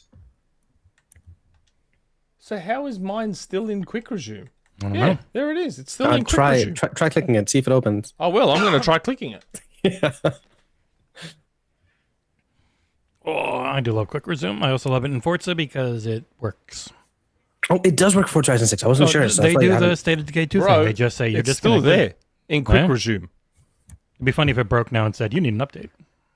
It's been there It's- for 2 years. It's playable. That's crazy. In my quick resume. Yeah, there I am. Wow. Oh my god, that's so smooth. Holy shit. It has been updated. I was waiting for it to like not run that smoothly, and it's like straight in. Yep. You are hosting. Yeah, by the that's way. Oh game. my god. That needs to be I 60 totally FPS. I totally sure. forgot where I was up to in control. I'm And like, it's not a where good am I map. right now? I You're- haven't touched it in so It's long. a terrible map. You're gonna have no idea. By the way, Alan Wake 2, they Epic is a with Alan Wake 2 where they said they were okay with releasing on Steam or something happened with Epic. I forget. The Lords of the Fallen 2 bought out That's what it their was. Epic exclusivity. Yeah. Like people saying Alan Wake 2 should have released on Steam. I agree to sell more, but it wouldn't have existed without Epic. So is what it is. Yeah, that's right. Epic published it. Scourge, no, the label on my game says for Series X and S. So I don't know. Freak occurrence. Maybe it was just one of those freak accidents. Is it Control or Control Ultimate Edition? Ultimate Edition got upgraded. That could be it too. Possibly. Good question. I'm not sure. So that was an interesting tangent. What's next? There's things you can choose if you want to talk about them or not. Yeah. The God, there's not that Expanse much, one is would be there? for John. He's not here. Essentially, Yeah. it's Yeah, he's not here, so they had their beta. People are like, man, the male protagonist voice is very tired and not good, and they're recasting him. That's year plus crazy. out. Yeah, because it's probably not an insignificant amount of work. If it's your main male protagonist, with a voice protagonist especially, like I would like to cover, because I think this is cool. You would like to shut the fuck up and thank Nadorius for the $100. Oh my god, dang. It Nadorius has to be again. 100 to get this dance party. He gave us one yesterday during the stream. Great stream as always. Looking forward to next week. And you got 2 beans coming.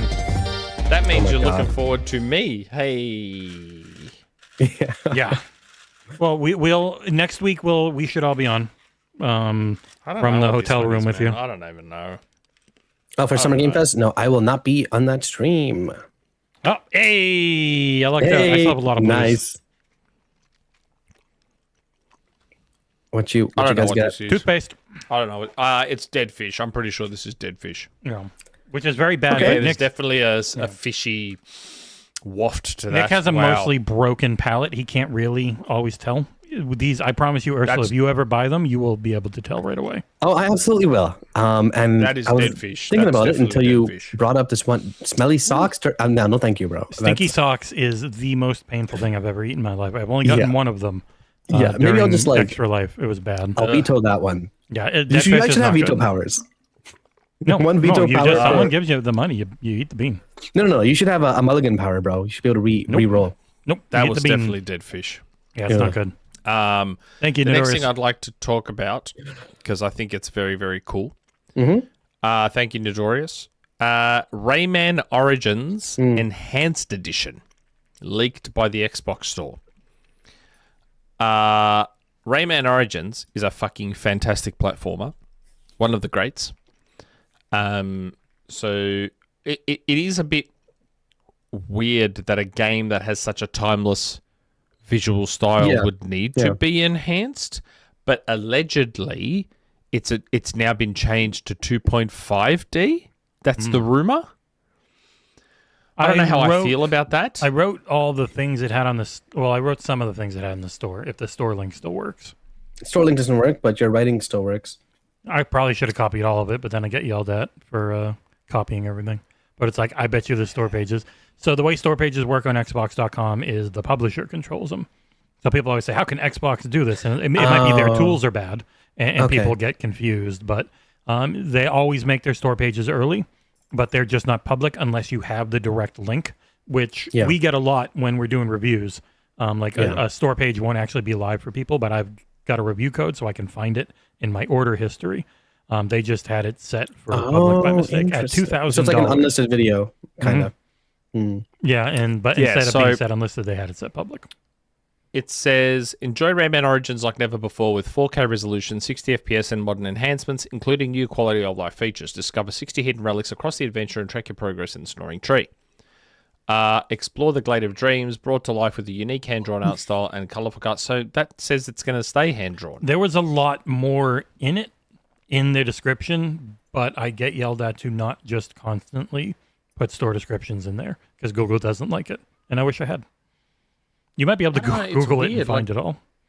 Would a game that looks like this not upscale super well anyway? Yeah, you'd think, but also I thought I already did. I think it's set at $40 according to Bill Coon, which is also kind of And was it crazy. not 60 already? I don't know. Originally? Right, that's what I thought so too. Yeah. You know, it was a 360 game, right? X-Men Origins. I thought it had like a. It next was, gen wasn't package. it? Sorry, Rayman Origins. Friggin- Yeah, it was. It was an Xbox 360, PlayStation 3, Wii game. Here's someone playing Oh, on the yeah, 360. Oh yeah, It so it definitely probably looks wouldn't have like- even been 1080. Yeah, it's a fuzzy as hell. The other thing was PC footage, but yeah, it's 60. Ah, I What game am I got thinking confused of? with Legends. I think I got confused with that's what I'm Legends. thinking of. Yeah. Yeah, which is also okay. crazy. But I mean, Legends is just Legends is one of my favorites. Ah, yes. By the way, for the folks watching, because I don't give a fuck what anyone says, we are primarily Xbox. Rayman Origins is backwards compatible. The Xbox 360 version is backwards compatible. You can still buy it, and I own it. Oh, can you still buy it? That's a good question. I already own it, so I can't check. Can someone else please check if you can Look. still buy the 360 version? It has a store page. Yeah, $15. And Because I own is- it. It says to Oh, me Yeah, it installed says to buy you own this. $15. You I can own it click too. gift, Nick. But yes, you can buy it right now for $14.99 US. I don't have a gift option. Yeah, there's no I gift don't have option for me gift either. as an Yeah. option. But you can buy it. Oh, you 15 can add bucks. the huh? cart. good. Yeah. But yes, it is purchasable right now on the store. $15. Nice. Okay. This Yeah. will probably be So- delisted It might get delisted, so buy it now while you can. if you want. I don't. If I own it, this game might have been given for free on something, some kind of like Games of Gold Games or of something Gold? like that. Yeah. Rayman Origins was also one of those games that got the dual packaging where they resold it on disc, and at the top it said Xbox One and Xbox 360. From January Oh. 16th to January 31st, 2017, it was free with Xbox Live Games. Yep, that makes with sense. gold. Okay. Yeah. Yeah, like I did not buy this. I know that for sure. So, yeah. Yes, where Rayman Legends, I don't think was a 360 game. And I this is believe that. A spoiler news story because it's also supposed to be shown at the State of Play per Insider Gaming, I believe. This thing? Okay. Yes. Ubisoft likes being at everyone's shows Yeah. Yeah. because they never put out enough games to have Rayman their own Legends anymore. Rayman Legends is also part of Game Pass. If you have Ultimate, Yep. but Plus. to buy it on its own is still 40 Australian. So what's that? $20 for you guys? Roughly, I think, Yeah. Yeah, Which I is couldn't interesting see it, that yeah. it's such an old game still. I'm surprised I don't own Rayman Legends. I thought I did. Yeah, it's $20 US. I'm going to add it to my wish list. Why are there And two? You're going next to time it ask goes someone in on the Discord to sale- buy it for you. No, I'm going to add it to my wish list the next time because Ubisoft games always go on sale like ridiculously cheap. So I'll just wait for it to go on sale and I'll grab it. I honestly thought I owned it, but I must have been thinking of Origins. But yeah, Legends, that's really cool because Rayman Origins and Legends are both utterly fantastic platformers and absolutely beautiful. The only other real story was potentially PlayStack, who are a great publisher, including Balatro, might be bought by the company that owns GameSpot, which is like a that was sub company, which would suck. would I hope definitely it doesn't suck. happen. They put in an offer. We got the Minecraft sequel name. Pretty funny name. You What? see it? Minecraft Minecraft movie squared. Is the name of the sequel. Oh, okay, it makes sense. It does. And they That's showed funny. up Kirsten Dunst as Alex. Now, one thing I wouldn't mind talking about again. This one is a rumor, isn't it, Jesse? The Mini Loco?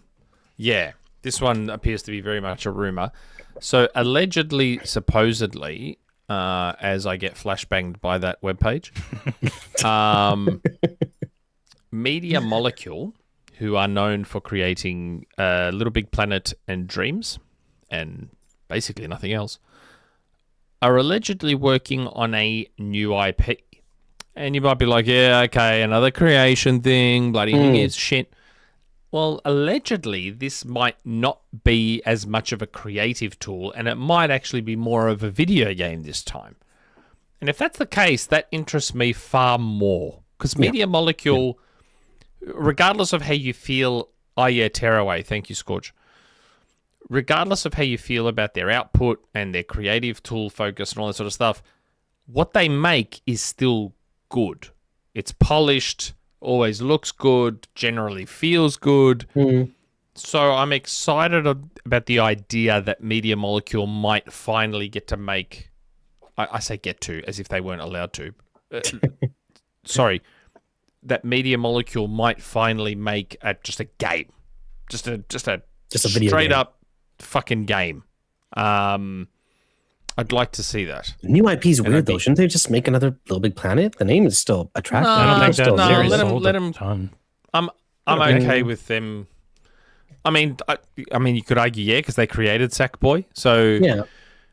So you'd think, yeah, why not have another crack at Sackboy? But then Sumo already did Sackboy's Big Adventure, Oh, yeah. which is also a fantastic video game, by the way. So I don't know. I'm okay with them creating something new. It's been a while. I'm just- If it's ready to show, it's probably ready soon to release too. Maybe we'll see it at the It was state of supposedly play. in prototyping. That was part of the story. Ouch. Oh, And then people are like, "What the hell have they been doing?" But they're also as a tech tool focus. They could have been working on tech and tools for other studios. Who knows? Yeah, that's fair. I don't know. I would love for them to do. Again, I have no idea. Although I may start doing some digging. But I hope it's. I wouldn't mind if it's a platformer. I hope it's a platformer. Yeah. Yeah. We need more first party platformers, in my opinion. Just period. Yeah. As great as Astro is, and Sackboy, it'd be nice to have something else as well. Yeah, Even a Metroidvania would be good. Yeah, that's genre. I like a Metroidvania. So yes, I may reach out to a couple of people who I think may know something and Nick, try while we're and find out talking what about Media Molecule's working on. State of play. Do you have any actual predictions? Not like guesses based off inside information, stuff like that. I have the only info I had I mentioned last week, and Jesse muted me. Okay, all right. So other than that, do you have any kind of predictions you think we'll see? It looks like it's going to be a good one. They're inviting press to it, like a theater. Yeah, stuff like it that. sounds it sounds like it's going to be one of the if not the better one that they've ever had. But they're still calling it state of play, which surprised me a little bit. I guess. Again, I think the showcase labeling is done. I think it has been for some time, and they just never made it official.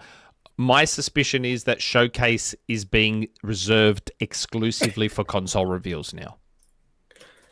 That would make sense. That would make sense. That is my suspicion. PlayStation And it would just 6 be showcased. Yeah, that makes sense. Yeah, that'll be the next time we get a showcase. We'll get a PlayStation 6 showcase, and then we won't get it again till PlayStation 7, and everything will just be state of play. Yeah, and same way Nintendo has Direct. That's it. Indie Direct. Partner Direct. Yep. Something Direct. They'll do the same thing. State of play, indie state of play, partner state of play, whatever. They'll just keep that branding consistent. I mean, they always call it state of play, and then they say this is going to be a Japanese partner-focused state of play. Yes, because what happened, and what I assume Sony was smart enough to see, is that by delineating the right word, between showcase and state of play, it created an expectation problem. And what it was doing was it meant that people would hear state of play and immediately go, "Ugh, this is going to be shit." Yeah, because it's not a showcase. So Sony's like, "Well, no, we've got to get away from that. Let's just keep it state of play and let people judge a state of play on what it is. Let them judge the show on its own merits rather than immediately writing off a state of play because of the label." Yes, I agree. Which I think is the right call in the end. Yep. And at this point, it's been often enough that you can kind of just assume. And we've had some good state of plays, so it's like... Yeah, we have. We've had some really good ones. And now people... And I think people are now cottoning on to the fact that it's state of play is it. And they're now looking at other little clues as to the quality level of it. Oh, look, they're doing it in theaters. They've announced it 2 weeks in advance. Yep. They're doing this, that they're doing alone that. is weird. Yeah, well, it is. It's probably an indicator that Sony believes it's going to be a big show. Which Wolverine, tells me obviously, we'll see. yeah. We'll probably see the big guns. We already know for a fact we're going to see Wolverine. Yep. We'll probably see Intergalactic in some form. Yeah, maybe. Let's see. I'm very curious about their unannounced stuff, like maybe if we can see big third party reveals there, which they usually do. To avoid Jesse muting me, Yeah, the God of War franchise will probably be there in some fashion. Until the things everyone just keeps talking about now. God of yeah, War, yeah. Faye Until Dawn spin-off, remake. Until Dawn game from Fire Sprite potentially. Yes. Those are the things. Maybe Intergalactic or Intergalactic. Yeah, I'm more interested in later. potential third parties, like if you can Persona read 6 or lips, something. if you can read lips, I said the name of Corey's game last week. If you can read lips. and 2 weeks ago you said it, and I didn't mute you. Did I? Oh yeah, I did when I went and I whispered it into the Oh microphone. yeah, whenever Fair that's Game right. shows up with a new name, right? As That's break-in? Yeah, that's right. Allegedly. I don't This will be know. fun. I'm starting to get. I'm feeling like Fair Games / Break-In, if the name has changed. I feel like we may be heading towards another Concord, not in terms of 400 million down the drain, because I don't think Fair Games cost that much to make. Hopefully not. It's that it feels like it's going to be that game that the market has already decided they don't care and they haven't even seen it yet. Yep. And it's just it's heading into a headwind that it probably has no chance of I mean, breaking I know through. Some people didn't like it, but Highguard did the same thing. The market decided before the game ever came out, we were not going to like this thing. The game comes out. That I blame Jeff for. My I opinion. blame Jeff for. Yeah, but killed I don't think he expected that to happen. Oh, no one no. expected that to No, happen. he didn't want That it. He was liked just- it. He wanted He it to really do liked great. it. He was at the And then he preview event too murdered that it. I went to. Yeah. Yeah. Sad days. Yeah. Also, I even blame before Jeff Fair for that. Games, Nick, there's 4 Loop supposed to come out. this Oh year, I yeah, think. 4 Loop. We'll right? probably see 4 Loop. Yeah. I don't know. With this state of play, I suspect, in terms of my guess, is that it won't show much new or surprising. Yeah. Well, it's So not I reckon surprising if for pe- you or us because we know the surprises for others. No, but you don't think they're going to announce a game 3 years in advance again or 2 years in advance again? Something. Nah. And there'll be third party, and Capcom has a good relationship with them, so I'm expecting on a musher there. Yeah, that's fair.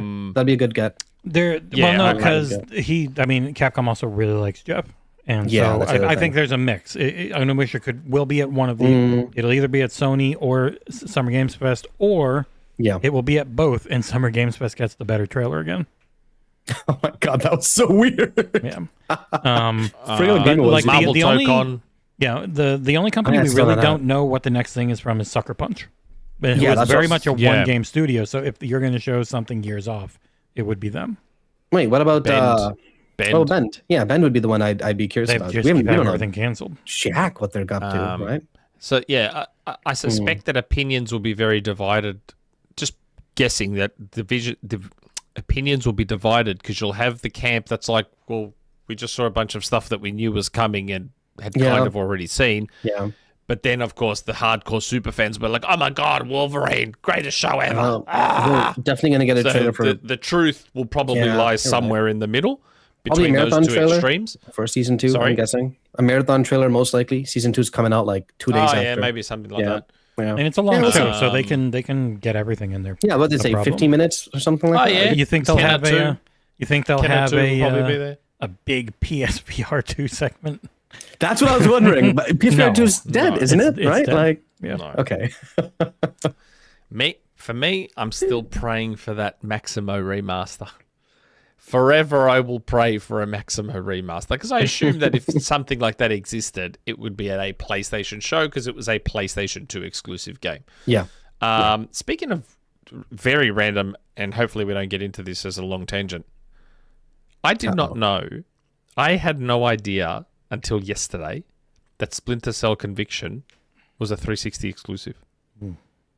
Or I forgot. Either I forgot or didn't know or whatever. I had no idea that Conviction was only on 360. I was like, really? I have never played it.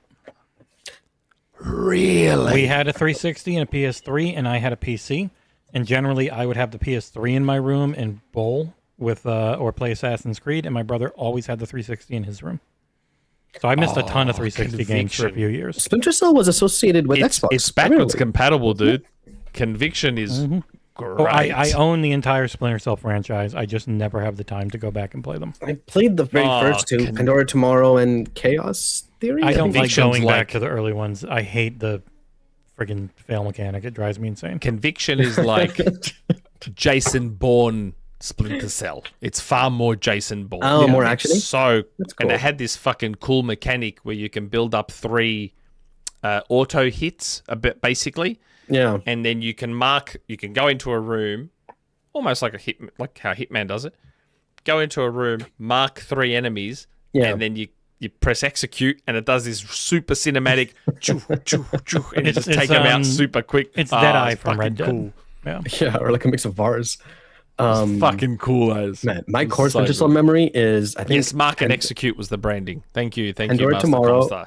I knock someone out, I hide his body, and then I get a message 5 minutes later. Your guy died. You hit him in the river. He drowned. I'm like, okay. Alright, what the? But yes, I didn't want to get into a Splinter Cell Yeah, no. just tangent, swore. but I heard about. I thought exclusive not. Maximo being a PlayStation what 2 the- exclusive, and it reminded me of. Do when you I think saw we see the Splinter Conviction. Cell remake this year? No. Like, well, one It's Splinter years Cell. away. Ubisoft and hope It's so. too far no, out, right? Ubisoft said Yeah. in their thing it's not in the next couple years. Okay. What about I'm still so worried that's going to get cancelled. yeah? What about that other big game, the space game? I'll be name. gutted. If Splinter Cell Remake gets cancelled, I will be devastated. We already lost Perfect Dark. Mm. We lost Everwild. We lost. I've never gotten Banjo. What was the other one? What was the other one? The Avalanche one. Steely Dan. I don't think name they of the care. game. Yeah, about yeah. Oh, no, I was thinking there was another game, I think, by Ubisoft. Ubisoft cancelled something. Oh, a Prince of Persia, dude. Uh, The cancel Prince- Prince of Persia remake. Yes, Holy Prince of crap. Persia remake. That Like- pissed me off. I've lost so much that I was looking forward Or, to. I the do not Lost think I would Crown be able sequel. to bear it. Was not green. Lost Yeah. Crown sequel. Yeah. I don't think I'd be Which able might to still bear happen it one of if these days. we lost the Splinter Cell remake as well. Yeah, I hope they're prioritizing it. We got the Really Division hope they 3. are. I'm happy. Or Yes, it's that'd not be canceled nice. yet. I'm just, yeah. Anyway, well, I think we've pretty much covered Yeah. Yep. most of the news, which means that it is that time of the show where, especially with John absent, it is that time of the show where we show our love and our appreciation for our members and for our patrons, because we love them dearly, don't we? Yes. Yes? Yes. I was very typing. much so. Okay. I was doing More than- producing work. Especially with these big trips coming up, very much so. Yeah, Much we've appreciated. gone from we've gained $2,400 in the last month on this bar down here because people are nuts. Yeah. Everything's breaking up for me. Are you guys still there? I'm still there. Yep. Yeah, we're good. Oh, okay. Mm-hmm. It was acting super weird for me, and you guys were like breaking up and everything. But yes, we just want to take a moment to thank our members and patrons for all the support they give us, especially helping us, or all of them, get to SGF. Yeah, we need which is to much appreciated. triple our bar to get Nick everywhere, and he's busy. Don't worry about me now. I'm in Greece anyway. Yep. So would I prefer to be in LA? Yes. But But your mom had other ideas. Yep, I will be in Greece. Playing Star Fox remake, which comes out like a week after my birthday. So I'll be my playing God. Star Fox. Hopefully it's Hopefully, good. wherever I am in Greece has decent internet so that I can download Star Fox. Because I already have the credit there pre-ordered.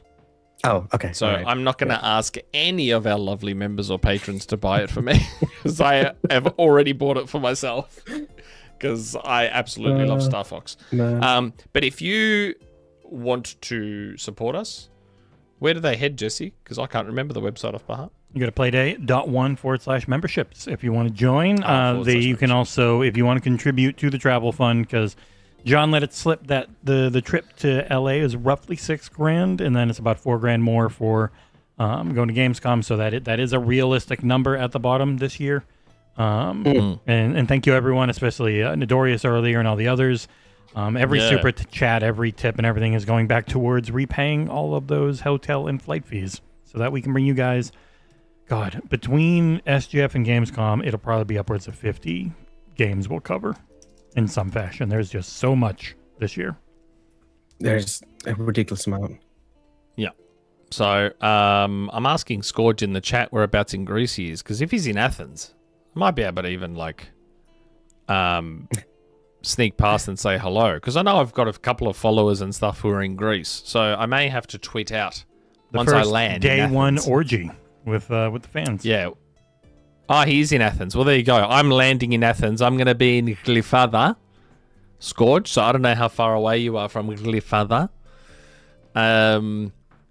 So yeah, maybe I'll try and catch up with a couple of my Greek friends. We'll see how we go. I'll try my best. I think I'll be there for about 4 or 5 days. So yeah, I'm looking forward to being in the heat. Apparently, it's quite hot in Greece at the moment, so I'm very much looking forward to that. I was in Turkey a couple weeks ago. It was pretty hot. Yeah, like it's not summer yet, and they've been copping high 30s already. So I'm like, yep, that's my kind of weather. Give it a year and it'll be high 40s. And the thing is, when I'm in Greece, I actually tan in Greece. I don't burn. So next time, nice. like in a few weeks' time, I might actually have some color, and I might not be white as a ghost, which is good. But yes, the best perk though, outside of seeing photos of me in Greece, the best perk of being a member and a patron is that you get to ask us questions. You're doing a photo shoot for members? Yeah, I will. There'll probably be a fair few topless photos of me in Greece. You get to ask us community questions, which we read out of the show, which is what we're going to do right now. And the first place we are going, as always, is the form. So I am giving Jesse a chance to be ready. I'm already on it. I've been ready. Who do you think you are? I am. First question. CJAD93. Hey, gents. Hope you're having a great weekend filled with video game goodness. Just wanted to give John a shout out for his performance on XP2+1. Now, if we could replace Nick with Rand, maybe John would stop falling asleep on his own show. On his own show. I think it's a typo. Of course. Nick is irreplaceable. Maybe. Not maybe. I'm 100% irreplaceable. Have a good one, gents. Was John on XP2+1 again? Yep. I think he recorded on Thursday. Oh, wow. I didn't know that. Huh. Or no, Wednesday? I forget. Before or right around when he was leaving. So he was very stressed on trying to get everything in. But then he had a very fun time with them. And he has said that this weekend has been a rousing success of selling Console Wars, the card game, at the UK Games Expo in Birmingham, mate. Oh, good. Next question. Thanks for that, CJ. Next question. itzFinn. Good evening / morning, DayOne crew. Happy E3 holiday season. 'Tis the season for games and more to come. What a fun time for games. What a concept. Robin Williams. He didn't say that, but play on words. I'll have more to say on the showcase probably the third week or not. Putting that aside, want to discuss the thing that always ruins things, especially in video games. Leakers, leaks, and spoilers. Nick, you're not immune to this, so don't snake your way out of it. Why would I snake my... I want to leak He owns stuff. it. Why would I snake my way out of it? I love the clout and the attention. I don't get the reason to leak of all things, but given the internet was not born out of this, you'd learn a thing or two not to say that stuff. But it has gotten to that point, and Nate the Hate displays that all the time, and then people wonder why he gets a lot of heat. Spoiling Call of Duty Modern Warfare 4. 2 questions. Sorry, Jesse, haven't had time to submit. My question's been busy in real life. 1. Would you be better off with leaks or leaker culture? 2. If push comes to shove, would there ever be a law to prevent leaking information? If so, how severe and widespread, and would that hurt in any industry? Cheers to all. Apologies for the long-winded post, and a good E3 holiday season. I do not want laws against leaking. because that would be Yeah. bad for whistleblowers when it actually matters. You don't want to give the government more power than they really need. Yeah. And the law would only really apply to if you sign the NDA, which none of these guys have. Yeah. Unless you Yeah. could prove in court that by leaking they damaged So- your stuff. So, for example, someone DM'd me before COD was revealed saying, oh, COD's going to be like North Korea, South Korea. And I was like, oh, should I bother even leaking that? And then I reached out to Jesse and John, and I'm like, apparently COD is North Korea, South Korea. And then Jesse's like, yeah, man, we played it. I'm like, and oh, we okay. signed an NDA for our website. You're not allowed to talk. I was like, yeah, okay. Lucky I didn't say anything because I did not know that. So I was like, okay. Yeah, lucky I but didn't say anything. also, you wouldn't have been leaking anything because Tom Henderson had literally said it a year before. Yeah. the Oh, Korea had stuff. he? Yeah. Yeah. Which It was I rumored. It wasn't said in my confirmed, reply to be you. fair. Yeah. Yeah. Tom Yeah, generally the only doesn't say way things really he to doesn't stop know. leaking is for these companies to try and either lock things down, which I reckon they've been pretty successful with. I don't get anywhere near as much stuff as I once Yeah. did. Yeah. So I think these companies have been far more successful in locking stuff down. There's only like 3 or 4 years ago, Nick, that like, I don't know which show it was, but you knew like almost the entire friggin' show. The entire show. Yeah, The entire like- Xbox show. Like Yeah, everything, down to yeah. the finest detail of knowing the DLC collabs for Flight Sim and like I got the No. entire show. They've gotten Same much with State of Plays. I used to get entire State of Plays as well. I leaked like 2 of those, like the full State of YouTube Play. Premiere system really betrayed companies for a while. Probably. I know. Yeah. Well, with the State of Plays, it definitely came from YouTube.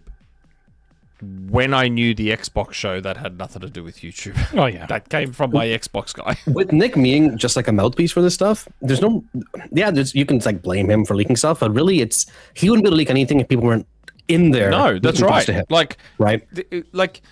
In the end, I agree with most people that leaks suck per se. Yeah. I don't care. Like in the end, the information is the information. Yeah. How we get that information, I personally could not give a fuck. So, if someone tomorrow leaked Maximo, I would just be excited at the idea of Maximo existing. The fact that it wasn't Capcom announcing it is no skin off my nose. I don't give a fuck. That's a big nose. I just want to know that Maximo exists. You just wanna Do you know what I mean? nose. Like for me, it's the I know what you information mean, in and of but itself. Nick, not sometimes how I get it. presentation is so important, right? I mean, you were in graphic design before. You know what I mean? Like presentation, No, I know. like it can change a lot of things. But you're talking to a guy that also doesn't give a fuck about spoilers and skips cutscenes. Yes, And okay, yeah. So it's consistent. It would be consistent that I don't give a fuck how I get that info. I just want the info. You know, But I do understand people that love the theatre of E3, and I'm the same. There are moments, I have memories, E3 memories, where big announcements Xbox happen that I didn't know 360 about. back compat, and people in the audience who see the prompt are going, "Oh my god!" and getting caught up. What are they Yeah. going to say? And then I was Yeah. like, "Ah!" And, you know, I still have vivid memories of lying there at 4 a.m. watching an Xbox show in 2013 and Yep. hearing do, and going, Boing. Killer Instinct. And then at the same E3, hearing the boom, boom, boom, yeah. boom, and going for a second time in the same show. And just like, I have those memories too, don't get me wrong. Yeah. But it's the way some people act, especially as grown adults, you'd think it was like a world-ending thing that something like that got A spoiled lot of people, for you. I Like, think, in that get the end- most angry. It's because it ruins the surprise for the devs side of thing, and they're friends with devs. But I'll be honest, if you really care about leaks that much, like a while back, I really did. I didn't like knowing everything. Halo 4 came as a complete surprise to me because I didn't even know they were making it at the time. And what I would do is I would just get off the internet for 3 weeks. Then when the showcase time, I'd be like, hey, I'm out, guys. Good luck. I read like 4 Gears books, one of the years. Like, you can do that if you really want to. If and I hate leak culture, don't get me wrong. I get it. I get why people hate it. And in the end, though, your issue should be, your question should be, why do the people working at these studios and publishers leak this information? That's the question you should be asking. Don't take your anger out on the Tom Hendersons, the Jeff Grubbs, the Nate the Hates, me. Don't take your anger out on those people because they're just like, I've told the story of how this started. Someone literally just reached out to me via DMs and was like, "Do you want? Like, I don't want to leak this shit. Do you want to?" I keep getting all this info, and I'm not interested because. So some of my information comes directly from someone inside a studio or publisher. Yeah. Some of it comes from in the past, it has come from other media people. So tempted to just that mute didn't you want to because do it. talking about sources is the worst thing to do. Are we talking about like years ago stuff? He's talking about like stuff like No, right now, he 2019, means it. 2020. Other times it's been third hand. So it was from a publisher or dev, which went to someone I know who doesn't want to leak, and then gives it to me. So it's like third hand. But you know, third there's still hand like there's still like a, how do I phrase it? Like an aspect, a mannerism to this, right? Like for example, Nate the Hate leaking that Call of Duty Modern Warfare 4 is coming to Switch 2 literally like 2 hours before the embargo. So that clearly came from someone like you. So you know how you guys had an NDA'd. Now you none of you three told me anything about Call of Duty, or you posted about it in our work Discord, and I wasn't in there, so I didn't see it. So you guys knew about it and were NDA'd, so you couldn't say anything. Clearly there are people, like the person who told me about the North Korea, South Korea thing, they're not an insider or a leaker, but one of their friends. Yes. Someone broke Is an a NDA media somewhere. person that, like you guys, signed the NDA Also, and decided to tell there were this creators person. the day before us. We went one day before us was a whole batch of YouTube creators or content creators that did the exact same thing. So, it was going to leak. So Nate the Hate clearly has a media friend Yeah. who decided to tell him, and then Nate the Hate decided, well, I didn't sign the fucking NDA. Here you go, guys. Call of Duty Modern Warfare 4 is coming to Switch. But doing it so close to the embargo is just so blatant clout chasing. You know what I mean? Yeah, I can understand like, that. You did an Like, Alinity. what are you doing? You threw your cat. You're not allowed to throw cats. That's what got Alinity canceled, and she's a multi-trillionaire that on stream? now. I'm sorry. Wow. Hey, at least I haven't thrown my cat. Yep. Out. I wrestle with mine. And then when I stop, she looks up at me and goes, meow, as if to keep going. So I'm like, all right. I'm like, okay, I'll keep doing it then. And sometimes, Nick, leaks can be like straight malicious. Like the Mortal Kombat leak from those years back, where it just leaked the entire DLC roster, clearly for malicious purposes. That was some kind of dev that was angry at something or something like that. Probably. leak That pissed me does off. happen, though. Probably Like, horrendous I crunch. had... We're forced to look at I got to be skills. careful how I word this. Are you Oh, ever? shit. Be very careful.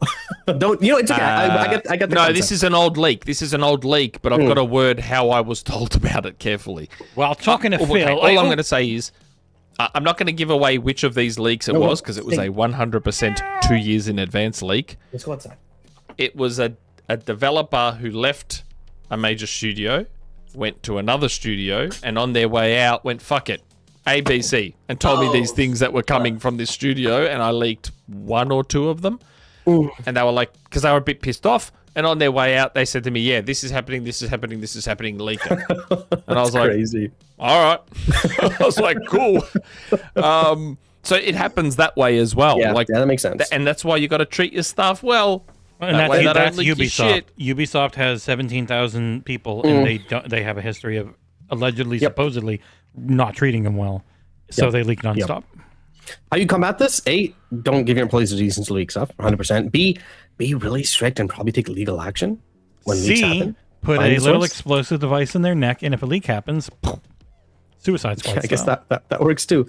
Amanda Waller There's style. other ways to do it, and some companies do this. They cancel things and they change things and they find ways to discredit leakers. Yeah, you're right. They tried to do it. Nintendo tried to do it to Grub with Metroid Prime Remastered. And Nate, They tried to do it to Nate with Star Fox. They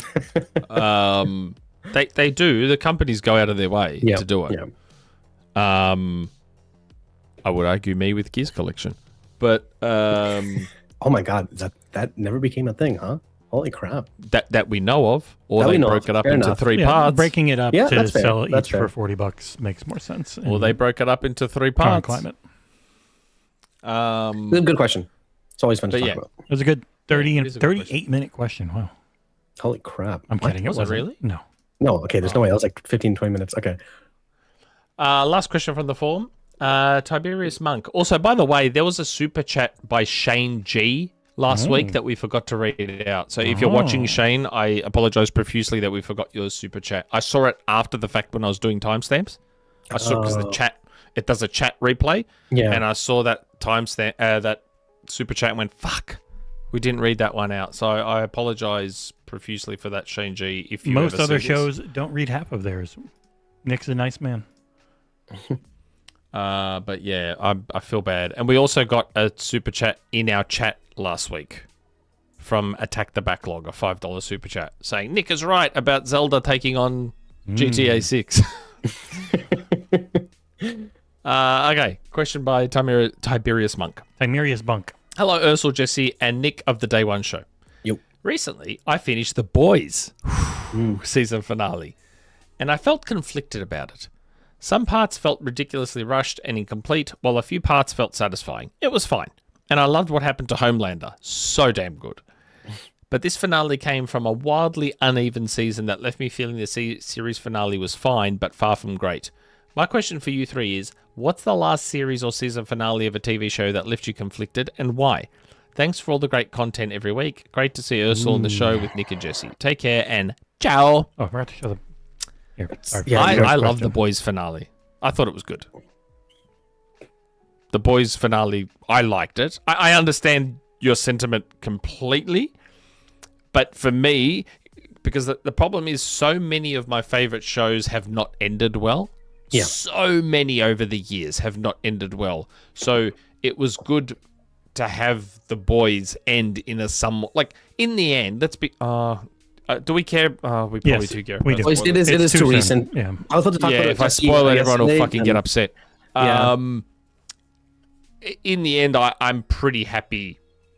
It wasn't like, oh my God, the greatest ending ever to a show, but for me, it was satisfying. Given everything that had transpired up until that point, I found it satisfying. But an ending that left me conflicted. Because conflicted doesn't mean unhappy. Are we counting canceled shows? Because that makes it a lot easier, to be honest. Yeah, I would say any series finale that you were like, God damn it. I mean, Nick, did you like the Game of Thrones finale for season 7? I was indifferent to it. That was season 8. It was fine. It was Season whatever. 8, sorry, my bad. They Twilight landed season 5, a plane that George R.R. Martin cannot.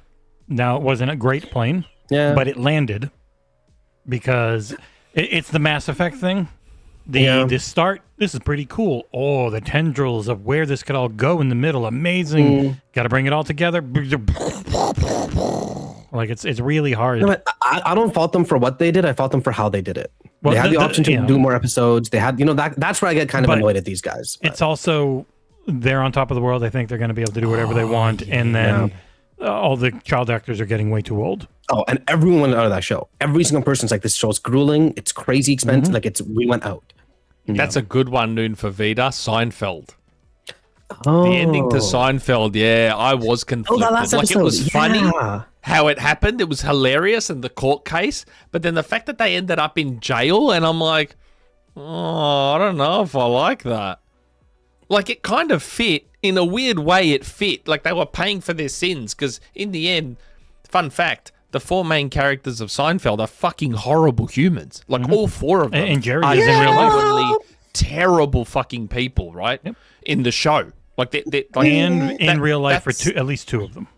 Yeah, I mean, real life stuff's different. But honestly, Nick, I feel like that's exaggerated. As someone who watched Seinfeld for the No, first time like it's 2 not. years No, ago, it's not. bro, They it's not are that they're horrid people. They're horrible They- people. The vast majority of people horrible. they interact with also suck. It's a So it's not horrible like they're world. uniquely horrible. You know what I mean? Everyone was just bad in that. Like, it's in like They're just still- didn't care about other people. That was part of the joke. That was the in-joke of Seinfeld.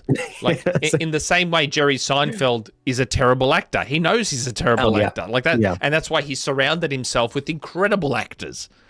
Yeah, that's fair. To highlight his... Like, that was intentional. Jerry knowing he's a bad actor and all that, that was all by design. But yes, they are horrible people. So in a weird way, the ending was fitting. But I was still conflicted that they ended up in jail. You know what did I was that like, ending oh. way better, in my opinion? Have you seen Always Sunny? You need to watch that show if you haven't. But they are genuinely terrible people, like way worse than the Seinfeld 4 ever have been. And at one point they will go to court, and the court's like, listen, like I can throw you guys in prison, but I'm pretty sure it's worse if you have you all living together, keep doing what you're doing. So I'm not gonna. Yeah. I would say the one that left me conflicted and then it was canceled because it was way too expensive. It was watched a lot. Was The Acolyte, the Star Wars show, where it had some amazingly cool like lightsaber Honestly, fights. the best Star Wars fights in yeah, media. like the fights were amazing, but then the Yeah. overall arching story was weak and so the dialogue was weak. Yep. But like it looked amazing. It was fun to watch. But it was also like it's also like people. I don't think people realize that Andor was like 600 million for 2 seasons. Oh, it's super expensive. And The Acolyte was similar, like not that much for the 1 season, but like they made everything new to look amazing. Oh my god. Last couple of years, I watched a couple of shows people say had bad endings. They didn't. I liked all of them. Lost, watched it start to back. First time, loved it. Even the last season, fantastic. Dexter, liked the last season, really a lot. You know what show ends very disappointingly, and this is a conclusion, it wasn't canceled? How I Met Your Mother. That final season was super disappointing. Never I watched wasn't it. ever really into that show, but I did tune in for the finale. Yeah. You know what show was for sure. terrible from start to finish? Friends. I knew you were gonna say that. I've literally never watched the second No, Friends. Friends is fun. AJH, don't trigger me with Friends. Friends ended as well as it possibly could have ended. Ross and Rachel got back together. I am kidding. Uh, I've never watched a second of Friends. Everyone's saying canceled Chandler- shows? Oh, yeah. Chandler and Monica Oh, shit. had their kids and moved into their house. What happened? The dance music song played. I was like, oh, is it a thing? No, it's just playing in the playlist now. It's not a dance that's party. You know what show I was a bit conflicted on the ending? And in a similar way to Seinfeld, did you see the Netflix show You?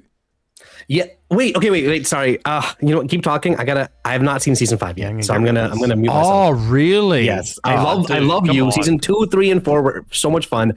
You haven't seen season 5 yet. Why? Yeah. You didn't like the ending? I heard people saying it was just It's kind not of that I didn't like Which it. one? I said I was conflicted. You. Like, It's I kind of a great show. expected. I kind of expected the ending we got in You, but at the same time, that's not how I wanted it No, but you to know what, end. Nick? That's why I haven't seen the season yet, because I know I'm gonna get an ending like that, and I don't want to see that. You know Kind of what I like mean? Seinfeld. They're horrible people, so Yeah. them ending up in jail is kind of in a weird way fitting. But at the same time, I still didn't like that they ended up in jail. Yeah, You I know what you mean. has a similar ending. It's got an ending you expect. Yeah. He kills people for 4 seasons. Yeah, he's not a good person. He fucking kills people for 4 seasons. So it goes where you expect it to go. But despite him being a psychopath serial killer, You like the guy? you like him. You kind of like him. There's something endearing about him. I think Dexter did it better though, as in he only killed No, serial killers. I hated Dexter's ending. What? I fucking No, hated wait, Dexter's have you seen ending. the new shows? Because Resurrection's incredible. If you No, haven't. I haven't So seen the new original shows. You need to Dexter watch show Resurrection. doesn't end great. The first spin-off's No. bad. The second spin-off's horrendous. The third spin-off was okay. And now that the fourth, I think, it was really good. I There's only fucking hated 3. how Dexter ended. Are you sure? I There's been- hated man, it. there's There's been a lot of Dexter, and then Dexters. there's New Blood, which is the one he comes out, and then there's Original Sin, which is the prequel, which is Okay. completely separate, and then there's Resurrection, which is a continuation of New Blood. Really, it's Dexter Resurrection seasons is 8, 9, and 10. Yeah. Yeah, Resurrection's incredible. You should absolutely watch that. But man, Oh yeah, Joe. I was about to mention that one, Sons of Anarchy. I did not like how that ended. Oh, either. I never finished it. I got pretty far. And into I it. love like that Charlie. show. I like Sons Charlie of Hunnam. Anarchy. I love Charlie Hunnam. He's such a good Hunnam. actor. Yeah, He's such a yeah, fun yeah. actor. You know, Like- I was And I a didn't little like how that ended. a little conflicted on Damon Lindelof's Watchmen show because I really loved that show. It was really? amazing. People loved it. Oh, you know, it was amazing, but like where it leaves off and knowing that he had no plans for a sequel pissed me off. Oh, that's irritating. Because it's open, like you're left with a did this happen? Is this not happening? And then he's like, I'm fine if anyone else continues it, and he had no plans to keep doing it. But it was amazing. It was an amazing. That's always so season. disappointing. The If we're including Leftovers- canceled shows, by the way, guys, Halo was just finally getting good, and it ended. That pissed me off. Same thing with Was it? it was, bro. They had a sick fight. They were on the Halo ring. Look. Ugh. You know what I'll say about Halo? Halo wasn't getting good, but what Halo did at the end of season 2 was allude to a potentially good season 3. That's what I mean. Oh no, season 2 was much better than season 1. So in my opinion, it was getting better. Let's say that. How about that? Had some sick fights. The last fight with the sword. But where it ended, I was like, yes, season 3 is going to be good. Yeah. And then it's like, nah, been cancelled. Well, it was the worst timing imaginable to try and get renewed because they were looking to be bought by dipshit. In a similar vein, Wheel of Time, by the way, as a huge Wheel of Time fan, I actually like the show, and it was finally getting really, really good, and they did some scenes incredibly, and then canceled. That one still stings a lot, I'm not going to lie. TV. We should ask Rand how he feels about that. I think Yeah, he didn't like the show at all, but I went in with an open mind, okay? House of Cards. Yeah, House of Cards, well, that's because of Real life Spacey. stuff. Like, Yeah. once they got rid of Spacey, that was it. Like, Though I've heard Netflix shows...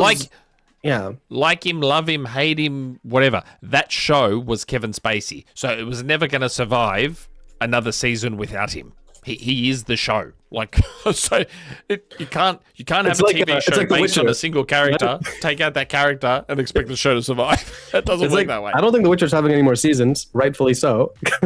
Yeah, and all their spin-offs Witcher. failed. They tried. Once Cavill was gone, like once I heard Cavill was gone, I didn't even bother watching the rest of season 2. It I'm died. like, what's the point? It died because it had showrunners again who just didn't want to be like Absolutely hate this source not the material. books, because I don't think the books are very good. The game, though, Cavill did want it to be more like the books, and where they went wasn't good anyways. Because I'm not a huge book fan. Because little creepy. Also, just kind of meh overall. But the games were really good. Netflix in general, I think, kind of struggles with ending things properly. They cancel most of their crap before it can end. They have said they're focusing more on quality over quantity nowadays because they make so much. Okay. There are still some fun Netflix shows. And I like Stranger Things ending. I know a lot of people didn't. I thought it fit. Yeah, I didn't mind that. I was fine with it. It was an 80s was action totally movie. okay with it. People are like, this isn't realistic. They were killing the army and they're not getting consequences. No, it's an 80s action movie. It's been there for It's a while. 80s. Like, Yeah. It was all happy endings back then. Everything was happy endings back in the 80s. Yep. Stallone, That's why so Rambo many people are helped so fond of all those movies. Rambo Exactly. helped save ISIS, you know? And Will's power-up scene was pretty sick. I thought. Like, I hated that early to mid 2000s and 2010s trend of everything has to be fucking miserable and everyone has to die and like fuck off. Like the world is already shitty as it is. Like, don't bring your shittiness into my escapism. Straight Like, up, fucking hell, man. Like, give me something good. I was gonna say, if you guys have fuck seen me like the dead. really long-running shows in the past, Sopranos, Wire, did those end well? Like as Sopranos TV? was. I didn't really watch I thought Sopranos but was my good. wife did and she loved it. Yeah, Sopranos was good. Okay. I'm pretty sure The Wire was pretty good. It's been a long time since I watched it. Yeah, I haven't seen either of the two. I don't think I plan on. So Yeah. ending is so tough The Wire's for everything, great. man. Sopranos is great, but I don't know, like, you know, younger people coming into and watching it. You gotta want that old school Italian mobster cool. The Wire was kind of meh. I forgot how the ending was on that one. It's been a long time since I watched Fringe it. as well. Oh my god, there's so many. And don't get shows. me wrong, there's room in entertainment for bad endings or people dying. There's room for it, but do it where it makes sense. Yep. And do it where it enhances, like The Mist, right? I think of The Oh, Mist. incredible ending to a movie. That Holy movie is crap. nowhere near as amazing without that ending. Yes, I agree. Do you know the fucking book didn't ending- have that ending? No, I know. That was Darabont. That was Darabont. So the Mist is a cool movie. It is. Like, up until that ending, it's a very cool movie, The Mist. You hear that? What? Oh shit! God damn it! We got taken up by Bowie Knife 99. Bowie knife, yeah. God damn, he's everywhere. Oh, that's a cool thing. The Mist was a really cool movie. But that ending fucking elevated it to like an incredible movie. Yeah. And it's a quote unquote bad ending. Like, It is. But it's so fitting. It's so fitting for the movie. it's- Holy crap. that ending will sit with me forever. Like, oh my god, I think about it now and it's like, oh shit. Like, and all you're doing is you're screaming at your TV going, why did you wait 5 more minutes? Why? You know why? Because the old lady in the shopping mall was correct. That's why. I was like, oh my god, that ending I'm was joking. fucked, man. I was like, oh god, I'm No. devastated. You're right. It's like, Not every TV show needs a really solid ending. Movies 100% do, though, in my opinion. A movie needs a good ending to be good. Speaking of, watch Exit 8 if you guys haven't. It's also a game. The movie's good. You're welcome, GOC. I put that together when he asked me if I could do it. That was really cool. I just love the clip afterwards. So for anyone thinking, oh, Nick just wants happy endings to everything. No. But like a bad ending, or I say bad, I don't mean bad as in, it ruined the movie, but bad as in not a happy ending. It like has an to example, fit. Nick, and this is so old, I hope I'm not spoiling anything. The Usual Suspects. Yes, that's a great ending. Yeah. Hello. The Usual Suspects. Another incredible ending. But the bad guy gets away with it. Keeping the it bad guy gets away with it. The ending of, say, Breaking Bad, for example, it fits so well for the show. So well. You know? God, remind me how that ended. I saw it, but I remind me. The ending itself is not that memorable, but like one character doesn't make it out, but they have like this kind of last stand, and the money is given to like people he wants it given to, that kind of thing. It was a very solid I legitimately don't remember how Breaking He Bad dies. ended. I did Other watch guy it, but I makes don't it remember. out. They made a bad movie called Gran Torino. Jesse drives out on the Gran Torino. Which became a mediocre movie. I don't remember it. Either way. But Yes. yeah, like The Usual Suspects is another example of a movie that technically didn't have a happy ending. Like the Kaiser Soze was in front of him the whole time and got away with it. Like, it was that Key and Peele skit brilliant. based on that movie. Oh, Sorry? The Key and Peele skit based on that movie. If you haven't seen, yeah. oh man, that kills me every time. But I remember I saw The Usual Suspects as a 15-year-old, and my mind was fucking blown. I was like, oh, it was him the whole time. I was like, oh my God. I was like, that is amazing. As a 15-year-old, allegedly, supposedly, the director and main actor would have wanted to blow you. Oh yeah, Bryan Singer.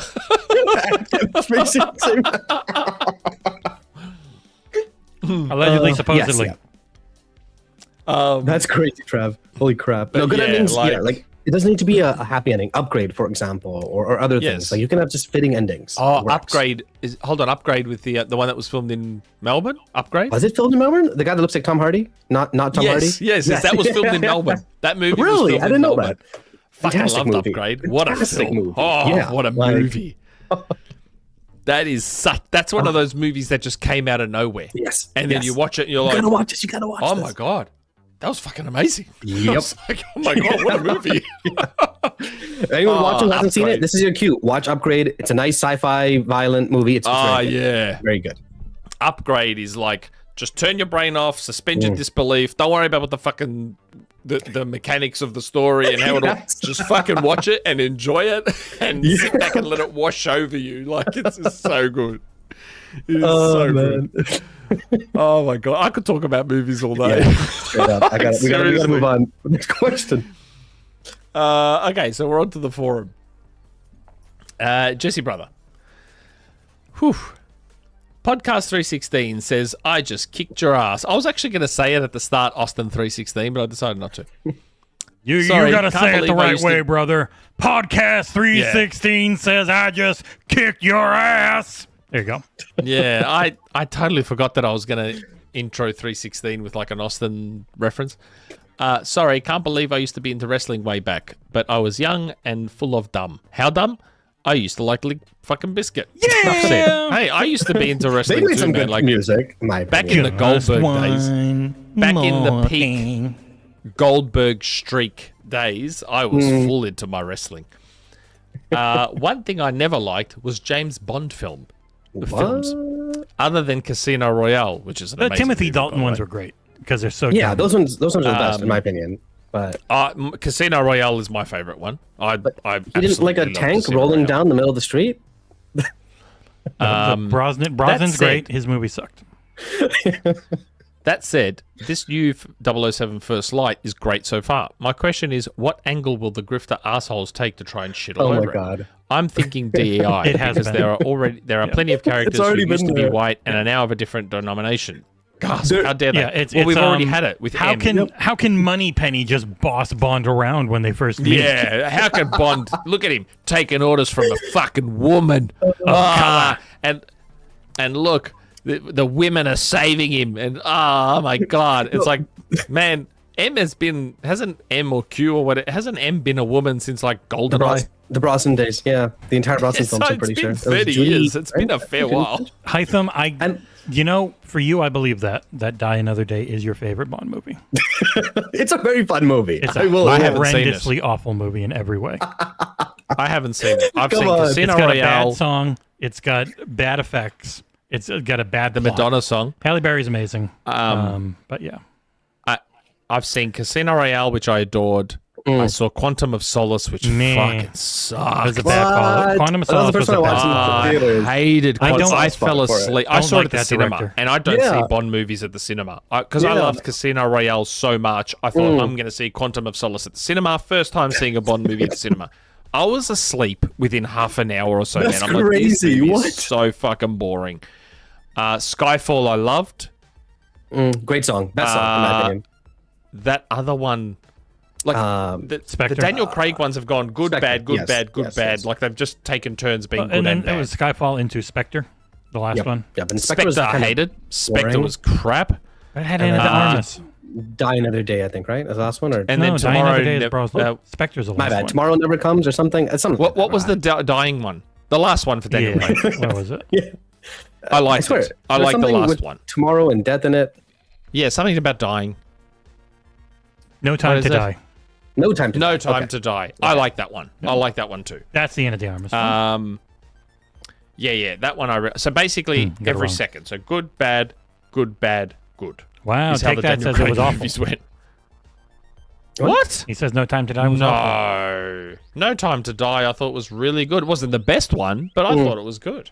I gotta watch them all back to back again. It's been a long time. Quantum of Solace and Spectre were. Oh my god. Who was a bad guy Really, in the, Spectre? again? It was German guy, right? I don't know, man, but I couldn't Mads even finish Mikkelsen? those movies. No, that was Sorrel, wasn't I it? couldn't even finish them. Friggin' Django Unchained and Spectres 2015. Oh, yeah, Inglourious yeah. Bastards. Christopher Waltz. Christopher Waltz, thank you. Christopher Waltz, yep. Skyfall, by the way, I the- loved. Skyfall Skyfall was is so great. slow, though. It takes so long to get into, like... I liked it. Fantastic song. Best Bond song, in my opinion. That was an incredible song. Yeah, Skyfall had a good song.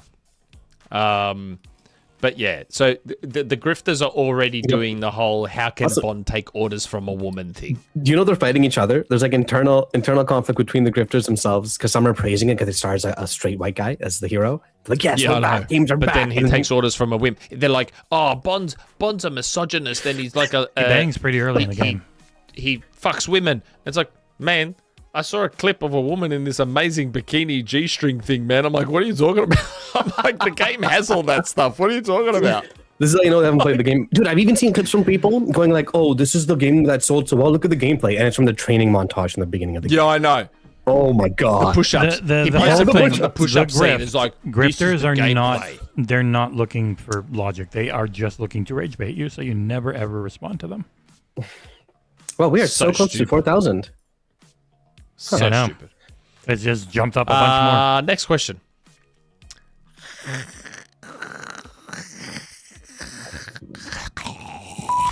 Adam G. When I was looking at some video game journalism that was covering Matt Booty's podcast interview, well, it looks like Xbox originated games are still going multi-plat with other platform logos showing up.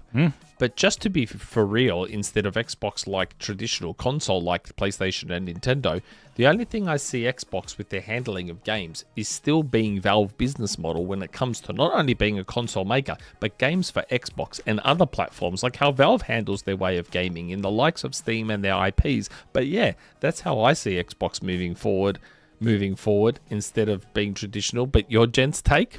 Valve barely even does that anymore. Valve is a Wait, rent. could someone summarize the question He's really saying quick? Nintendo and PlayStation mainly keep their things to their hardware. Valve has put their games on other hardware all the time because Valve is not a hardware company. They don't have their own operating system. They just, but they have a fork of Linux that is their own operating system now. I forgot. But they're not a traditional just in our own place, except for their most popular current things they work on are only on Steam as a platform. Valve barely makes video games. Valve is a rent baron landlord. They get 30% of your money. That's So what they you can't quite compare them with Microsoft in the same way. because Microsoft actually makes lots of games. Valve makes fuck all games. And they reap the rewards. A lot of it. Like they make a game called Deadlock and take 12 years to be in early access, and people love it. They don't give a shit. They just like playing the I game. need to play Deadlock. They are as PS. bad as it gets on loot boxes, and no one ever calls them out on it. They started it. Like, come on. Yeah. P.S. I played and beat Resident Evil 9 Requiem. Awesome game too. I hope we see Resident Evil 5 and 6 remake soon after 0-1, Code Veronica Revelation 1 and 2 come and gone. Yeah, that's in 4 years. One doesn't need a remake. It holds up, I think. I love the angles. One, I played it for the first time just last year. Yes, I had a good time with it. We already had the remake. You can't remake 2 and not remake 1. That's fair, I guess. I'm not What gonna do lie. you mean? You've remade 2 because it's all tank controls, fixed camera angles, Yeah, whatever. They Of course need you to remake 1. remake 3. There's a battery. That's the battery. I am so excited at the prospect of a Resident Evil 5 remake because Resident Evil 5 is my favorite. What? That is my favorite. He Resident loves Evil punching 5. boulders. He loves slightly questionable depictions of people in Africa. I Did you play it co-op, Nick, when you adored played it? Resident Evil 5. I think my memory of 5 is tainted by the fact that I played it in co-op. Okay, and yeah, that is yeah. the way to play Resident Evil 5. Ooh, Like, That is that makes also co-op? the way to play Resident Evil 6, and it still sucks. I just kept you get run over by a train playing 6. If they ever remake 6, it needs to be a ground-up remake where it's not the same game, really. and I loved looking at Sheva the entire time. Look at that. She Explains was why you love very 5. easy on it.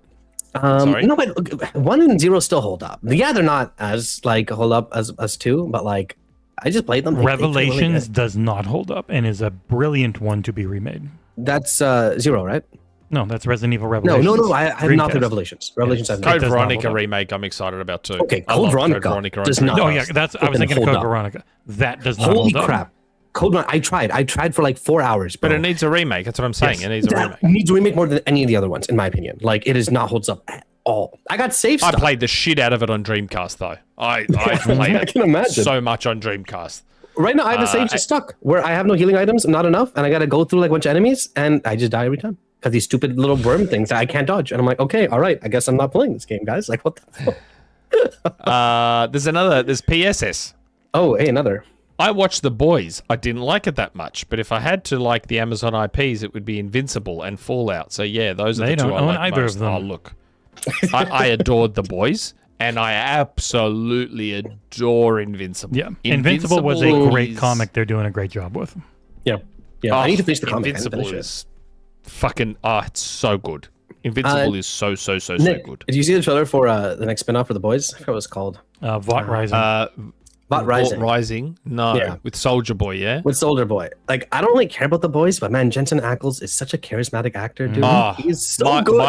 My wife would leave me for him in a heartbeat. If he could have been She is Batman obsessed a with him. decade ago, it would have been great. Oh, And he he's would be aged incredible. incredibly. He is He's aged so incredibly. well. Like, he's so fucking good looking as he's getting older. Don't ever let Kind of her like how hear Henry his Cavill normal and- voice. He does not talk like this. He's putting it on when Oh, he's no, doing he doesn't acting. talk like Soldier Yeah, Boy. no, he kind of talks a little bit like this with a higher voice and a bit of a southern twang sometimes. Yeah. For me, His Supernatural voice and in him, The Boys is but hilarious. he's so good. I love him. Speaking of good endings, I was yeah. satisfied with Supernaturals. Man, I never watched season 15. I'll be honest. I got to up Yeah, season like my wife 12, watched all 13. 15 and she loved how it ended. Yep. It was a good Holy ending. crap. I couldn't make it to 15. I would restart, eventually burn out around like season 11 or Stop 12, and then restarting restart and again. just go watch season 15. It's not No, I hard to guess that's a figure good out what's going idea. on. Yeah. Sammy, Dean. It's I've never so seen show. Supernatural. I've never seen It's Supernatural. way better than it should be for the network it aired on. It's a really fun show. It's Especially kind the of like first 5 Clark and seasons. Lois. Or- CW. Yeah. Is it CW? Lois and Clark. Yeah, Lois CW. and Clark. Yeah. The newest first 5 one. seasons, in my opinion, are genuinely good television that conclude pretty well too. So if you're ever going to watch it, you can And even then those it's first up 5. and down from there, but it still has some pretty good ups. You get the Scooby-Doo episode. You get like so many great episodes. Some of the funniest moments. Never- There's an never episode. seen it. Nick, The there's an episode. the guy who spread who was putting the gas out of his mouth, who got his neck snapped, he was great in Supernatural. Nick, there's an episode in the show. I know it's a bit of a tangent, but the show films in Vancouver. There's an episode of the show where the 2 main characters in the show go out into the real world onto the set where the show's being filmed. Oh, really? It's So an fourth wall stuff. Complete They do fourth wall break. wall stuff. They get Yeah, out yeah. and Dean's like, Sam, we're not even brothers here. Like, it's It's so good. Yeah. Oh, that makes me want to rewatch Supernatural. What? Okay. Next question. Mort. It's been a while since we've had one from Mort. Hey. Hello there. I look forward to Nick's apology after last week's cat debacle. That was horrible, and I was really disappointed in you. Good thing it was pointed out no money goes to Nick, or I would have quit my membership right then and there after 5 years. He's not kidding. Dan, no question, just a fuck you, Nick. Who's not kidding? Mort. Okay. Yep. I'm not kidding either. Like, I'm not. Look, let's not get back into it because that'll head down a path That's we why don't I'm want not to go saying down. nothing. I'm just going to assume I just don't know nothing about this discussion and we move on. But Nick really wanted his cat to be dead, and unfortunately, no, that's not that. he was That's like, how "I wish everyone I could kill her interpreted it. right now. Hold on, let me get a knife." That's Holy not crap. how that is how everyone Next interpreted it. That's question. not what I was saying. All I will say is I treat my cat extremely well. She is a very it's all well treated damage and control. pampered cat. Don't believe him. She's a very well treated and pampered cat. But I am not a cat person. In hindsight, if I had my time over, I wouldn't have got her. I felt for her. Oh, that's I cool. took Yeah, her. that's fine. It's not how it was said. And Go watch I- the sequel last week. Okay. You won't like him anymore.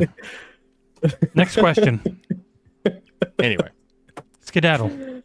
Skedaddle.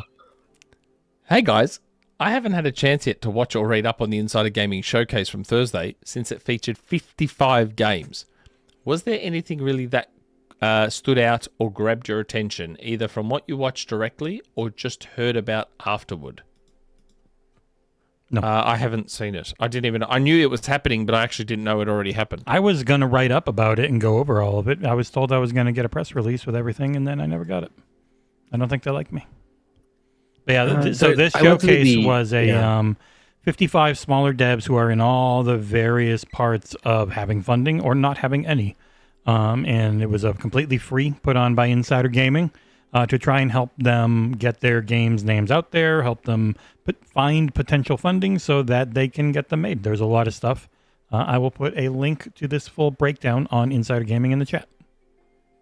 It was a cool I'm quickly thing, and no one in the scanning industry through now. covered it. I didn't know. I just knew it was happening. I didn't actually know when it happened. Yeah, I was going to write it all up, but then I never got a press release, and I forgot. I like the There's a link. other in the trailers chat. up on their channel. Yeah. I it may jump in later and watch some of those because some of those, just based on the thumbnail, look interesting. She looks like Shiva. Yeah. Okay. 55 games. Wow. Yeah, it's a lot. I'm scrolling down. There's That just is a so lot. many. Holy That's crap. a lot to go. And it looked like through. each game generally has a trailer and an interview. Mm-hmm. It's not into Yeah, it was very. They wanted. I thought about co-streaming it, but it was Oh wow. pretty long. And I'm very tired. Deca Duck looks sick. Nick likes Deca Duck Deca looks Duck. That really answers cool. your question. No, again, I'm clicking on. If the thumbnail attracts me, then I'm clicking on the video, and Deca Duck looks fucking cool. I will play Deca Duck's trailer. Yeah, I like the look of Deca Duck. He decks you with like his fist, my- which is a robot. Jesus Christ, Rocket Fist. I couldn't think of the It word. looks like a game called Terminal War was the most popular game in the show. It's 44 classic multiplayer. Look at that! Look how fucking Shooter. cool that looks. Mm. It looks cool. That's It actually reminds me of a game that had something similar. With the hand, I mean, Rayman has that, where his hands kind of separate from his body or whatever. Rayman's French, so I don't trust where he's going to put those hands. Yeah, that looks cool. Deca Duck looks great. I wonder if that's a straight up platformer or if it's a Metroidvania. Yeah, Interesting. yeah, it does look like Mega Man. Yeah, Mega Man does look a little bit like Mega Man too. Yeah. Mega Duck. I will have to watch some of those trailers later. Okay. Last question from good old Collingwood. Hello, Aarsal and Jesse, and happy winter day, Nick. Not yet. Nearly. Tomorrow. With the release of the film The Backrooms this week, making the 4chan creepypasta mainstream, I thought it would be lovely for Nick to recite the 4chan post that started the whole thing. My daughter just went and saw The Backrooms. Should I have allowed that? It's just a horror movie. Yeah, it should be fine. I want to go see Yeah, it. I know. She came back. She's like, it was so scary. Oh, shit myself, okay. kid.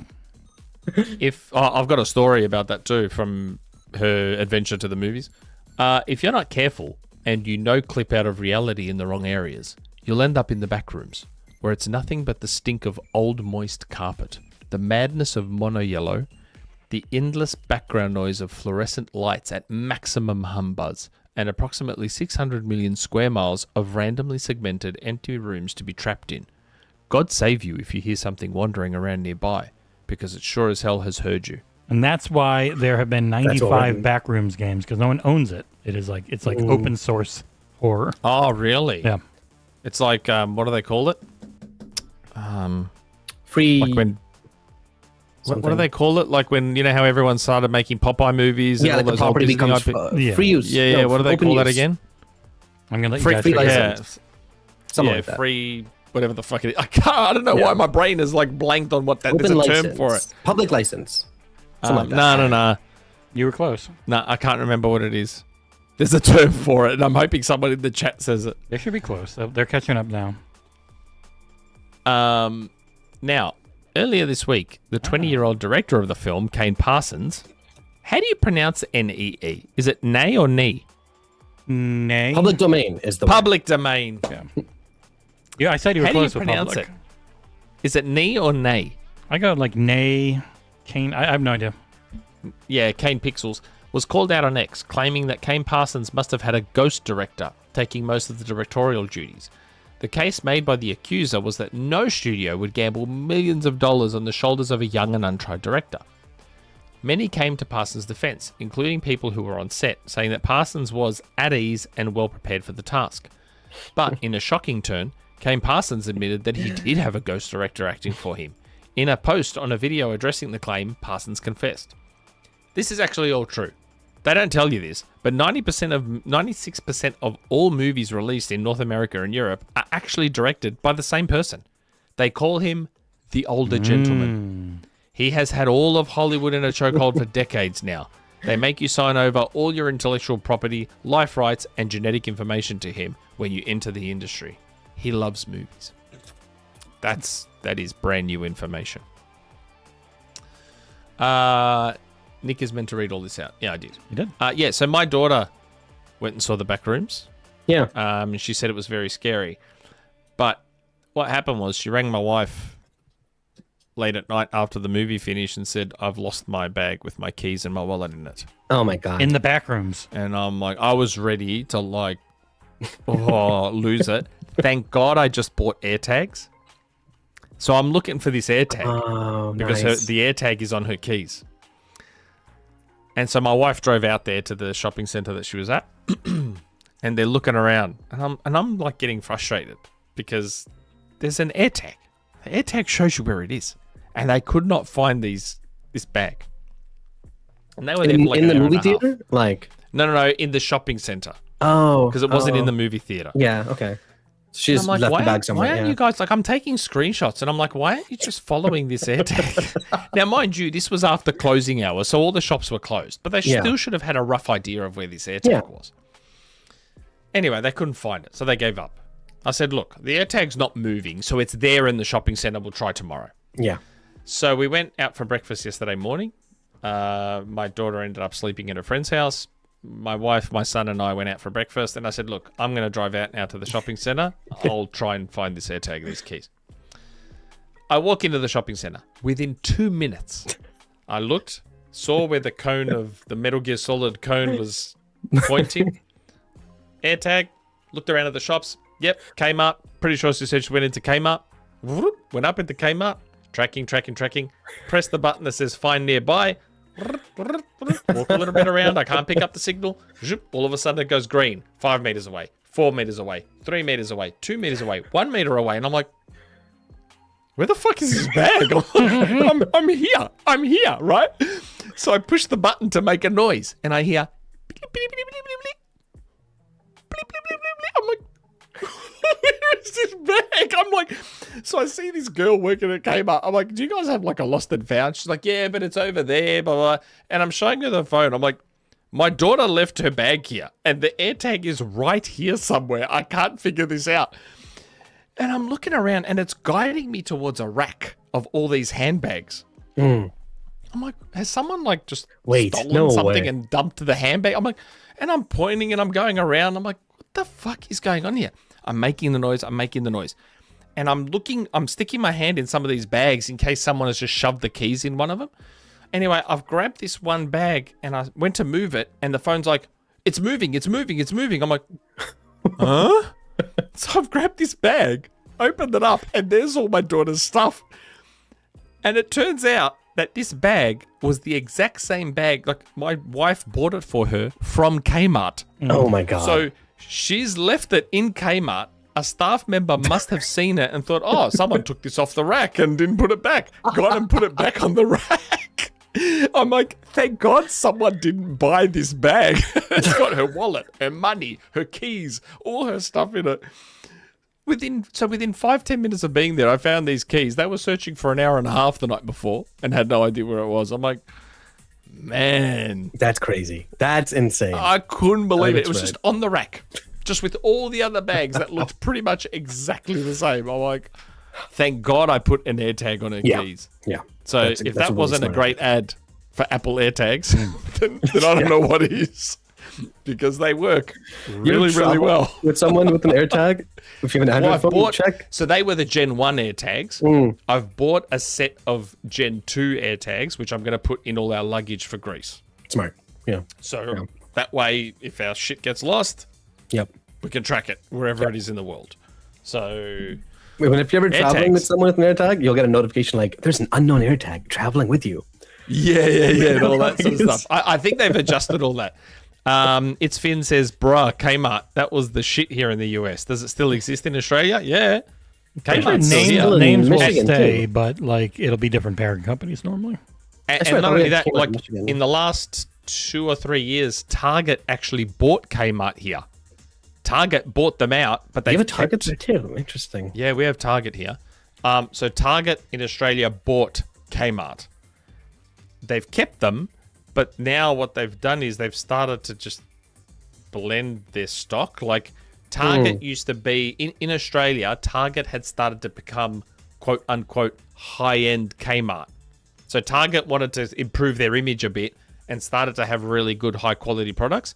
And then they bought Kmart and started getting Kmart's crappier stuff instead of going the other way around, or just keeping Kmart as the low end and Target as the high end.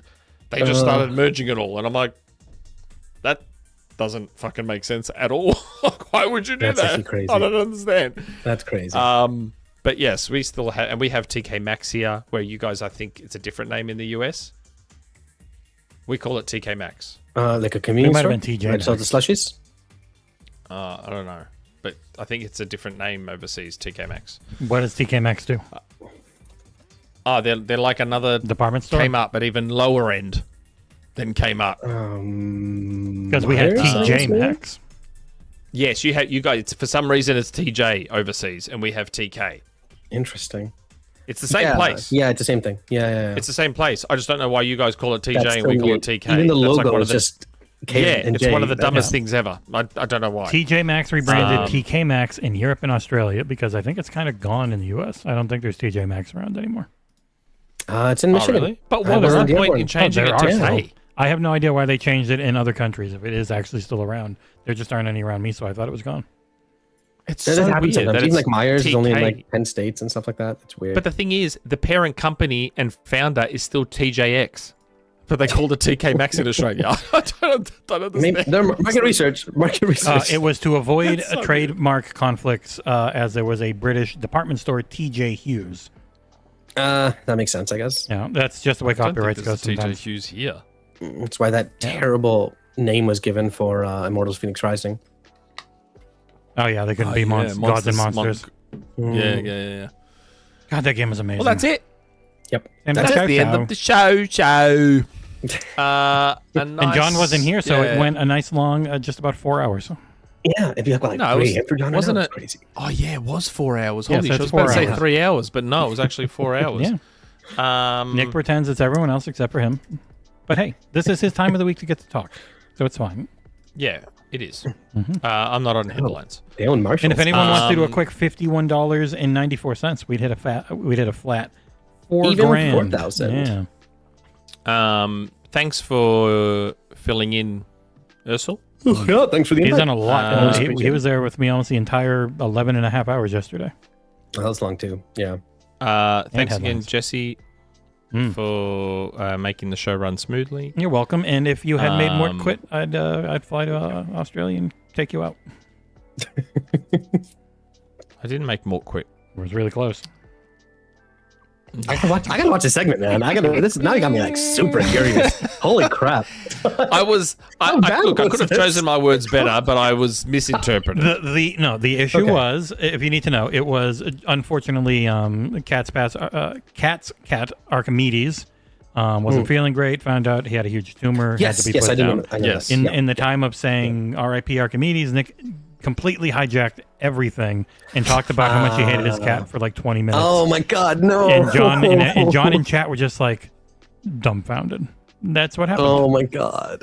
Okay, yeah, I guess that's reading the room. In my mind, it was me feeling bad for people who love their cats, and everyone around me seems to lose their cat. And I mean that in a sad way. Like, if you love an animal, it's horrible when you lose an animal that you love. Yeah.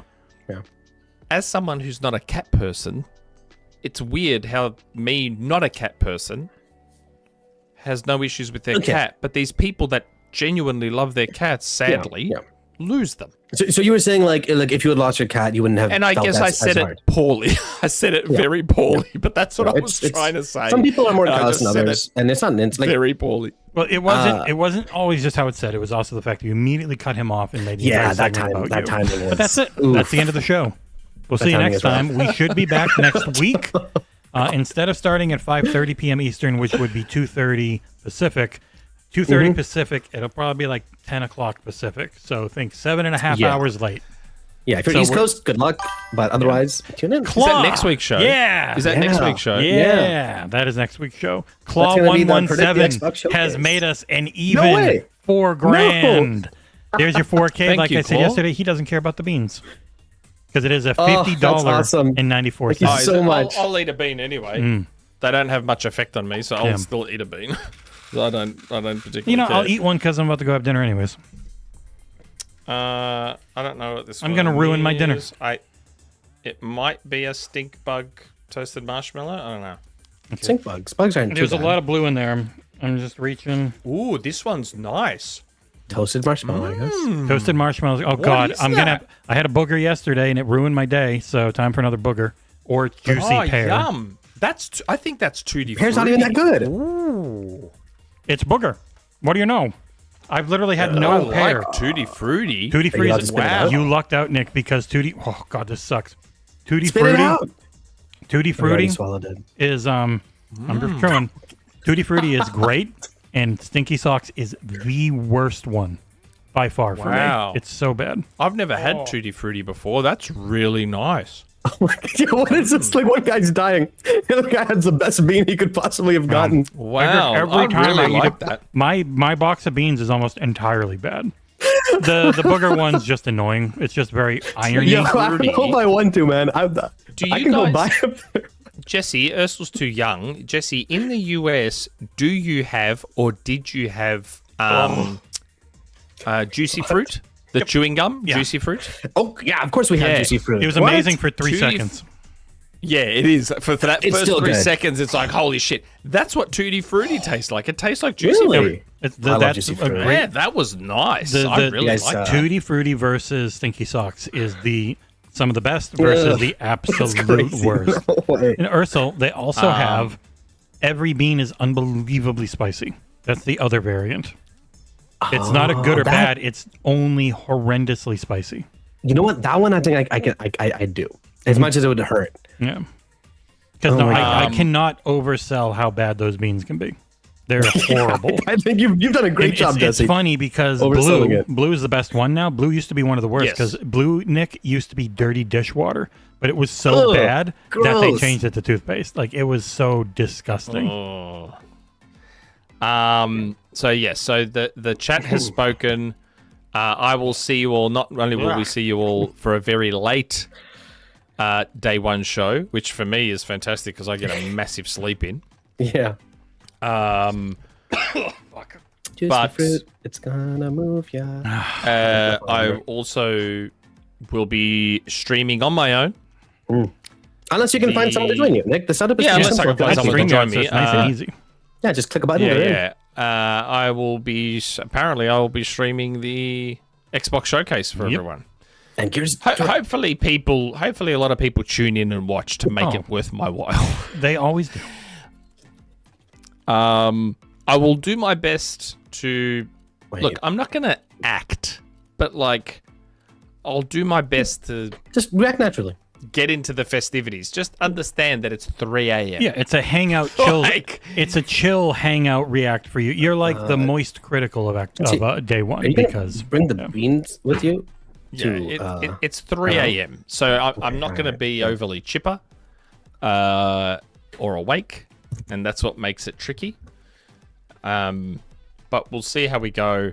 Didact Brew, I miss Nick playing Resident Evil. That was fun. I liked streaming me playing Resident Evil 4. That was good. I wouldn't mind doing that again with a game, like with Bond even.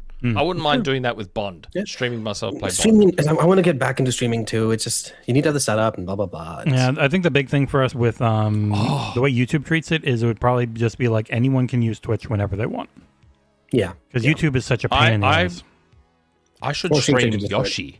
I should stream Yeah, Yoshi that'd be a good and then show. have the chat help me solve the discoveries. I can give you That would be the fucking cool. the stream key for Twitch, and then you can literally use it whenever you want. Yeah, I should try streaming. I'd have to set up the Switch through this whole setup, and see if I can stream Yoshi and have the chat help me figure Only out annoying some of the thing- discoveries. Streaming Switch or PS5 is you can't wear headphones because then you don't get any audio to your capture device. Suck shit. There's no getting around Really? it. You have to wire your headphones to the controller's 3.5 millimeter port. It's the only I way. believe these should be able to do it. Yeah, you just have to wire, but you have to wire into the controller because even if you're, or you, what I do is I monitor through OBS. You know what? You know how it worked for me, Jesse? Is my headphones are plugged into my TV, so whatever's playing on my TV, I get it from the headphones. Yeah, that works. I'm going to test it. I am going to take this little adapter Yeah, and so plug it sorry. into the Switch. Oh, it and will try and work. listen to audio You here won't get, while also listening to the audio of my Switch. You will I get will the s- audio yeah. through the Switch in the headphones, whether that dongle or Bluetooth. They both work, but you will not get any audio from the Switch to your capture card. Oh, They makes sense. both the Switch and the PS5 do not output audio if you have a headset directly connected to them. So, what you can do, Nick, you just listen to it through OBS. That's all I do with those. Right? So Yeah, SJ, that friggin' Act 1 end boss, holy crap, still pisses me off. So Last judge. to let people know who are here, who are the diehards, it'll be headlines on Tuesday, no headlines Thursday, co-stream for SGF on Friday, podcast incredibly late on Saturday, co-stream with Nick on Sunday, and from that point on, who knows until like next Thursday because we won't be back from LA. Maybe we'll try and do look at a quick show Sunday night if it's possible. Maybe. I am hearing my Switch right now, Well, but I'm also still hearing you guys. Well, yeah, so it will work for you. The issue is getting that Switch audio into OBS because it won't output it through I gotta HDMI. get more reactions. It's annoying in for that. the It's real annoying. That's so cool that I can still I've just got that little adapter for the Arctis is great, man. Yep. So it's so good. So right now I am hearing that through my headphones have you as seen well as hearing the podcast. The It's just Omni a Pro 2C one, adapter? Nick.